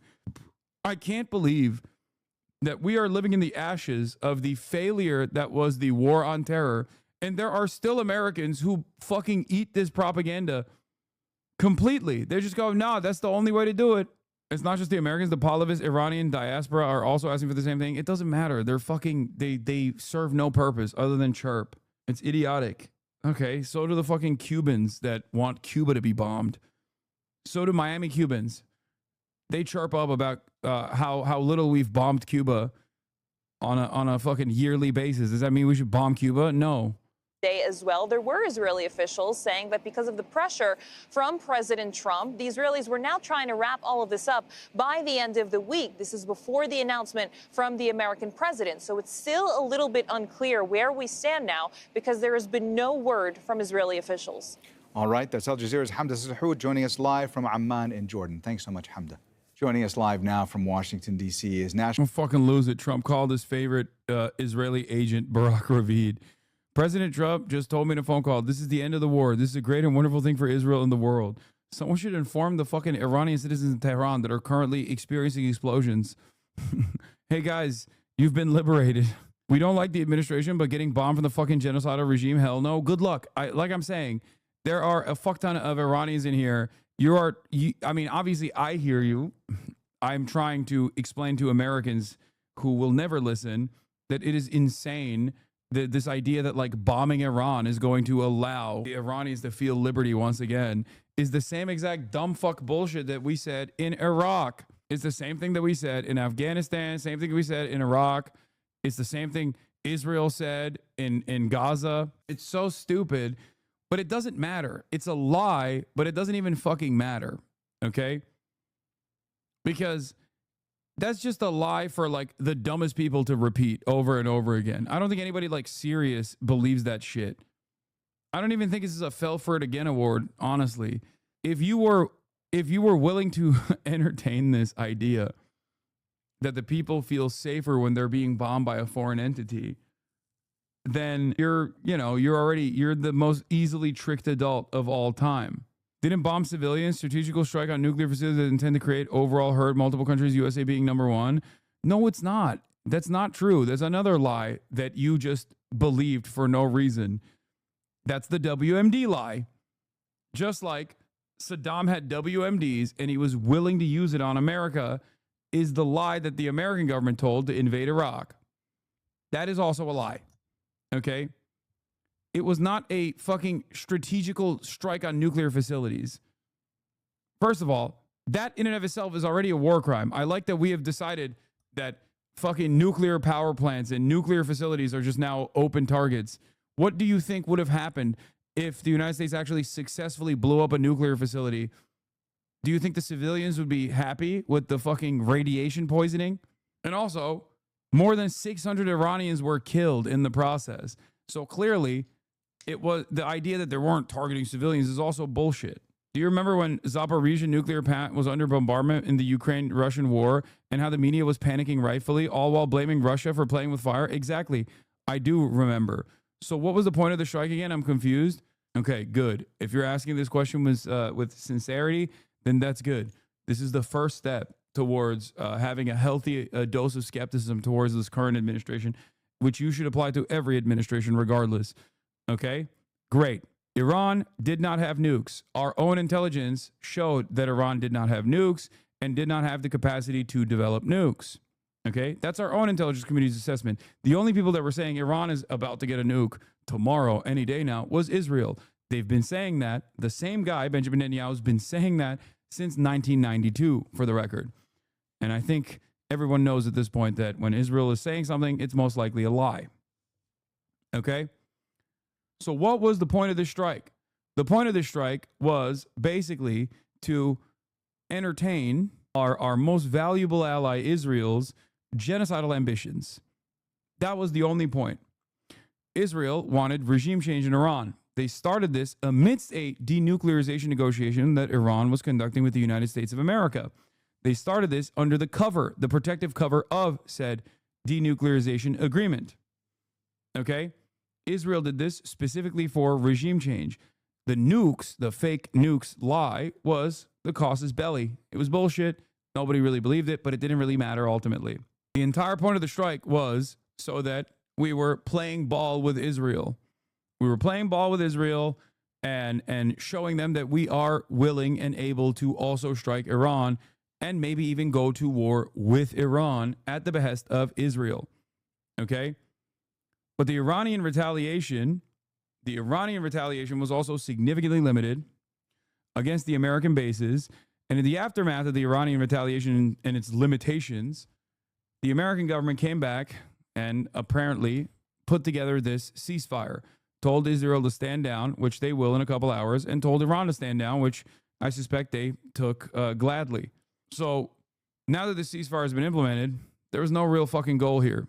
It was just complete idiocy, complete madness, and bloodshed for no fucking reason. Welcome to the Trump administration. He does this all the fucking time. I think we're far from done with Iran. I think the strike was testing the waters on a domestic acceptance. Israel will kill the ceasefire or something will trigger another start of the conflict. I agree. I don't think Israel is happy about this quote-unquote ceasefire. Reuters White House correspondent says Trump brokered ceasefire in a call with Netanyahu Monday afternoon while VP Marco Rubio. Israel agreed. Wait, what? Israel agreed to it so long as Iran did not launch further attacks. Iran signaled to the U.S. that no more attacks would take place, the official said. So Iran is eating it. Israel's going to continue bombing Iran and Iran's just going to eat it? That is insane.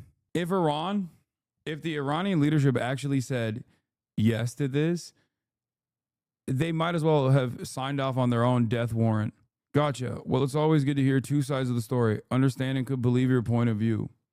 I mean, my point of view isn't just like, my point of view is just describing the events that took place. Nothing I said is like even embellished a little bit. Yeah, we saw this image. Witnesses claimed that 3 projectiles struck a civilian building on Ferdowsi Street. According to initial reports, the target was an Iranian nuclear scientist. Israel just carried out another assassination attempt in Tehran. I think agreeing to this, agreeing to be bombed by Israel without any sort of retaliation in an effort to bring forward a ceasefire is the weakest moment of the Iranian regime. If Israeli strikes continue after 3:30 Tel Aviv time, Iran will consider the ceasefire as voided. Source France 24. Okay. Don't forget about the CNN Ayatollah bunker story. I think if it's true, it paints a picture of how such a deal could have been reached. It doesn't make sense because Trump's statement said when Israel and Iran have wound down and completed their in-progress final missions. This is, again, a pretty weak response anyway from the Iranian side. When it's 3:30 Tel Aviv time, is it like half an hour from now? It's much later, no? Let me see. Yeah, half an hour from now, literally in the next 30 minutes. 30 a.m. in Tehran. I'm Mohammed Jamjoon with extended coverage of the latest escalation in the Middle East. In the last 2 hours, President Donald Trump has announced what he says is a ceasefire agreement between Israel and Iran. He's congratulated both countries for agreeing to a complete and total end to hostilities. He says the ceasefire will take effect in stages over 24 hours. Neither Israel nor Iran have confirmed that they have agreed to this. Here's what President Trump wrote. Congratulations, everyone. It has been fully agreed by and between Israel and... Bro, the fact that Israel is not saying anything and has told, Benjamin Netanyahu has told his cabinet to not reveal any information on this potential ceasefire, and the fact that Israel is bombing Tehran with great intensity at the moment, I'm still confused as to whether or not this is like a real ceasefire or not. Regular flights from China have resumed to Tehran. They're landing in 40 minutes. Who do you trust for your sources? Like, people are saying random things. I'll know when I see it. I don't think it's fake, but we'll see. What should be called the 12-day war. This is a war that could have gone on for years and destroyed the entire Middle East, but it didn't. We'll be unpacking the latest development shortly with our correspondent. Bro, there's something very strange happening. Why do you want the war to go on? I don't. There's something very strange happening in Iran. I don't know. I don't know what's actually happening. There's something very, very strange about this entire process. Change might be possible in Iran. In the past few hours, he has these posts on Truth Social saying, God bless Iran. What else have you been hearing? And have any other concrete details emerged? Well, Donald Trump just gave a phone interview, the first time he's spoken publicly since announcing what he says is a ceasefire deal. He spoke with NBC News saying that it was a wonderful day for the world. And then when asked just how long he believes the ceasefire will be, Trump answered that he thinks the ceasefire is unlimited, that it's going to go forever. Certainly a very jubilant tone to not only what he said in this interview, but also the post, which you just read, that he announced on Truth Social about 2 hours ago. And we're also getting some more reporting from Reuters and from other sources that it wasn't just Trump who... This is OSINT Defender. I mean, they're unreliable. I'm starting to think that Khamenei is either dead or there has been some kind of coup with the Iranian armed forces, because that is the only way these statements are being made by Trump, Vance, and other officials within the last hour make any sense. Yeah, there's something very, I think there's something very strange happening in Iran, and I don't know what it is, because the ceasefire doesn't make any sense, because Israel's aims have not been met here at all. So either Trump put the fucking halt on Israel, or something else is happening behind the scenes that we will find out soon. But Benjamin Netanyahu's marked silence on this, the continued heavy bombing campaign in Tehran, Israel's preparing for the possibility that Iran will fire heavy missile barrages before the ceasefire goes into effect. Per Channel 12's Yaron Avraham, Israel prepares for the possibility of a relatively heavy barrages in the final hours before a ceasefire. I mean, that's what I suspected as well, but it's weird that they're being like quiet. Shot coup? No fucking shot. Could you go over what's strange about this? I mean, everything is strange about this. Trump fucking comes out and says there's a ceasefire. Iranian officials first say there is no ceasefire. Then the ceasefire is only confirmed through Qatar. They say this was a high-level ceasefire that was conducted. The ceasefire also has like weird provisions in it. Like Israel can still undisturbed bomb Tehran over and over again with no retaliation from Iran whatsoever. Trump says the ceasefire will be permanent, which is also incredibly suspicious. No statements from any high-ranking officials on the no statements from any high-ranking officials from like the Ayatollah or any of the usual parties that would seemingly talk in this process. I don't know. perhaps it would have been prior to this ceasefire announcement, but I will tell you that across the board in these few hours since he made this announcement, there has been a lot of praise for Trump. We heard from the U.S. House Speaker. An American military base had an explosion on their radar site in Baghdad. Trump deserves all the credit that this is what, quote, peace through strength looks like, and that it's really a big sigh of relief on Capitol Hill. We've seen Republicans who were all just about to submit a resolution that was, in a sense, chastising Trump for going forward with those military strikes on Iran without consulting Congress first. Now the sponsor of that saying that he was going to withdraw it, now that if there is a ceasefire, that the point would be moot. And we're seeing, Trump's MAGA followers also praising this action. Yeah. Trump's MAGA followers are stupid. Who cares? Baghdad Operations Commander Lieutenant General Walid al-Tamimi has now confirmed that an unknown drone targeted an air defense and radar site at Camp Taji to the north of the capital earlier, resulting in significant damage to the site, but no casualties among the Iraqi armed forces. That's weird, too. From the outset, Israel's aims were unmistakable. Torpedo U.S.-Iran diplomacy, drag Washington in the conflict, take out Iran's nuclear and missile programs, trigger regime change. If the ceasefire Trump just announced holds and is paired with a serious U.S.-Iran diplomacy, it would mark a strategic defeat for Israel in launching this war. Netanyahu took a shot, a desperate Hail Mary, and none of it has worked up until now. Fort Al was evacuated. The site may very well be intact. And in any case, Iran's enriched uranium stockpile and advanced centrifuges are now hidden with a stronger covert breakout ability than ever. The Iranian public has rallied in defense of the country and against foreign aggression. If the government channels this unity into a new social contract, it could be transformative. If not, the old polarization may return. Meanwhile, Iran has hit Israel hard over the last 12 days. Tel Aviv, Haifa, the north, south, and other cities have seen major destruction. Military and intelligence sites damaged. Energy and research infrastructure hit. Israel's vaunted air defenses failed the test. Its reliance on the U.S. has never been clearer. Netanyahu saw the cost of war of attrition and blinked. But for Iran, can any ceasefire be trusted? Unless it's tied to credible U.S. diplomacy, not maximalist demands, and unless Israel halts covert attacks and assassinations and continued airstrikes, a la Lebanon and Syria, this truce will likely collapse. Trump helped create this mess by enabling Netanyahu. If he truly wants to stop the region from being destroyed, as he just said, he'll have to restrain Netanyahu and force a ceasefire in Gaza too. Lasting peace is impossible until Netanyahu and his war-first approach is gone for good. Yeah, none of that's going to happen. I don't think Israel's stopping any of that shit. Remember, Netanyahu explicitly said Israel's military operation in Iran could continue for as long as it takes to eliminate what he called the existential threat of Iran's nuclear program and arsenal of ballistic missiles. That hasn't happened. Far from it. As The Economist noted, Israel wanted at least 2 weeks to destroy Iran's nuclear and missile capabilities. It achieved neither. Without regime change or capitulation, the war makes sense only if it can set back Iran's nuclear program by years, and it hasn't. I think this was a tremendous, tremendous defeat for Israel, regardless of the fact that they were able to assassinate hundreds of IRGC leaders and nuclear scientists.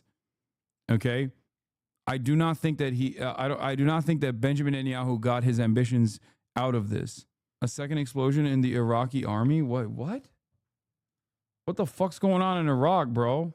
Yeah, I already covered this. A source told France 24's English that if Israeli strikes continue past 3:30 a.m. Tel Aviv time, just 23 minutes away, Iran will consider the ceasefire null and void. Unconfirmed reports of explosions at Camp Victory at Baghdad International Airport. Hundreds of leaders? Yes. By Iranian estimations, you were saying an hour ago that this was a big L for Iran. It is. It is still a fucking ginormous L for Iran. It is just simply also a ginormous L for Israel. Iran did not achieve a significant victory here because it did not actually establish deterrence. It was not able to defend its military commanders. It was not able to defend its boundaries, its borders. Iran got attacked by the United States of America and Israel. I think anyone that says this was a giant victory for Iran is coping because they don't realize that, like, Israel was able to maintain air superiority over Iranian airspace for extended periods of time. And if you think that they're not going to do this one more time once they re-up and rearm on their anti-air defenses, you're silly. The only major setback for Israel here is that they weren't able to get it done this time. What if Iran's lying crazy mode and at 3:31 they just randomly launch a nuke? That's not going to happen. If I were to measure the successes of Iran, I would say this much. Restrained or not, it doesn't matter. They were able to successfully continue a war of attrition with ballistic missiles alone, and were able to wither away and deplete and exhaust the limited resources of Israel's air defenses. Tel Aviv and the rest of Israel proper is no longer seen as this island that is an impenetrable fortress. Israel's public will always now suffer potential repercussions. They will know that if Israel decides to behave in the ways that it has, at least against Iran, that there are still severe penalties. Israel only gets to behave in the violent ways that it does because it has created this assurance for its population that we do as much violence as possible, but you don't experience it. You can do, like, you know, gay liberal laptop work or whatever the fuck and drink kombuchas and matcha in the morning while there is a unlimited genocide happening like 50 miles away. You get to do that. You know, you get to live like a Western style life in the middle of this region because you're defended by unlimited amounts of air defense support from the United States of America. Yes, exactly like America. Exactly like America. The only difference is America is all the way over fucking here, and Israel is in the ass cheeks of a bunch of countries that have long-range ballistic missiles that can clearly penetrate the Iron Dome and the Aero Defense System and the David Sling and the THAAD and the fucking cruisers that are like literally planted next door to Israel so that they can be so that they can constantly fucking try to intercept these missiles that are coming in Israel's direction. You can't be doing, you know, gay laptop work while you're doing a genocide. It just can't happen. It can't happen in perpetuity. I do think this. Yes, I agree with this. Very possible that Israel wants a ceasefire because it's running low on interceptors. Reports days ago suggested they were running low and that system is already overwhelmed. Strikes have clearly been getting through. Might be a temporary ploy to restock and resume the war. That's what I think as well. The internet says otherwise. What do you mean? What is the internet saying? There's 14 minutes remaining. 14 minutes remaining until the ceasefire deadline is passed. Iran has already stated that they are going to strike or the ceasefire is void if they go beyond the point, and Israel hasn't stopped striking. Apparently, heavy airstrikes are continuing against Western Tehran still. Now, the other side of this, of course, is that Iran has no fucking launches that have taken place so far. Iran has not launched any counterstrikes in retaliation, even though they signaled that they would. That's also interesting. I don't know what the fuck they're planning. I also don't know what's going on in Iraq. Apparently, there's explosions happening in Iraq. There are initial reports of casualties at the Baghdad International Airport that was struck. Explosions reported near Baghdad International Airport and the Balad Air Base. Initial reports of casualties at Baghdad International. The source of the fire is currently unknown. The idea of a buzzer beater ceasefire missiles is crazy. It's not unique. Israel always does that. What's unique is Israel is doing this to a country that has the capability of fucking striking back for once. When Israel did this to Lebanon, Lebanon had no capacity to fucking penetrate the Iron Dome as successfully as Iran had. Trump announced it too early. 1, there is a ceasefire. 2, Trump was supposed to announce it later and surprise with an early announcement. 3, Israel received guarantees that Iran would not return to developing nuclear weapons. Here's the thing. Israel has a million different things that they can claim to restart this bombing campaign. Okay? There's a million different things that they can do. They can say, we have good authority. We figured out where the enriched uranium is hiding. Or they can still say, we have to take out their ballistic missile launchers. Or they could just go for the big prize and claim that, you know, we got to take out the Ayatollah. So the only reason why this is currently happening is because Israel, I think, doesn't have the capability of withstanding further fucking missiles being lobbed in its direction from Iran. So now you're pissed we have peace? No, I'm pissed because I foresee this peace not being real peace. Is that really hard to fucking comprehend? I want it to be real peace. I mean, practically peace is great. Yeah, I agree. Open flight radar 2 planes are landing in Iran from China. Yeah, I don't know what the fuck that means. What? Brother, what are the chances Iran will attack American bases in Germany? I live here, so I'm asking. I'm really scared. What do you think, brother? Korkma kardeş. Sana bir şey olmaz.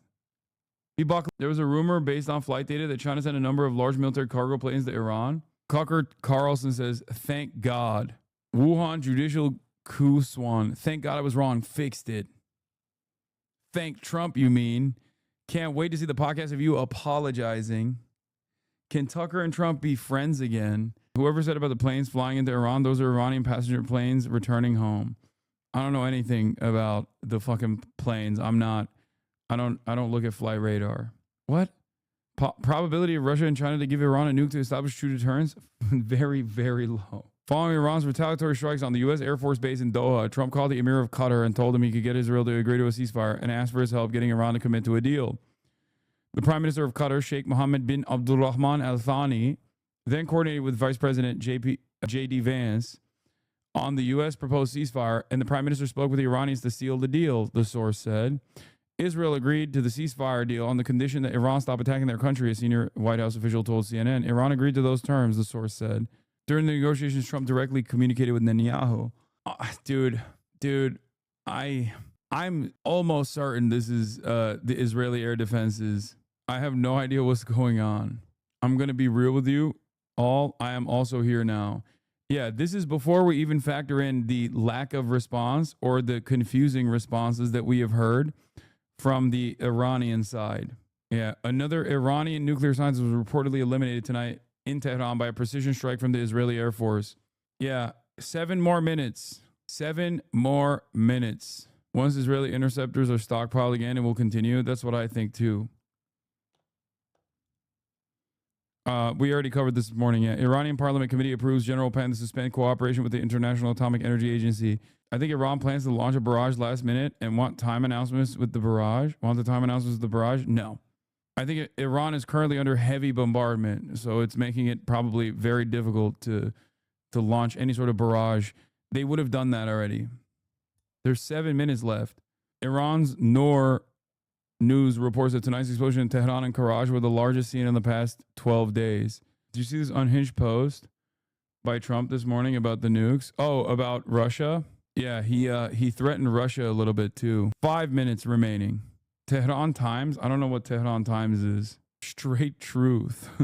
Tehran Times, straight truth.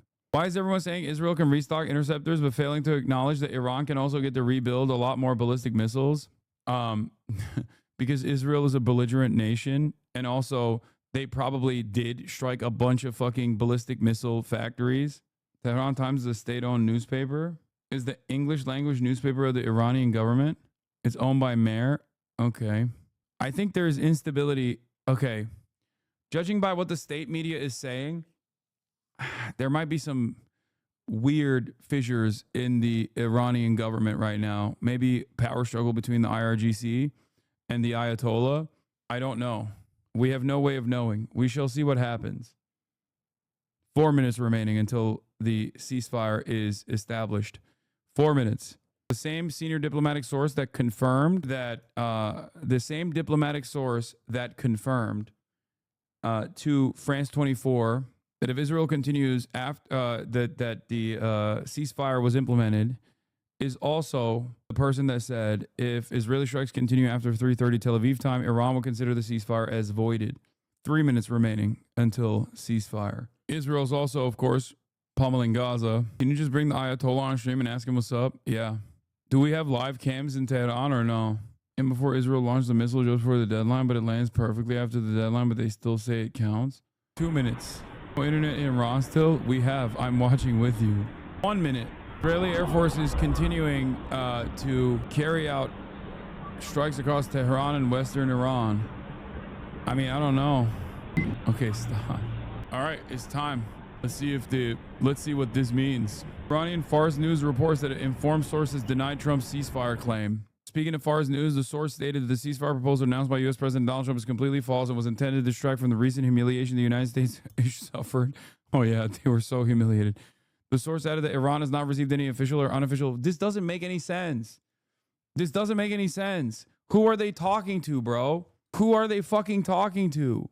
I don't understand. Yeah, first real response to the ceasefire rumors within the Iranian media. An informed source tells IRGC Associated Fars News that ceasefire news is completely false, no proposal has been seen, and that Iran will demonstrate the falsehood of said plan in the coming hours. This is some real fucking ominous shit, dude. What are they? Yeah, did the American government get fucking catfished or something? Did someone go? Someone intercepted the talks and was like, "I am Persian, Mr. President Trump, I want a ceasefire. We want the Shah to run Iran. Mr. President, I am eating kubide in Tehran. I will wear bikini, Mr. President." Like, what happened?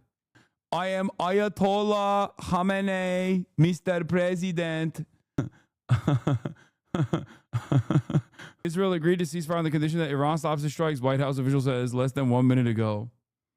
Israel agreed to the ceasefire deal while they're still bombing past the point of the ceasefire. This edging is making me feel a certain way. Like, was there a fucking coup or something? Like, what's happening? During the negotiations, U.S. President Donald Trump communicated directly, blah, blah, blah. We already covered this. There's nothing new.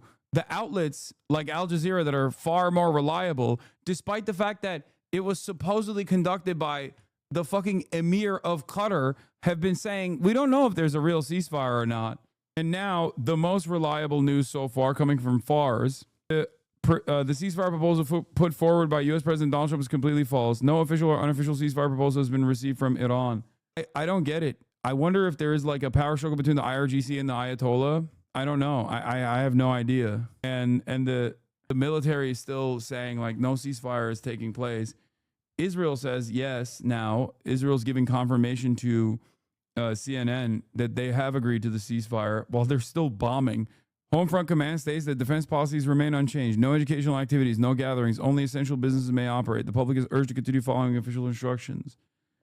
Okay, so Israel itself doesn't think that there is a fucking ceasefire happening either.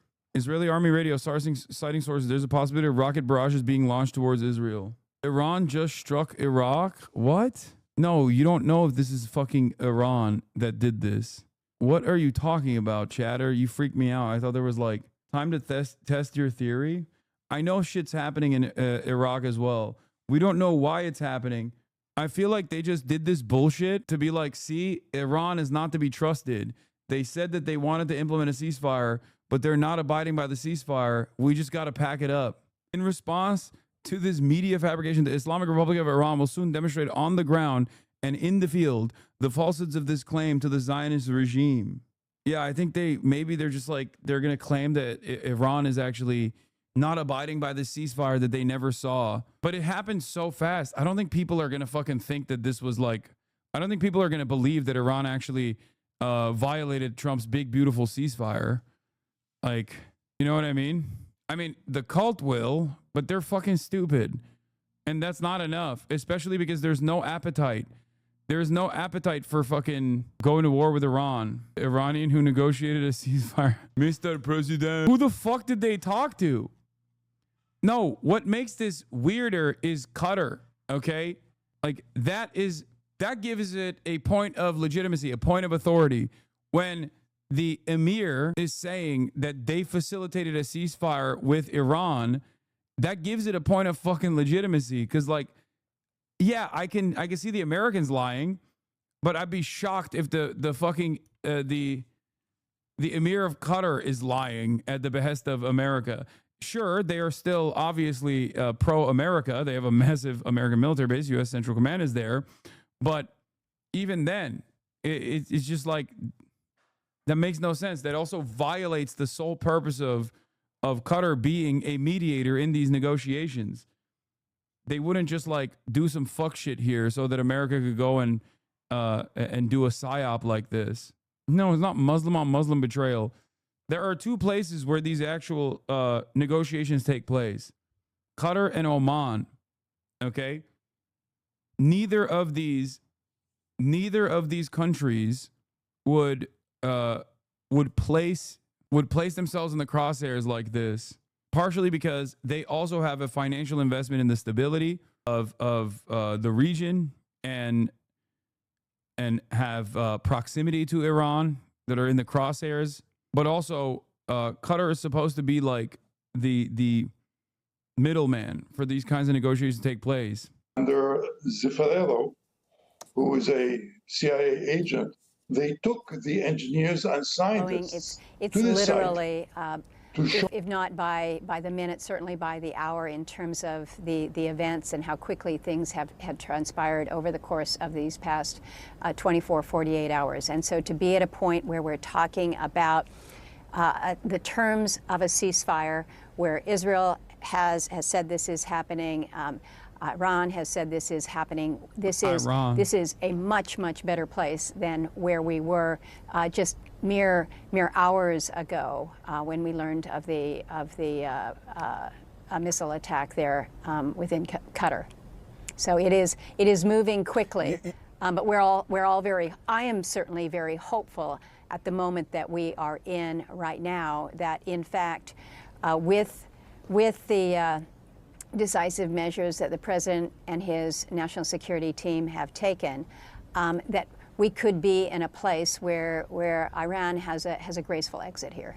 You're somebody in Washington who's, people on both sides of the aisle consider a straight shooter. You have what you believe in, and you stand by it. Sometimes it's out of favor, sometimes it's in favor with your. Nope, she said Iran. I don't trust her. By President Trump to order the strikes on Iranian nuclear facilities, given what we have seen now as the outcome.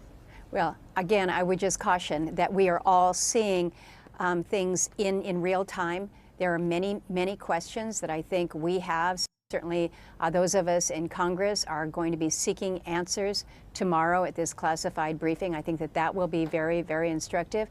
But I think we all recognize the direction that Iran was heading with building up their nuclear capabilities was a place that was not acceptable. And so the decision to strike when the president determined so. You can do a lot of Monday morning quarterbacking here, trying to figure out, was this the right time? But it looks at this moment where the attacks, we're still going to be doing much of the damage assessment going forward, but have brought us to a place where not only are you going to see a ceasefire, but amazing tweet of Trump in the past that works so perfectly for Trump right now. Who is negotiating for us in the Middle East? Bombs are dropping all over the place. Sleepy Joe is sleeping on a beach in California, viciously exiled by the Democrats, and Comrade Kamala is doing a campaign bus tour with Tampon Tim, her really bad VP pick. Let's not have World War III, because that's where we're heading. We've also blown past the 3:30 deadline.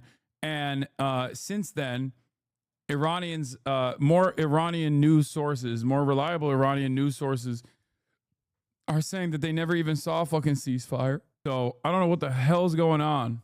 I know the Iranian military also said not only did they not get a fucking ceasefire, but also that they're going to show that they didn't get a ceasefire proposal even at all. So I don't really know why American news is still running off of, oh, a ceasefire happened. Isn't that great? Isn't it great that Trump, our big, beautiful president, did it again? Another ceasefire. Yeah, Iran intercepts Israeli drone over Tehran by the MERS news agency. Israeli Hermes drone destroyed in Tehran again. This is the third of the kind. Whether there's a ceasefire or not and how stably it'll last, let's set all of that aside for the moment and just appreciate how much these ghouls are losing their minds. There wasn't a regime change in Iran. The Iranian people had a window of opportunity to take back their country. They didn't take it. I am surprised, to say the least. I was rooting for them. Now with this ceasefire that Trump and Vance pushed, they are in for another mile. The Ayatollahs maintain their stronghold. It is what it is. I am sorry to say. President Trump, why won't you let my become the president? What is this? Mohammed Ahwazeh. Oh, this is a journalist in Iran. Air defense has been activated at Khamenei's residence in Tehran's Pasteur neighborhood now. Oh my God. Are they doing it? Is Israel trying to fucking hit the decapitation on the way out? Knowing that it's not the way out at all? Holy fuck. Ain't he in a bunker or some shit? I don't fucking know. Maybe it's a way to be like, oh, there's a ceasefire 3 hours ago. No, dog. That's not 3 hours ago. That's literally fucking 6 minutes ago. I wouldn't assume that he's, amidst all of this, it would be really stupid if he's in his fucking house. But what if the bunker is under his house? Imagine the Ayatollah's like, oh, imagine the Ayatollah was like, oh, these guys would never. Oh, it's a ceasefire. I believe it. Meanwhile, Tehran is exploding. And then he just leaves his bunker to go to his home. And he's eating kubide. He's like, come on, man. Can't wait to post about how women is the butterfly of the home again. Now that we have another ceasefire. After all, Americans certainly won't lie to me about this. I shouldn't be laughing. This is fucked up. They're like, let's celebrate another job well done. We brokered peace once again. He has all of the fucking leadership in the house. What's your obsession with kubide? I love kubide. It's also just like a funny word to say. We say kofte. Israel has not stopped bombing, and now apparently they're literally bombing in the neighborhood that the Ayatollah's in. Kubide is kebab. That's true. Sorry. Kubide is kebab. Forbes is saying Zoran is in the lead. Yes. In one of the polls that came out, Zoran has a little bit of a lead. The Emerson poll that came out today. We'll talk about that in a little bit. There's a different Shia that I'm worried about right now than Zoran. Yeah, and also reports of drone attacks near Baghdad are still incoming. I wonder, after surviving the most ferocious bombing campaign, Tehran is now witnessing a calm dawn. I'm not seeing any reports of a strike in Tehran, nor am I hearing any. Okay. Oh, that's it. 3 minutes ago, Syed Abbas Arakchi, as Iran has repeatedly made it clear, Israel launched a war on Iran, not the other way around. As of now, there is no agreement on any ceasefire or cessation of military operations.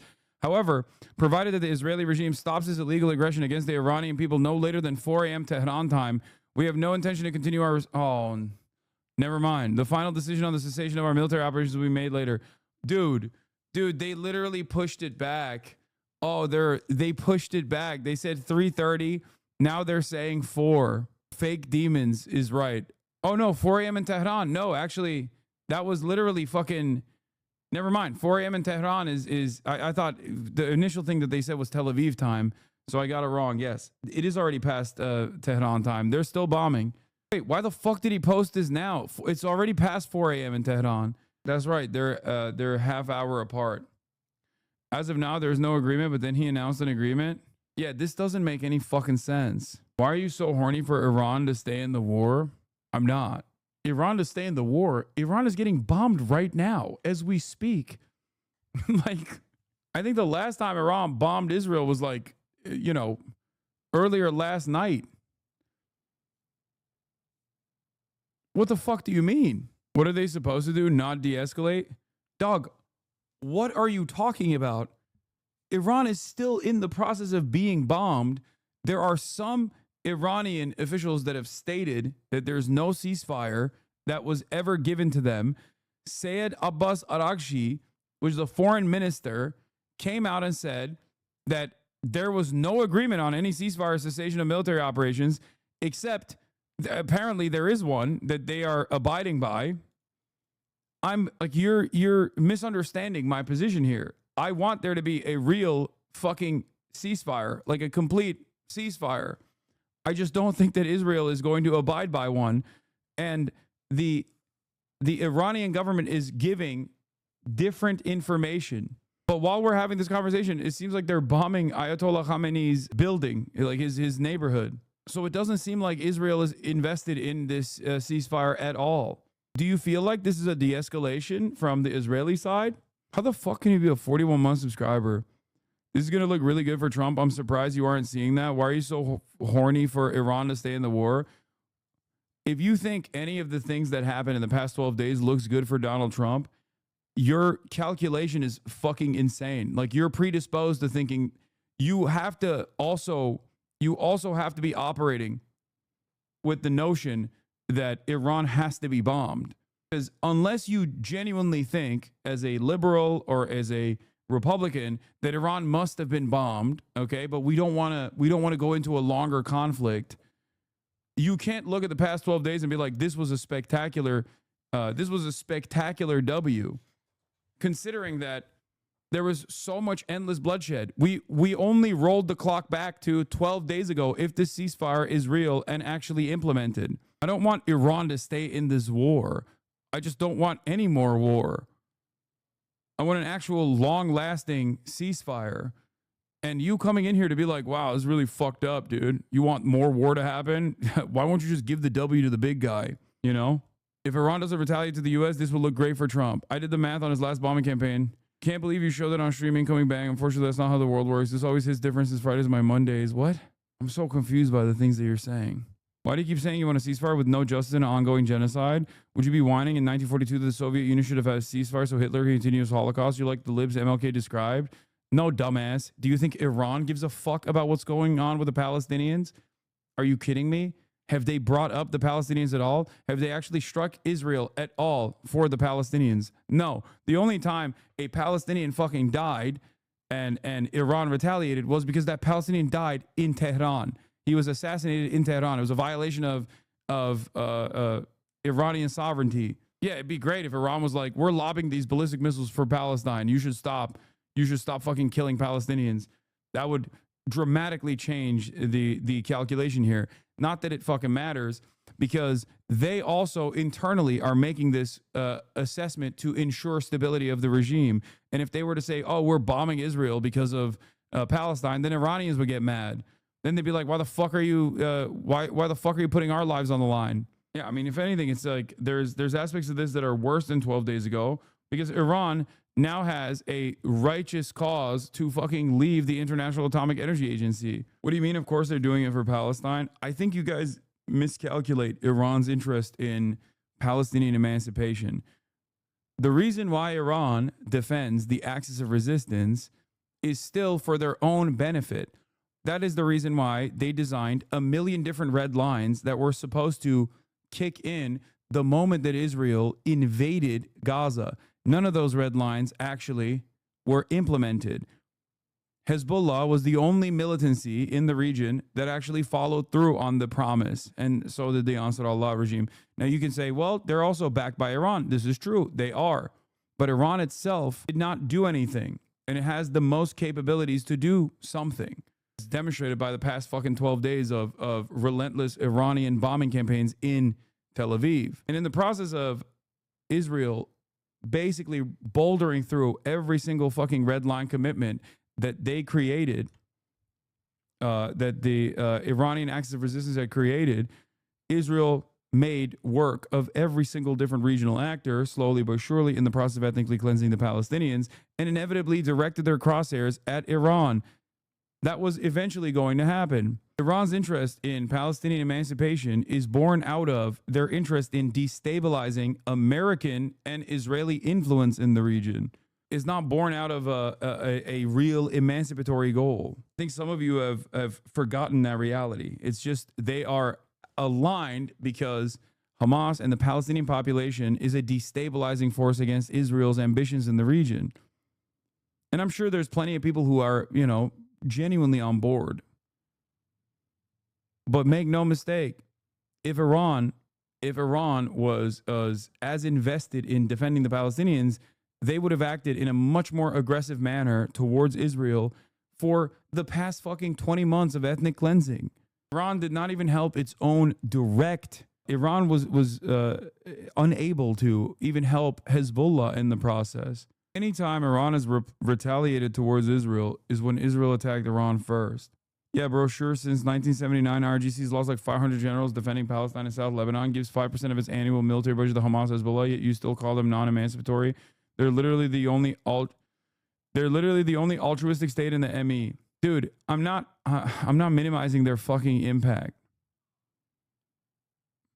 I'm not. I'm just simply telling you that there's a secondary, there's a primary purpose for this.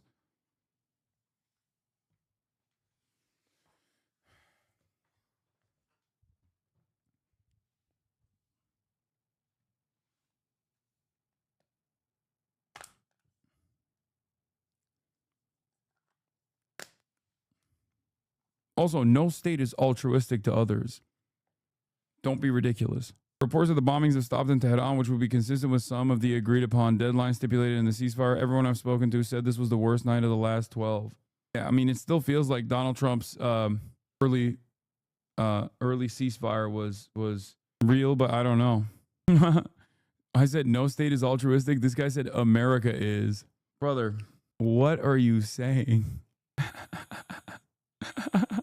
America is the least altruistic state. The Soviet Union didn't enter the war out of altruism either. Your argument is pretty bad. Wait, what? I don't disagree with that. That is my argument. States can engage in emancipatory acts for other groups. The USSR's Cold War initiatives, you could make the argument, were not born out of a real desire to liberate people in the global South, but instead was to beef up allegiances and create a multipolar state with allies all around. The military operations of our powerful armed force to punish Israel for its aggression continued until the very last minute at 4 a.m. Together with all Iranians, I thank our brave armed forces who remain ready to defend our dear country until the last drop of blood and who responded to any attack by the enemy until the very last minute. This doesn't make sense because they said they were going to fucking show Israel that the ceasefire is not real or whatever. Bro, spare me this anarchist Western bizo talk. Iran has lost much, much more than it has gained in these last 46 years of helping Palestine. Iran is ideologically the Islamic equivalent of Maoist China. I don't care if a Westerner can't understand this. Iran's regional interests align with the emancipatory goals of the Palestinians. Its regional interests align with the emancipatory goals of the Shia population in Lebanon. Its emancipatory interests align with, like, Iran's regional interests align with the Shia Houthi family's interest in the civil struggle, the civil war that took place in Yemen. I'm not discounting the metric ton of blood and weapons that Iran has given to all of the regional actors. But when push comes to shove and the state's interests overcome those emancipatory needs, you see the way that Iran reacts. Iran, even when it comes to their own defenses, has behaved in a manner that is so restrained that it only creates a larger permission structure to Israel to strike back and harder.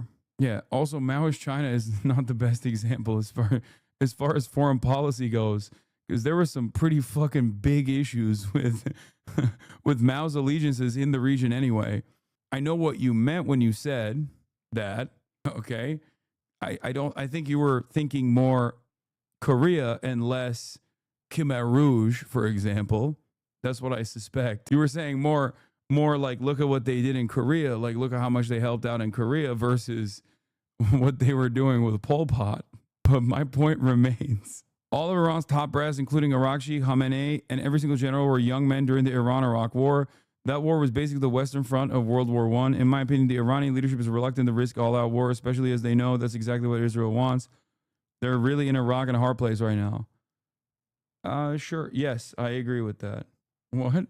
Odd claim from convicted tax fraudster and generous Hasbara funder Adam Milstein. Looks like Khamenei and his deputies have been marginalized and are no longer charged in Iran. The ceasefire agreement was done with the new leadership of Iran. What the fuck? Wait, that motherfucker follows me? Oh no. That's scary. That's concerning. Something about something about Iranian correspondence so far does not add up. I don't know what it is. I don't know what's going on, but there's something that is not making sense on the Iranian side. I'm in Israel just 3 hours from now, but it's still unclear exactly where the Israelis stand on this ceasefire agreement. All right, that's Al Jazeera's Hamda Salhoud live for us out of Amman. Thanks so much, Hamda. Adam Clements is a U.S. foreign policy analyst and former Pentagon official. He says while Israel and the U.S. say they've met their objectives in this conflict, it's unclear what state Iran's nuclear program is left in. I think that even Iran may not know fully what its capabilities it still has. I think it's difficult to account for some of the enriched uranium that Iran had. I think it's reasonable to think that there's... Damn, Adam, we get it, bro. Jesus Christ. Just the know-how of the scientists that were part of the program. I read the Arakshi post. They would still have some capacity. Of course, it's probably been set back many months. We just don't know how many months. And so I think before the past few hours, when we didn't really know if there'd be any opening for a ceasefire, we're assuming that it'll stick. But we still didn't know next steps. If perhaps what the United States did, if it caused the regime to rush more towards trying to find a nuclear weapon, at least appears now that there's an opening that, at least from the signaling we're seeing or the press reporting on the interaction with the Qataris, that Iran wants to have some type of scaling down of the conflict and wants to sustain itself for now. Just hours before Trump's announcement of a coming ceasefire, Iran fired a salvo of missiles at a U.S. military base here in Qatar. It was an unprecedented attack on a neighboring country with which Iran has long held close relations. But Tehran says the attack was a justified response to the American strikes on its nuclear facilities. Behdad Mahichi reports. Projectiles and interceptions in the sky, this time over the Qatari capital, Doha. Shelter-in-place warnings as a barrage of Iranian missiles target the largest U.S. airbase in the Middle East, in what's being seen as a symbolic show of force. Tehran calls it legitimate self-defense and retaliation for the American bombing of its nuclear facilities on Sunday. The message of this decisive action is clear and direct to the White House and its allies. The Islamic Republic of Iran will not leave any act of aggression against its territorial integrity, sovereignty, or national security unanswered under any circumstances. All right, I'm going to have to be very careful. Whoa! The airspace temporarily closed over Qatar as defenses shot down all but one of the missiles fired, the attack resulting in no injuries or deaths, but drawing condemnation from Qatar, which holds deep ties with Iran. Qatar condemns, in the most severe words, the Iranian missile attack on the Al Udeid Qatari airbase. This attack represents a blatant violation of the sovereignty of the country of Qatar and a contradiction to the principles of good neighborliness, and represents an attack on international legitimacy and international law. And the state of Qatar confirms that it reserves the right to respond. The sprawling Al Udeid base just outside of the capital, Doha, typically hosts some 10,000 American troops. But most personnel and aircraft were evacuated last week, the clearance visible in satellite imagery. Washington and Qatar say they were warned in advance that the attack was coming. Some suggesting it's Tehran's way of signaling it doesn't want to escalate the conflict further. Behdad Mahichi, Al Jazeera. Dorsa Jabari is also in Doha. She describes the reaction from residents here. Multiple Iranian missiles intercepted over the skies of Doha. The residents in the city were shocked initially when this happened, and many people felt the earth shake underneath them. It did cause some panic and fear initially, but that quickly subsided once people realized what had happened, and that hopefully was the end of the attack by the Iranians on the U.S. Military base known as Al Udeid Air Base here in Qatar. This is a military base that's been here since 1996. The Qataris built it at the cost of $1 billion, and it's been home to the biggest U.S. military presence in the region. About 10,000 U.S. military personnel call this base their home. But of course, this attack came clearly with prior warnings. The Qatari government was aware that Iran was going to launch this attack. The American and British embassy issued warnings to their citizens to take cover in the country, as well as the government announcing the temporary closure of its airspace over the Qatari skies. This attack clearly a message not only to the U.S. government, but also to the regional countries in the Middle East that house U.S. military bases, that Iran has the capability to attack them at any time. But clearly, choosing one of its closest allies and friends, the Iranians chose Qatar to launch this attack, which has been seen as symbolic because there has been no casualties reported and no injuries. And the Iranians have said that their target was the U.S. military base and not the state of Qatar. The Qatari government, for their part, have condemned the attack and also called for a de-escalation of the current crisis that is ongoing between Iran and Israel. And Iraqi state media says an unidentified drone has targeted a site at Iraq's Taji military base. A large fire has been seen at the base just north of the capital. Yeah, I don't know what the fuck happened with the Iraq bases. I don't think it was Iran directly. We would have seen it. And even if they had any sort of strike capabilities, while they're getting even if they had any striking capabilities while they were getting pummeled by Israel, I suspect that they wouldn't be using that on Iraq, but instead open presents with another 100 gifted subs. God damn, dude. Our Qatar Oilers are here. Yeah, now that things have seemingly quieted down, okay. And this was the final message.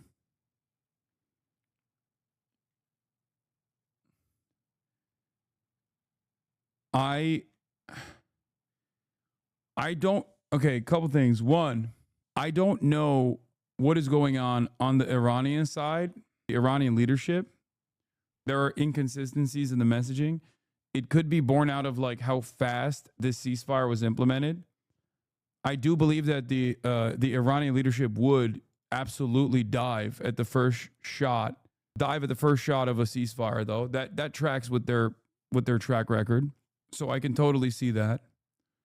However, another 100 gifted subs, cinematic. Goddamn. Beyond the inconsistencies on the Iranian side, as far as messaging, if we're gonna analyze like Trump, the big beautiful peacemaking president, this is yet another like tariffs are on, tariffs are off style situation. Tariffs are on, everybody panics, everybody yells at Trump. Trump scales back the tariffs. Everybody goes, oh, actually, we love that there were no tariffs to begin with. You're so great. Okay. There's also this, obviously Yashar Ali's assessment here saying one of the most prolific propagandists for the Islamic Republic of Iran, furious that there's been some sort of ceasefire agreement, goes off message. He attacks President and Foreign Minister of the Islamic Republic of Iran. This post has been since deleted.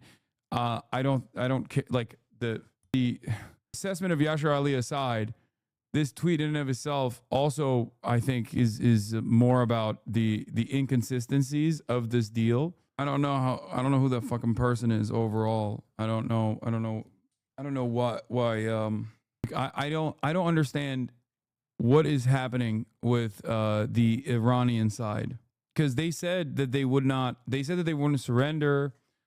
The Ayatollah's statements contradict what they ended up doing in the end. Ali Abunimah says, Iran appears to have given Israel a reprieve. Israel will thank Iran by escalating its efforts to bring about the collapse and destruction of Iran's government and society. Let's hope there's more to this agreement than just quiet for now. That's what I think as well. Because I think the only reason why Israel said yes to this is because Trump showed that he didn't have more appetite for further escalations on the American side. Iranians did the thing that they always do, which is limited retaliation. But because Israel's air defenses are in tatters and significantly depleted, without America joining the conflict with a serious escalation, like straight up, actively taking an active role in the conflict, I don't think Israel's offensive campaigns were going to be enough to stop the Iranian ballistic missiles from flying into Tel Aviv. So That is the reason why, especially that, and also the fact that Israel's goal here wasn't to just take out. Israel's goal here was to take out the nuclear facilities or whatever is also bullshit. They didn't meet any of their military goals. They did not meet any of their military goals here at all. And they didn't get to do what they wanted to do, which was to do decapitation strikes and full-blown regime change. And America did not bite. They did, though. How do you know? Because there's no nukes, chatter. That's why. Because there's no nukes. Because Israel's fucking ultimate goal of nukes was bullshit. That wasn't real. That wasn't a real situation at all. They just made that up. Why would they make something like that up? Because they wanted to do regime change in Iran. The speculation part of this is not even speculation. America did not join the conflict beyond bombing the Fordow sites and the two other nuclear sites. One where they were developing the Fordow site is where they're enriching the uranium, and the other two nuclear sites as well. That was very limited overall. We still don't know if they actually successfully destroyed these sites. But once again, Iran had already talked about how they had moved the enriched uranium away from Fordow. So the nuke part of this is a red herring. It's bullshit. It's not real. They also voted in the parliament to pull out of the International Atomic Energy. It's a red herring till someone gets nuked. We did that shit in Iraq. We got a ton of ships parked out there, man. Don't get it twisted.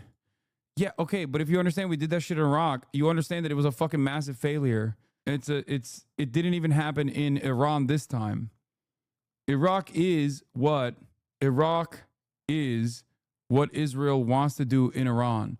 They failed to do that this time around. The reason why they failed to do that is because they don't have the capacity to do that to Iran or any other country on their own. They can only do that if Big Daddy America joins the fight. And Big Daddy America joined the fight in a very limited fashion this time around. They did not go beyond what the most, I mean, it was still a severe escalation, make no mistake, but they didn't go past blowing up the 3 nuclear sites.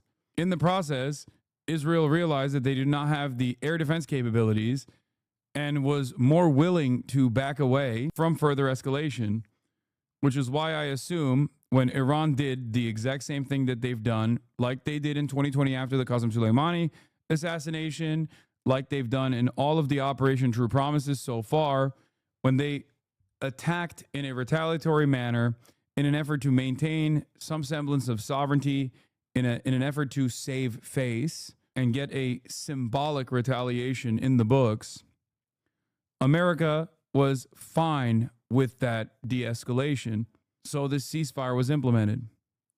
The reason why I still say Iran lost in this, Iran lost a lot in this process is not only because they had a fuck ton of people die in the process, but they also lost any sort of sovereignty they possibly could push for because they lost their air defense capabilities and they allowed Israel to have air superiority over numerous parts of the Iranian airspace for extended periods of time. They got attacked by America. They got attacked by Israel. They lost high-ranking IRGC members in the process. But ultimately, Israel lost more than Iran did.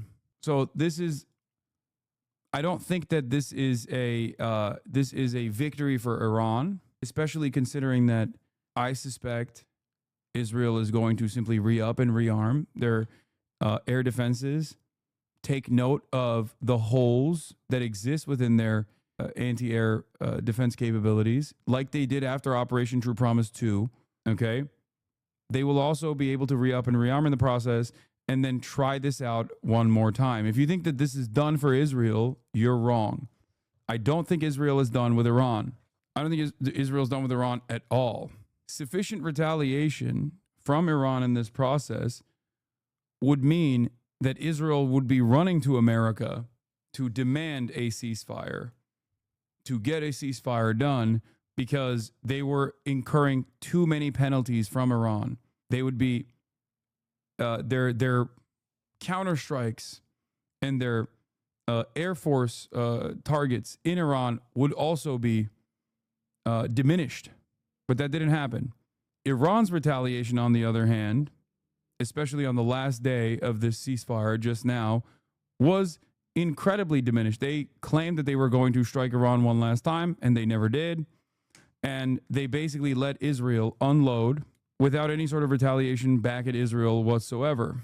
I assume the reason why Iran did that was because they just did not have the capabilities. But like I said, the reason why I think this was also a spectacular defeat for Israel is because they got 0 of their military goals accomplished. They were able to humiliate the Iranian regime for sure, and they were able to weaken the Iranian military. But in the process, they showed everyone in the region that they were not untouchable, that they were not immune to retaliation. They were not immune to incurring penalties for Israeli society. That's it. If this were to be a significant victory for Israel, this would be continuing right now. Like what Israel is doing, the bombing campaigns would be going on. There'd be no ceasefire. America would have joined the conflict in a much more meaningful capacity. Iran would be using a significant amount of their defense capabilities and offensive capabilities on American positions. It would be devastating. There'd be far more bloodshed. But Israel doesn't give a shit. That's what their goal was.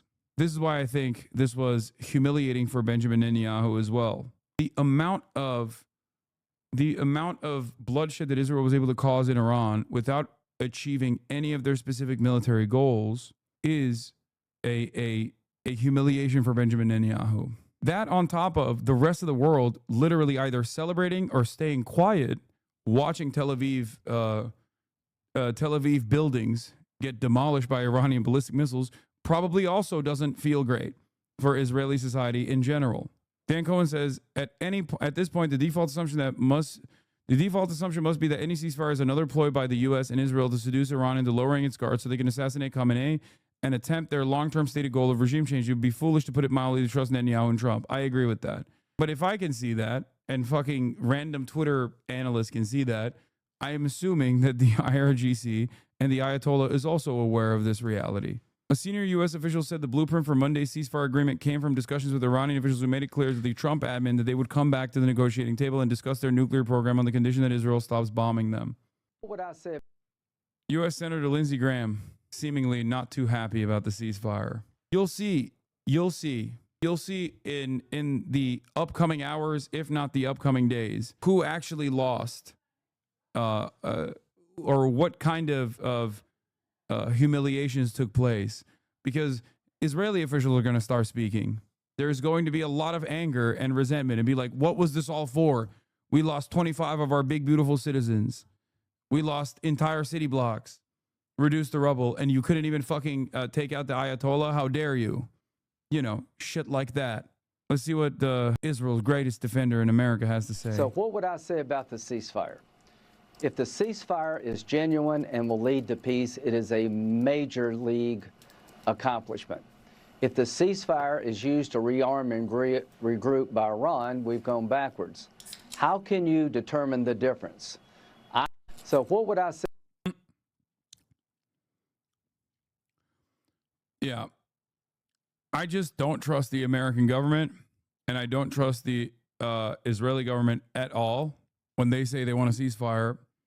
But that's usually what happens when you fucking use the previous negotiations as cover to implement a first strike and continue a bombing campaign for 12 days straight. So who knows? What? Hassan doesn't trust America. What a shocker. Okay, close your eyes for a moment and think of yourself outside of living in the boundaries of this state. Okay, you're a country that has been branded a foreign adversary of the United States of America. You go to the table, you go to the negotiation table in good faith. Okay, you set up a deal. Close your eyes. You set up a deal. After this country has already implemented sanctions on you, you set a deal with them and you abide by said deal. Then elections happen. The next president comes in and immediately casts aside that deal that you put together. You still abide by the principles of the deal. Then that president adds additional sanctions in spite of you continuing the deal. And then you say, okay, well, fuck it. I'm going to start, creating nuclear silos. I'm going to start enriching uranium again. That president goes away. A more favorable, quote unquote, supposedly favorable president comes into power. Now you're thinking, oh, we can re-implement the same agreement. After all, this president was the vice president when I actually did the deal with America. That never comes. Okay? All the while, the party that is like your immediate foreign adversary, the regional power, is doing everything in its power to destabilize the region and expand and keep killing all of your proxies, keep killing all of the people that you have supported. Okay? You still go, fuck it. We have to do a negotiation. There's nothing we can do here. We have to do a negotiation. These are Americans. Maybe this time it will be different. You watch that same country fuck over all of the other regional proxies that you have defended in the past. You watch them cooperate with other regional adversaries in the process of fucking over your regional proxies. You say, nah, it'll be different with us. I'm sure we'll be able to get a deal done. Then they sick their attack dog on you while using the denuclearization agreement that you were implementing or that you were at the table negotiating. The attack dog strikes you in the process. And then the country that you're negotiating with also hits you. How could you ever trust this country again? How could you ever turn around and be like, well, seems like these guys are definitely a normal nation state. Seems like these guys are definitely going to be dealing with us as even partners. I would literally turn around and immediately rush to China. I'd be like, listen, dog, we are a vassal state for you, okay? For your interests, for your ambitions. Use me like a weapon. That's what I would do. I'd be like, we have gotten nothing from these guys. We are no longer capable of being a friendly, cooperative partners of the West because they don't want us. They don't want us at all. I'd go to Russia. I'd go to China. I'd be like, give me the aircrafts. Give me the S-400s. Give me the Dongfeng missiles. I will strap me to the Dongfeng missiles and lob me in their direction. I am your servant. That's what I would say. If you think China would say yes, you'd be insane. I don't think so. I will buy all of the Labubus. So my point is, I don't think this is a real ceasefire, but we'll see. I don't think Israel's too happy. I don't think Israel's happy about this process at all. We shall see what they do with all of their anger and all of their resentment. Probably punish the Palestinians even more. Feels like the first Gaza ceasefire, restock on ammo, plug the holes, come back 10x harder. Today is a massive victory for American neoconservatives. They have proven America is untouchable and can bomb whoever we want with no consequences. With one attack, MAGA isolationism is dead. There's also that too. There's also that side of the equation as well. Because you're not wrong. I mean, MAGA isolationism was dead the moment that Trump decided to no longer be a fake isolationist. He was never really an isolationist anyway. Why would China or Russia openly support a religious regime that funds terrorist cells? Do you think they give a fuck? What? First of all, they already openly support a religious regime that funds terrorist cells. What are you talking about? Russia is doing terror right now. What? And China does not give a fuck, dog. What do you mean? Also, who do you think America funds? What do you think America does on the opposing side? This is such a funny approach. Thinking, like, I don't even know how you arrive at this. Like, do Americans think this way? Like, this is an American that thinks, like, Iran is the big bad. They're like a fundamentalist terrorist regime, but also they like Russia and China. Like, how did you arrive at this? You're like pro-China and pro-Russia, weirdly enough, but you're also simultaneously saying that, like, Iran is a dangerous religious terrorist regime. Like, what? Especially with Russia. Is there a fucking group of radicals that Russia hasn't funded? What are you talking about? Modern Russia. Is tricky to look good with open support? Yeah, these countries don't give a fuck about looking good to the West. Are you kidding me? They've been waging a cold and hot war with the West for the past couple decades now. Yeah, Russia funded Tim Pool, man. Okay, don't fucking send links like that, chatter. Luckily, that one didn't have TOS in it, but goddamn, think before you link.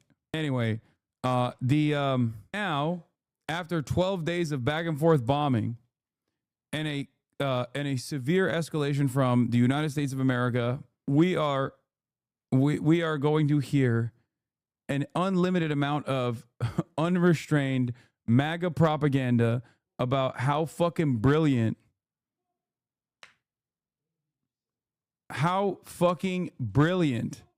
the Trump administration was for doing this. Again, an act of pure aggression that reached nothing, like no goals whatsoever. And now they're just going to run around and be like, we wanted no war. And then when Trump said, no, we want more war, actually, they were like, oh, yeah, we want more war, only to turn back around and be like, see, no new war president. This is literally the exact same thing that happened with the tariffs. It's the exact same thing that happened with the tariffs. And we're stuck with these fucking madmen, okay? So get excited at the prospect of hearing the most annoying people say the dumbest shit you've ever heard. You will ask them the same question that I asked, which is, if this was, if Trump is the no war president, why did he do the war? And then you said, actually, more wars, I like it, just yesterday. These past 12 days, did they have to happen? Or perhaps maybe the easiest way to avoid this was to tell Israel to stop ahead of time. Don't you think that would be the most successful way? So just remember that Trump is doing the damn thing once again, which is Trump is doing the damn thing once again, which is to break something, promise that there will be even more breakage, and then stop the bleeding halfway through and then declare victory. President Trump, once again, has demonstrated that he alone has the wisdom, the judgment, the strength, and the courage to see this nation through the most dangerous challenges we face around the world, Sean. It is. Bro, stop. Iran attacked Iraq. Check Al Jazeera. Stop. We don't know if it was Iran doing that, and you just are going crazy. We already covered it. There's new information. Amazing, and all credit to the president. Incredible. Oh, a little bit of effing. Hold on. A little bit of stutter. Hold through the stutters. Hold. Still stuttering. CPU's at 31%. Is that bad? Memory's at 48%. Okay. Hold on. It's getting back. We're good. That was the big one. That was the big one. That was the big one. We're back, though. We're back. We're back. I'm sure there's a big delay. All right. Delay test. Press number 5 in your keyboard if you see this. 1, 2, 3, 4, 5, 6, 7, 8, 9, 10, 11. All right, there was a 30-second delay. There was a 30-second delay. We're back. We're back. We're back. There was a 30-second.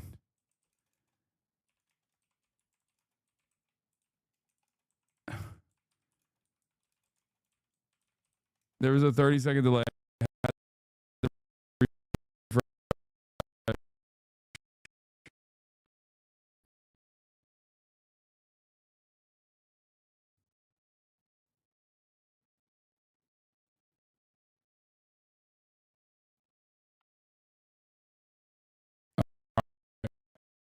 All right.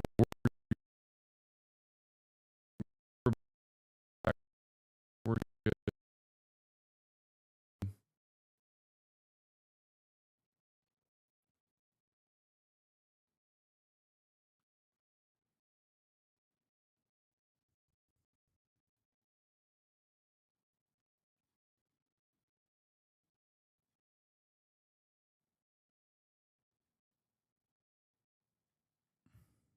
Fuck. Okay, we're not good. What is happening? CPU at 36%, 42%. What? Okay. No, that wasn't an aftershock app. We're still cooked. I'm still cooked. I don't think this is my internet. I don't think this is my internet, chat. I think it's my CPU. No, it is the CPU. Okay. In order to fix the delay, I had to refresh. I'm back. Okay, so what's going on is we suspect that there's an issue with the CPU. We're monitoring the ping to see if it's the internet, but it's back. It's busted again. What the fuck? Wait, what? It's back to 27%, but it's still fucking busted. I don't know what the fuck's going on. Okay, it's back again. I don't know if this will last. Every time I fix the ingest, it keeps breaking. It's back, but every time I fix the ingest, it keeps breaking. And there's a massive delay anyway. Here, hit 5 when you see this. Yeah. Oh, there's a huge delay. I'm not even counting. You think when you install the Elden Ring anti-cheat, remember your PC crash shouldn't have happened? I don't know. I mean, it's you're not even seeing where I'm at right now. You're so delayed. You're like 3 minutes delayed. Operation as the greatest state sponsor of terrorism cannot exist. And either the success of that strike, but the fact is, Iran cannot have a nuclear.